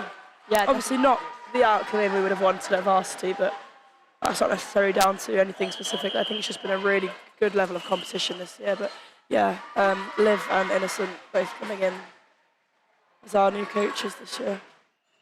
Hallam take the first centre pass, but I believe there was a breaking issue, turning the ball over to the Uni offside. They're keeping colour of Bella's trainers, rather luminous red, aren't they? They are quite bright. You can see they've kept the attack the same for Uni of. Oh, you can see both defence are doubling up on the goal shooter now. They've worked out our tricks. Yeah, definitely. Because there's only so much you can do for height. I know. And in it goes. There's a goal by Charlotte for Uni of. I think bringing Molly in as goalkeeper as a replacement for Node is a good move because she's got the height. But, yeah. Yeah, absolutely. And I mean, not taking Bella off is going to be a core part of that strategy as well. Most definitely, yeah. She can just work it around so effortlessly. She's so tight on, man on, always getting little tips everywhere. Yeah, there's Becky Kirk, vice captain of the ones, looking to work it round, use those triangles so that they can send it in. Oh, beautiful ball into Faye and goal attack. And it's another goal. Attack come on there. I don't remember seeing them the first time. She just joined us in the latter half of the second quarter. Right. And she's part of the one squad from last season. Oh, okay. So they'll all be looking for redemption out on this court today. Aside from Tonya, who joins us this year, and she'll be looking for her first and fresh new win. The wing defence? Goal defence. Goal defence. Oh, the wing defence is Eva. You know, she returns from last year. She the captain? The captain is Esther in centre. Oh, okay. Who wasn't here last season, but was here the season before. So she didn't have to face the defeat, and maybe bringing her back in is what's going to rewrite this year's fixture. Who knows? Was it that we were just missing Captain Esther the whole time? I guess we'll find out. Or was it that Hallam are just completely superior? And It could be. Amazing netball club. No doubt about that. There is some amazing netball, just like this turnover here. Working it really nicely down court. At such speed as well. Nicole not quite able to get onto the end of that one. And I mean, when balls are flying this fast and at such intensity, like, it is difficult. Very difficult, yeah. Defence trying to work it back down, ball into centre. Using that reset, checking around. One's use zonal marking, but no other team in the club does, so really interesting. They've used that for a few years now.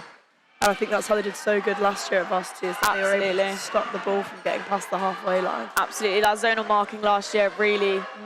You'll really see that when they're defending from attack all the way through court, their zonal marking is brilliant. I think that rattled a few people over at Uni of last year after the zonal marking, because it was just so impressive and it worked, and it's hard to attack against. Yeah. A lovely goal there from Uni of, bringing the score to 25-19. It gets really even more physical as you go up through the day as well. You can just see the battle between goalkeeper and goal shooter, how body on body Molly Buckley and Charlotte are. Really goes to show how physical it is at the standard. Absolutely, a nice long shot there from Charlotte. When it comes to it, I mean, netball is an equal contest sport, but it does seem to get more and more contact the older you get, I found. Definitely. And there will be a couple of bruises, a couple of scrapes when these girls get off court later. Yeah, it's heated rivalry as well. Definitely. Lovely take from Becca there, worked stuff in, a lovely goal. Lovely shot. It's made a really good impact coming on in this game. Definitely. Esther retakes the ball for the Uni of centre. Oh, slight tumble. A tumble there from Nicole. No harm, no foul. Seems to be no injury. She's back up. She bounces around. I mean, touch wood, but I don't see the girl ever getting injured. She's so light on her feet.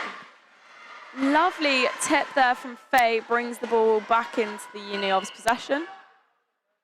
And with a bit of obstruction, they'll be using that penalty to bring the ball back down court. You can see Eva there in wing defence is just so composed. She doesn't get rattled by the pressure. She's really confident. Absolutely confident in herself. And you can see the same happening with many of the Hallam players. Centred lovely arms, trying to get that hands over that ball. Oh, so close. You know, Nicole's one of those players that she's just a nightmare to play against. She's in every space. She's across the whole court. She's constantly moving. I've really struggled to play against her. I've played against her in training in the past. Yeah. Another goal there from Charlotte and goal shooter for Uni of. What does that make the score? The score, it stands at 27-20. Uni of pulled away a bit. Going into third quarter was only 3 goals. We're looking at 7 goals at the moment. Long shot. Oh, but Hallam are looking to close that gap with a lovely long shot there. Delicious shot. 27-21.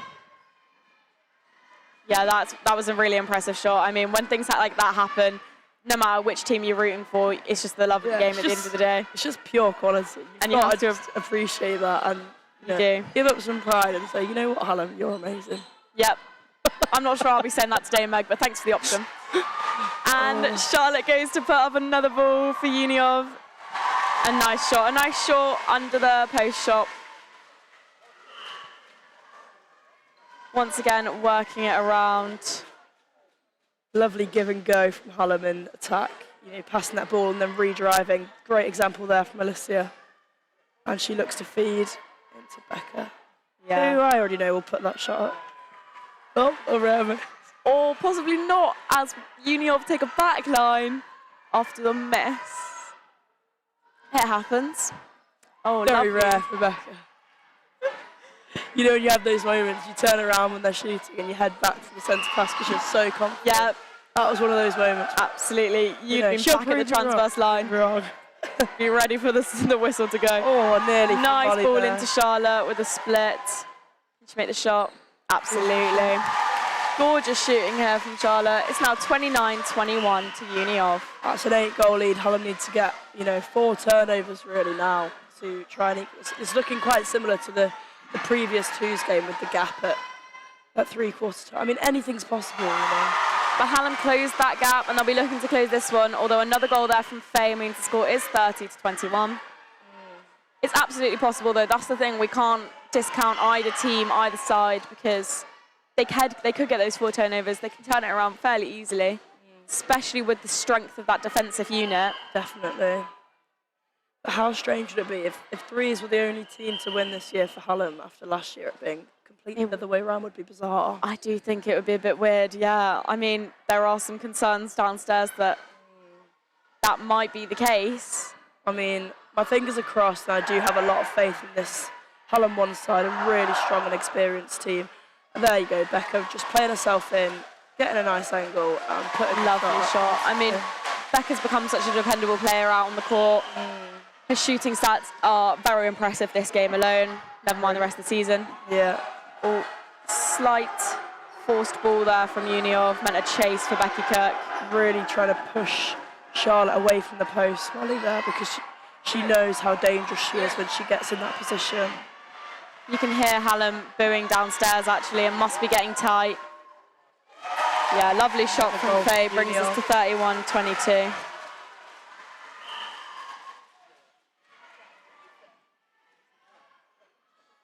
It's impressive play from all the girls, and as the presenters were saying in between the gap there, a lot of these girls have come from impressive pathways, impressive teams around the country, so it is a real privilege to get to watch this level of netball. Such a great day. So, 4 games last year, 6 games in a day. It's a very long day, but brilliant to watch, from slightly lower standard all the way through to this standard, which is, very, very high standard, good quality netball. Yeah. I mean, Megan, you and I have both been here since 8 a.m. So we appreciate that it has been a long day, as it's currently 10 to 8. But I suppose this is the main event, isn't it? Absolutely. The final one of the day. Oh, slightly longer shot from Faye there that didn't quite go in. But an interception from captain Esther in centre means she gets another shot. And this time it does go in, leaving the score 32-22. Really extending that gap to 10 goals now. Another turnover for Uniov and a contact call for Amelia Kawana. Hallam really, really got to do something special at the end of the last 5 minutes of this quarter, otherwise they're going to be setting themselves a big task going into that final quarter. 11-goal lead, having gone into the quarter with only 3 in it. Uniov have really widened that gap. But Hallam are looking to make it slightly smaller. Oh, and a rare miss. Seems to be going their way, does it? It might just be a combination. This attacking unit might not have worked together as well in the past. Maybe casting a spell on that post. Yep. Or maybe there's some magic going on. Who knows? Yeah, potentially. You never know. Fine, Hallam retake the ball. They've got another chance to close this gap now. Hopefully that shot hits the back of the net nicely this time. Really rooting for Hallam here. That wing attack's really proven her worth. She is so speedy down the court. Oh, Alicia Benton, she's got the speed. She's really into her gym. Shout out to Lissy May Moves on TikTok. There's that goal they were looking for, bringing the score 33-23. Oh, lofted ball into Charlotte, and she takes that nicely. A long shot. Oh, it's a contact for Bella there, I think. Charlotte gets a second chance to try and make it 34-23. With a lovely bright red trainers on. Oh, and another rare miss means that Hallam will take the back line. Nope. Oh. Sorry. Despite some confusion, Uniov will take the back line. And again, looking to work it round into Faye. Bella is Contact just again. so tight on and lucky with some of these decisions. I mean, it is just absolute what happens. If you're going to play tight on, man marking, it's bound to happen. The obstructions for contact, there's not a lot you can do. If you can play an entire game with perfect discipline, then you're not trying. Exactly. And Bella is doing far from not trying. Yes. Absolutely key player out on this court. You can see why she hasn't been taken off in this. So yeah, again, just struggling with that final ball, but starting off from Molly there with that back line, worked it all the way down court in the space of a couple of seconds, and now into Scarlett to try and put up that shot. Yeah, lovely shot from Scarlett. Bringing the score 33-24. She's sunk it. Scarlett's been doing a fabulous job. She really has. She's been a great role model to some of the younger girls this season as vice president. Really lovely to have her putting out one last performance in this show-stopping varsity main event. We just missed another great shot there from Hallam. 33-25 to Uniov. Starting to close that gap a little bit. Just 8. Yeah, definitely. In the previous 10. They're bringing it down. I think at one point we had a gap of 11. So they're certainly closing that. Just need to get another turnover here. And absolutely doable for goal defence Bella. I'm just wanting this to be a really, really close game for my own entertainment, I think. Yeah, definitely. A nail biter. When you're not the one playing, it's, yeah, you know. Absolutely. When you are the one playing, it's awful. Yeah, indeed. My match earlier, we took the lead by 1 goal in the last second of the game. Absolute last second. First-hand experience, the nerves are crazy. Yep. Well, most of the teams here today at the EIS have had to fight hard. There's not been an easy win yet. No. Lots of close games, close calls. And it does come down to who can keep calm. Definitely. Especially on such a big day with so many spectators. I mean, this is the most people who ever watch you play in a match. Yeah, you've got to keep that final bit of composure. You know, the crowd is so loud and keeping them riled up, it does put a lot of pressure on, especially the younger and less experienced players who it's their first time at varsity. Definitely, and trying to keep that discipline as well when you've got people screaming and shouting and the adrenaline's running. I mean, trying to keep 3 feet or a metre away and not contacting, like we say, it just becomes a bit more difficult. Definitely. So Hallam and Uniov are doing really well to keep level heads here. We've not had too many contacts, not had many calls at all from the umpires. And we're coming right to the end of this third quarter now. Scarlett Stepney looking to put up a shot. Oh, a nice rebound from Becca. And she'll make that look easy as ever. Yeah, gorgeous shot there from Becca, bringing the score 34-26. And how long's remaining of this third quarter? Glad you asked. There is a minute left in this third quarter. Uniov will be really looking to, you know, keep this gap nice and big whilst Hallam are trying their best to fight for an interception.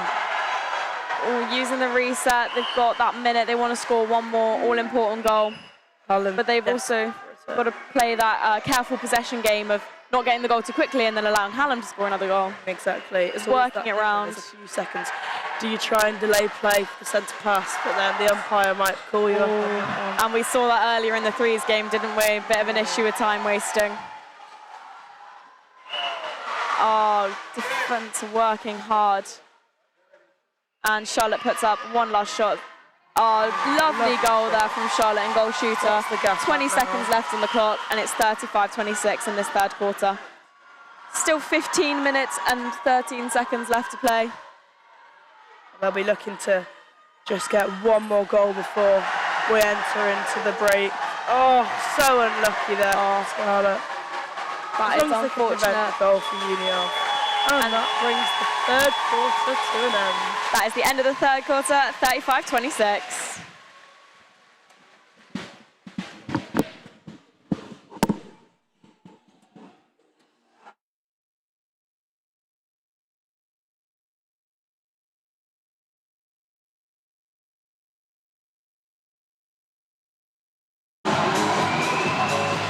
Okay, we are back after the third quarter. The score is 35-26 for University of Sheffield. How are we feeling about it so far? I mean, Uni are seeming pretty confident now. Yeah. It's started to pull away. They've really got into the flow, especially with the new players. Yeah, they've definitely accelerated this. Yeah, they've had a bit of a formation change with a few positions being swapped, but they've really not had any sort of like level drop. But I'm needless to say, Hallam are also doing pretty well, but I think Uni of have just got that edge. Yeah, absolutely. And I think going into that final quarter, I think University now has more confidence as well. You can see that it's growing on the pitch 100%. How are we feeling about the next one? I mean, at this point, Hallam are the underdogs. They're going to have to work hard. They're going to have to keep forcing mistakes. But when they're playing it, especially in the circle, Uni of is playing it back. Yeah, they're really not phased. Hallam are forcing them out of the circle. They're doing a very, very good job defensively to keep them under check. But they will need to force more mistakes and really capitalise. I think Uni of just have that vigour to keep going, but they really need to keep that if they do want to take home the win today. I think it's possible. Yeah. I really do. They're a good team.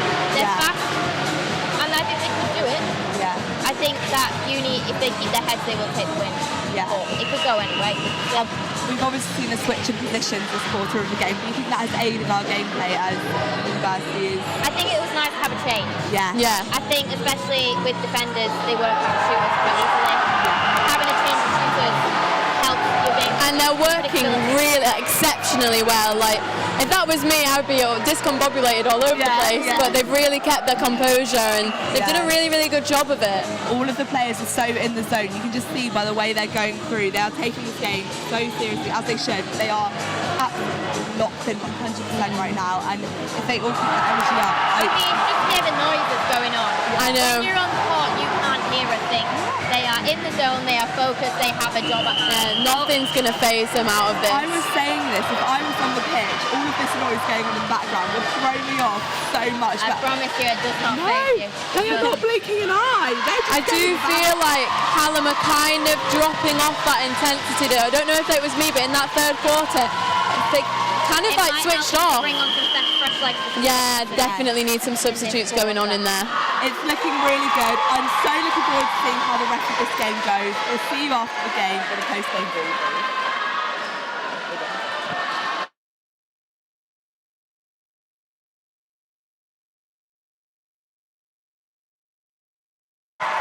Okey-dokey, you join us here for the fourth and final quarter of the Netball Varsity Ones. Again, a Uni of centre taken by captain Esther Bean. The score currently stands at 35-26. So it's the final quarter of the final match of the competitive year for University Netball. Yeah, absolutely. Oh, I guess quite upsetting when you put it like that.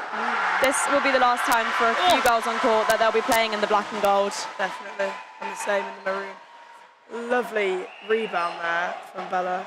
Yeah. Alicia looking a little bit frustrated. Hallam working it around using those triangles. Oh, they had that back option but couldn't quite make it over the defence. And a lovely shot there from Hallam.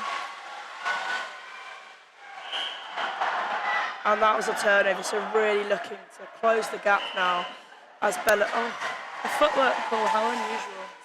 Very rare call here at such high level quality netball, but it does happen. Of course, a bit slippy down there, unfortunately. Yeah, and the speed of the game as well. Sometimes you just don't know where you're putting your feet. Definitely 5 matches on there today alone. Oh, looking to put that high ball into goal shooter Charlotte, but it hasn't quite worked. But with a penalty against goal defence, it's looking like Uniov will get another opportunity. Hallam will really want to keep it moving in this final quarter because they've got a bit of making up to do. Definitely. Where Uniov can play a bit of a possession game, they can afford to time waste a little bit. Hallam absolutely cannot, and they'll be looking to keep it fast and upbeat.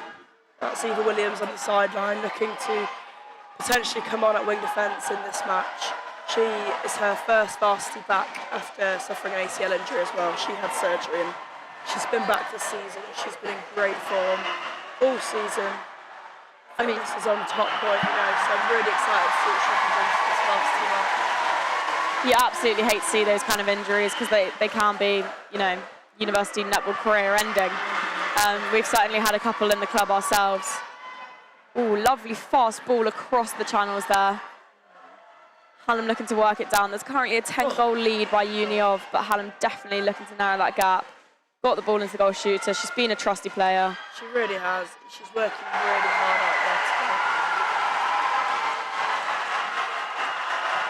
And there you go, body on body, really doing everything she can to try and get a tip there. Union using their defensive unit to bring the ball back down. And this zonal approach to marking from Hallam is Definitely really making it difficult for Union to get down the court. And there we go again. And yep, and allowing for those intercepts, those turnovers. The zonal marking is definitely Hallam's strong suit.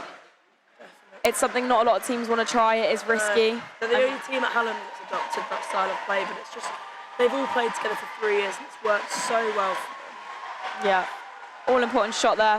Oh, and a lovely goal from Hallam, the goal shooter.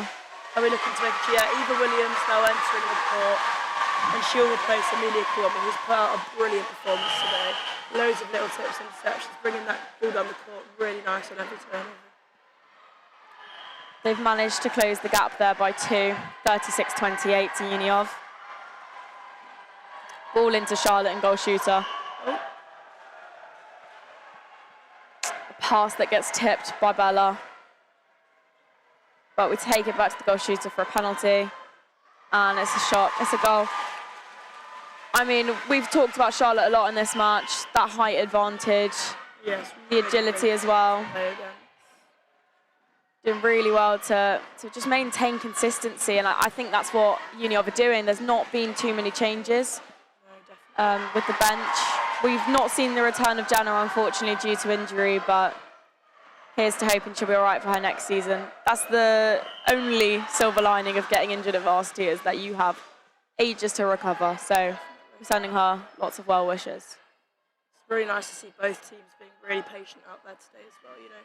Definitely. Working it, lots of passes to goal, not trying to force it in. It's just really nice to see. Yeah, absolutely. Every player touching the ball before it gets to goal.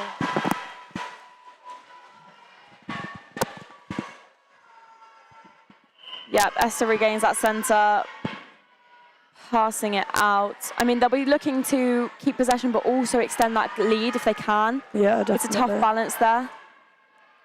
You know, this defensive press from Hallam really keeping the ball in that centre third. Really, I mean, you can't help a ball like that. Or another long ball into Charlotte. And a lovely shot as well.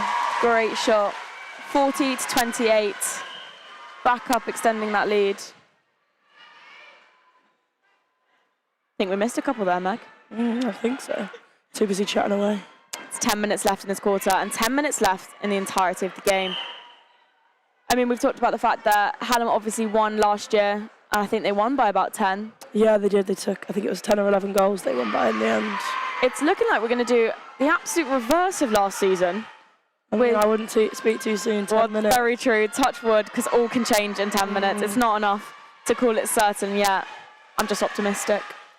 But I think you'll see both teams putting in every last bit of effort they can. Everything they've got, they're going to leave it out on the court. Most definitely. There's going to be a lot of tiredness afterwards. Oh, a lovely shot from Scarlett. Gorgeous shot. She's getting more and more confident with her shooting throughout this game. And also riskier. I think you've got to. When you're trying so hard to work it around. Yeah, definitely. You are going to take those longer balls. You know, speaking of the devil there, Scarlett Stepney out for Olivia White, one of the freshers who's taken back onto the court now, and she'll look to be an impact player for this final quarter. Can see that happening. Umpire just warning there for Nola. How unfortunate.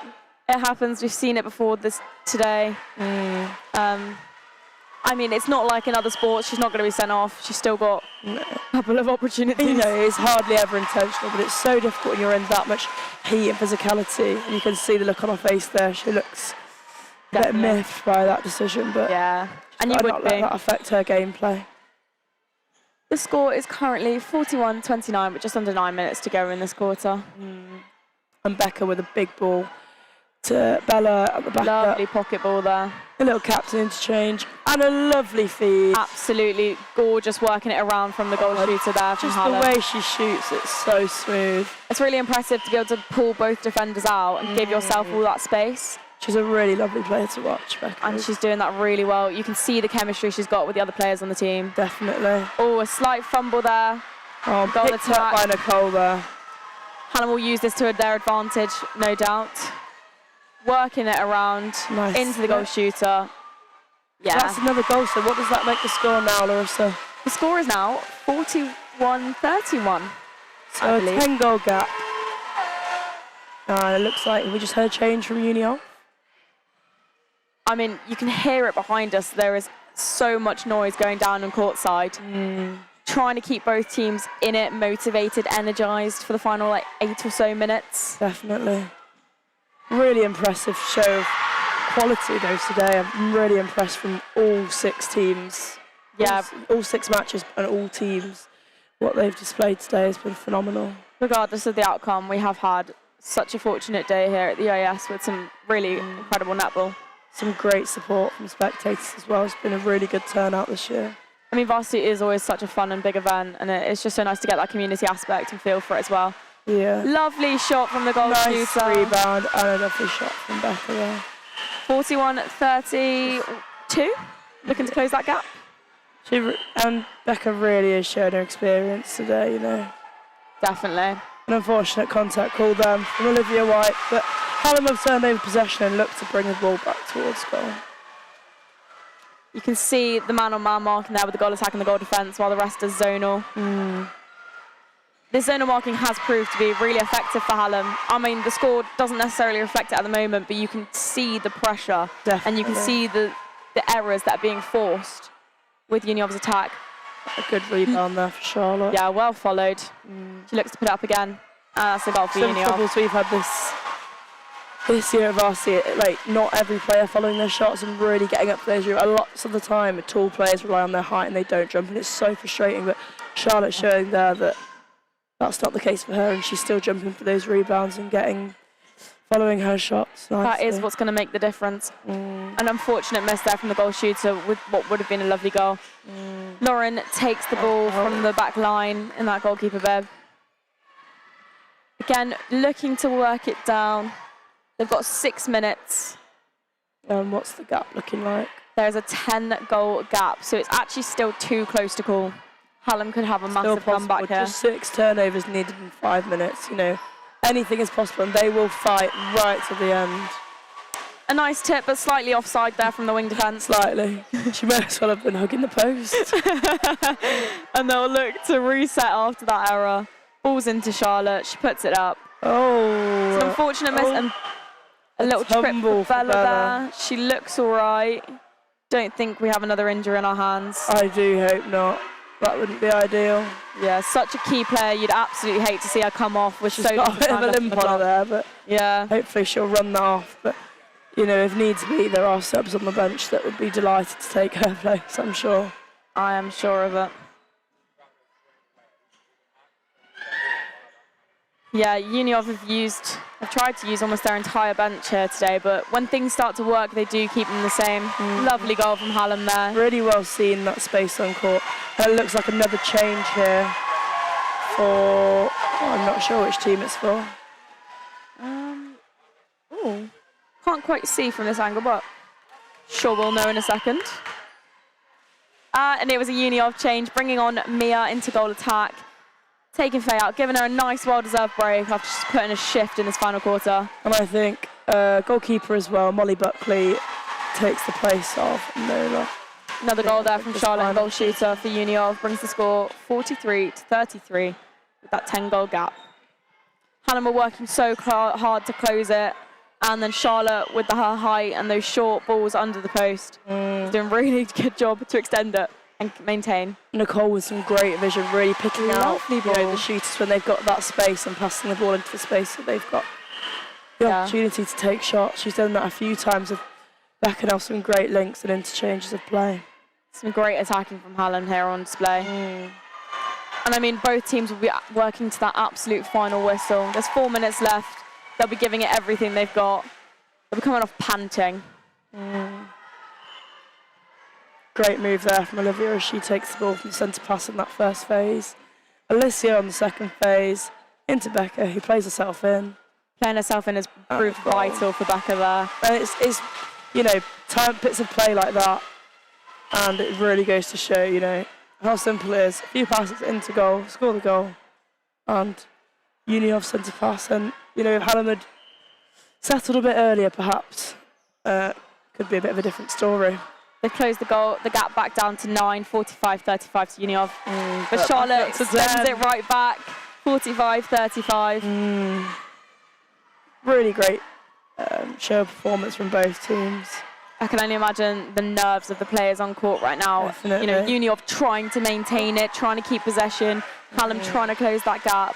The pressure's really... That one just slipped through Nicole's hands, but she's put a great performance out. And the fitness to keep up that energy as centre for a whole match is really, really impressive. It's incredibly impressive. Keeping those balls high, you know, as you fatigue and exhaust, it's so tempting to throw from the hip. Keeping that ball above your head. Keeping that ball high and strong. That's what makes all the difference. And we can see all players on court doing this. You know, they've had their fitness tested all season. Now's the time to prove why. Another lovely ball into Charlotte and goal shooter. You know, Uniov also using their backup really nicely. And it looks like we're about to see another tactical change. Yeah, Esther's not quite taking the centre yet. Let's have a look who's come on. Well, the crowds appear to be happy with whoever the change was. There's a lot of going and ahhing down there. Oh, so we've got Nola on for Bella. So Bella's taken the bench. Co-captain there.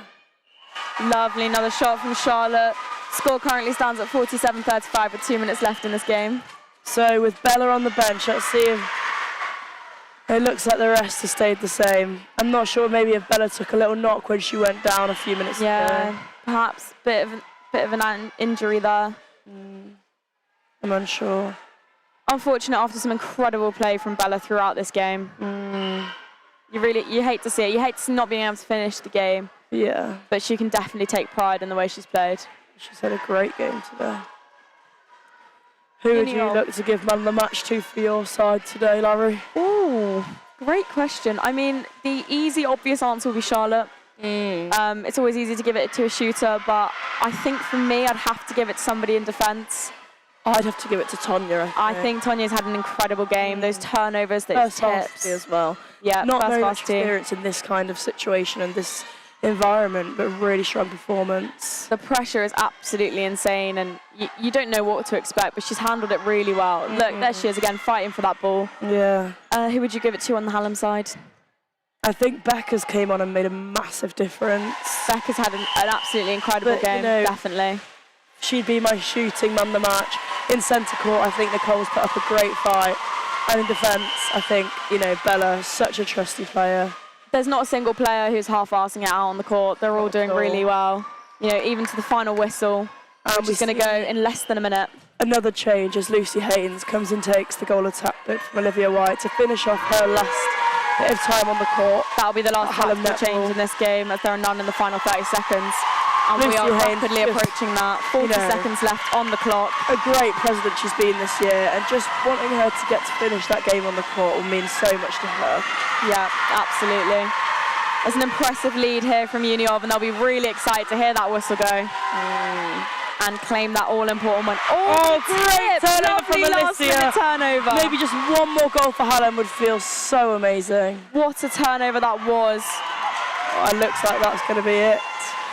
With Uniov 10 seconds left to go.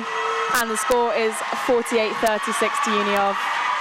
They're not going to give up. They keep playing to that final whistle. They want Can Uniov get one more? So close. Oh, it doesn't Molly look like it. There, and that's the final whistle. That is the end of the Netball One's Varsity 2026. With a score of 48-36 to Uniov, rewriting the Hallam victory of last year. I mean, what a game of netball. Fantastic, really. Amazing game. So good to watch. Oh, we can see some tears there over on the Uniov side as they're so happy with that win. And for those players, it's their last time on court. Yeah, quite a lot. Congratulations to both teams, and what a brilliant day of netball. Yeah, absolutely. I mean, Hallam can be so proud of the quality of play here today. Definitely. Both teams going to cheer for each other now.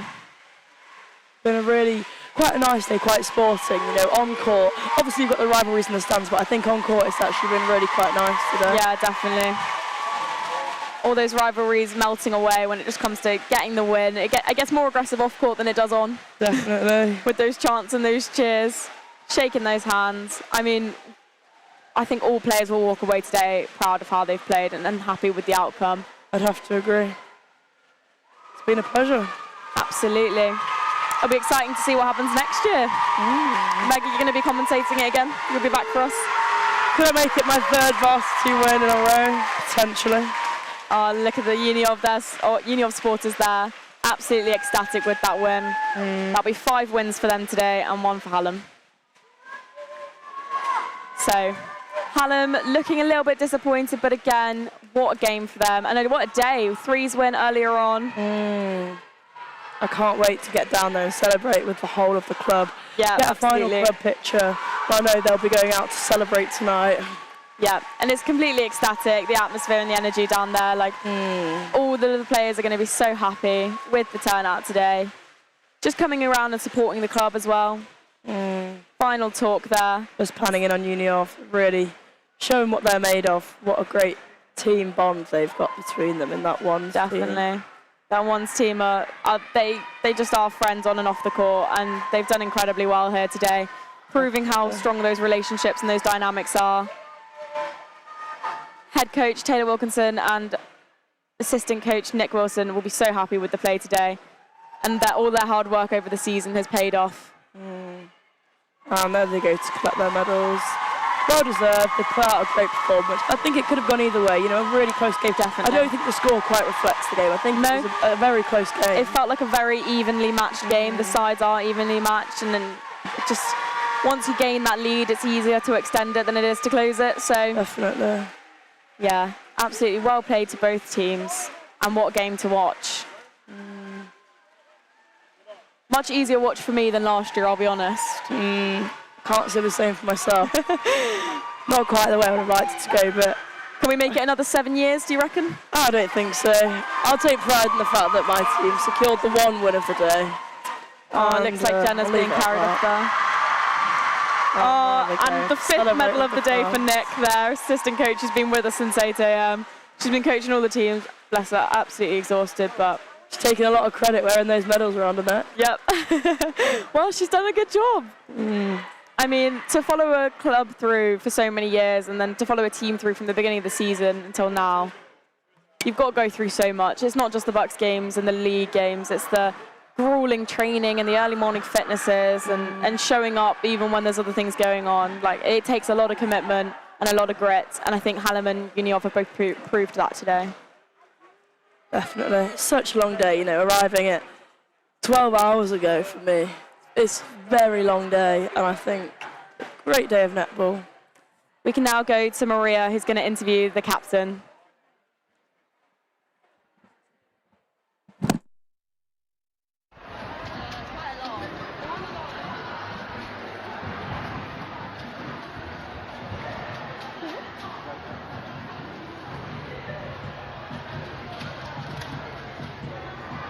Well, take a little bit more.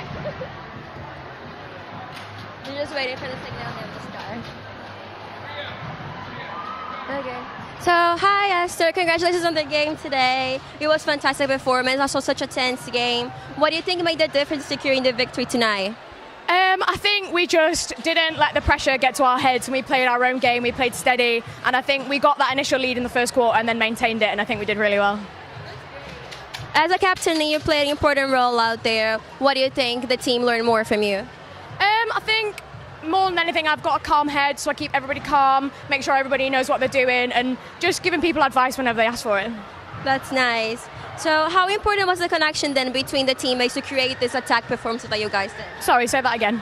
The performance that you guys did between attacking and defending, what do you think the communication was? I think we just played one of our best games, and I think we just kept calm and stuck the defence on, put the pressure on throughout the entire court, all the way from shooter to keeper, and I think it really, really showed. Great. Thank you so much. Enjoy your celebration. Thank you.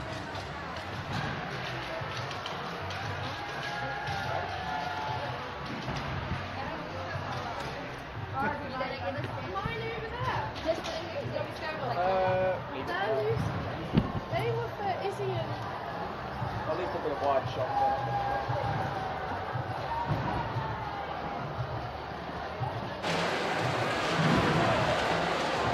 Okay, we are back with you now. It's the end of the match, and what a game that was. The University of Sheffield did eventually win, and the energy we just saw was incredible. The absolute uni camaraderie in Varsity as a whole. It's just so nice to watch. Even both sides. Hallam was obviously cheering on their side, and what a lovely way to end such a long day. Yeah. I mean, big respect to Hallam. They fought it out. Absolutely. Right from the end. Very. You could literally see till the whistle blew. They were really battling, even just to close the gap. Yeah. It was incredible. I think the energy we even saw in that last quarter, after some of them had played the full game, was so amazing to see how they kept carrying on. I just thought, wow, that could never be more. On both sides, we've got some very experienced players. Very strong. Such strong I know team. for Uni of Esther and Becky, Yes. they've been playing for at least 4 years. They know Varsity. Yeah. like the Inside back of out. their hand. So for them to take their team to victory was a very impressive. Yeah, and not to especially mention Lauren Pritchard's last game for the Uni of, and you could see her on the court, so emotional, but what a way to end your Varsity campaign. And especially at one point with that game being so close, to then throughout the second half of the game, the University of Sheffield kept going up and away. It was I feel like from the start Uni of was just so strong, and Hallam was obviously really trying to battle back, but I think I don't know whether it was tiredness or maybe lack of substitutions, but I think they really needed to switch them up near the end. They just weren't making mistakes, and all Hallam could do in that last quarter was chase them. Yeah. Keep getting goal after goal, and first of them they did that. They kept in it. Absolute respect to Hallam. Yeah, and their goal shooters. Every time she had that ball, she was a real danger for Uni of. Special mention to the Hallam goal shooter. Yeah, honestly, every time she had that ball, she was getting it in. It was incredible. And also, just what an exciting game to watch, because I think whether you're into your sports or not, that was exciting. That was something for everyone. My heart rate was going up, down, all around. I mean, luckily netball is quite an easy sport to follow. Yes. One goal in, to each end. It's very easy to follow, and for people who haven't watched it before, this kind of game must be so exciting. The noise and the atmosphere. Yeah, honestly, I wish you guys could see the crowd, because they were absolutely roaring. The atmosphere was absolutely incredible. I just think that has marked the end of such a high day for the University of Sheffield, because they won the majority. You can hear it behind us. It's amazing. Everyone is so happy, and I think that was just the perfect way to end it. Yeah, I mean, netball Uni of had a very successful very, day. very strong day for Uni All of. of the teams, apart from the three, have won, and they only lost by 1. And compared to last year as well, I mean, this team last year was the opposite way around. The Uni of ones were climbing back against Hallam the whole time, and it's so amazing to see just in 1 year how much the tables can turn. Yeah, absolutely. I think they really I think Uni of Sheffield really came in with that absolute might to clinch back that title that they've held for 7 years. Yeah. I just think, like, for a varsity game, that was so incredibly tight. Even the scores at the end, I think there was I think there's more than a 10-score difference at the end. It was just incredible. It was crazy. I just thought it was crazy. I think the fact that they climbed throughout the end of the game so quickly and rapidly, and then you can see their confidence growing on the court as well. I think that's just cred to the fitness levels that oh my gosh, have. I mean, Uni have had a distinct lack of subs compared to Hallam. They kept pretty much their starting 7. And not to mention with an injury as well, with Jenna McGeera, absolute credit to the player. For them to take that to the end was absolutely... The stamina was actually something else, honestly. And hats off as well to all the freshers that played. I mean, Hallam had a very fresher stacked squad. They, kept with the pressure. I remember my first Varsity, I was absolutely bricking it. And, but it's such a thing to enjoy as well. And I think what a day. Honestly, what a day. To come into a sport where that being your first Varsity and that kind of intensity, for them to fare that well and slot in perfectly, I could not pick out which was the pressure on their team. You can't fault them. On their team. We had such strong players on both sides, and it was such an exciting game to watch. I mean, I'll definitely be back next year, hopefully. I loved it. What a day. So thank you so much for watching with Forge TV. We've been your pundits and presenter, and we hope you enjoyed the game as much as we did.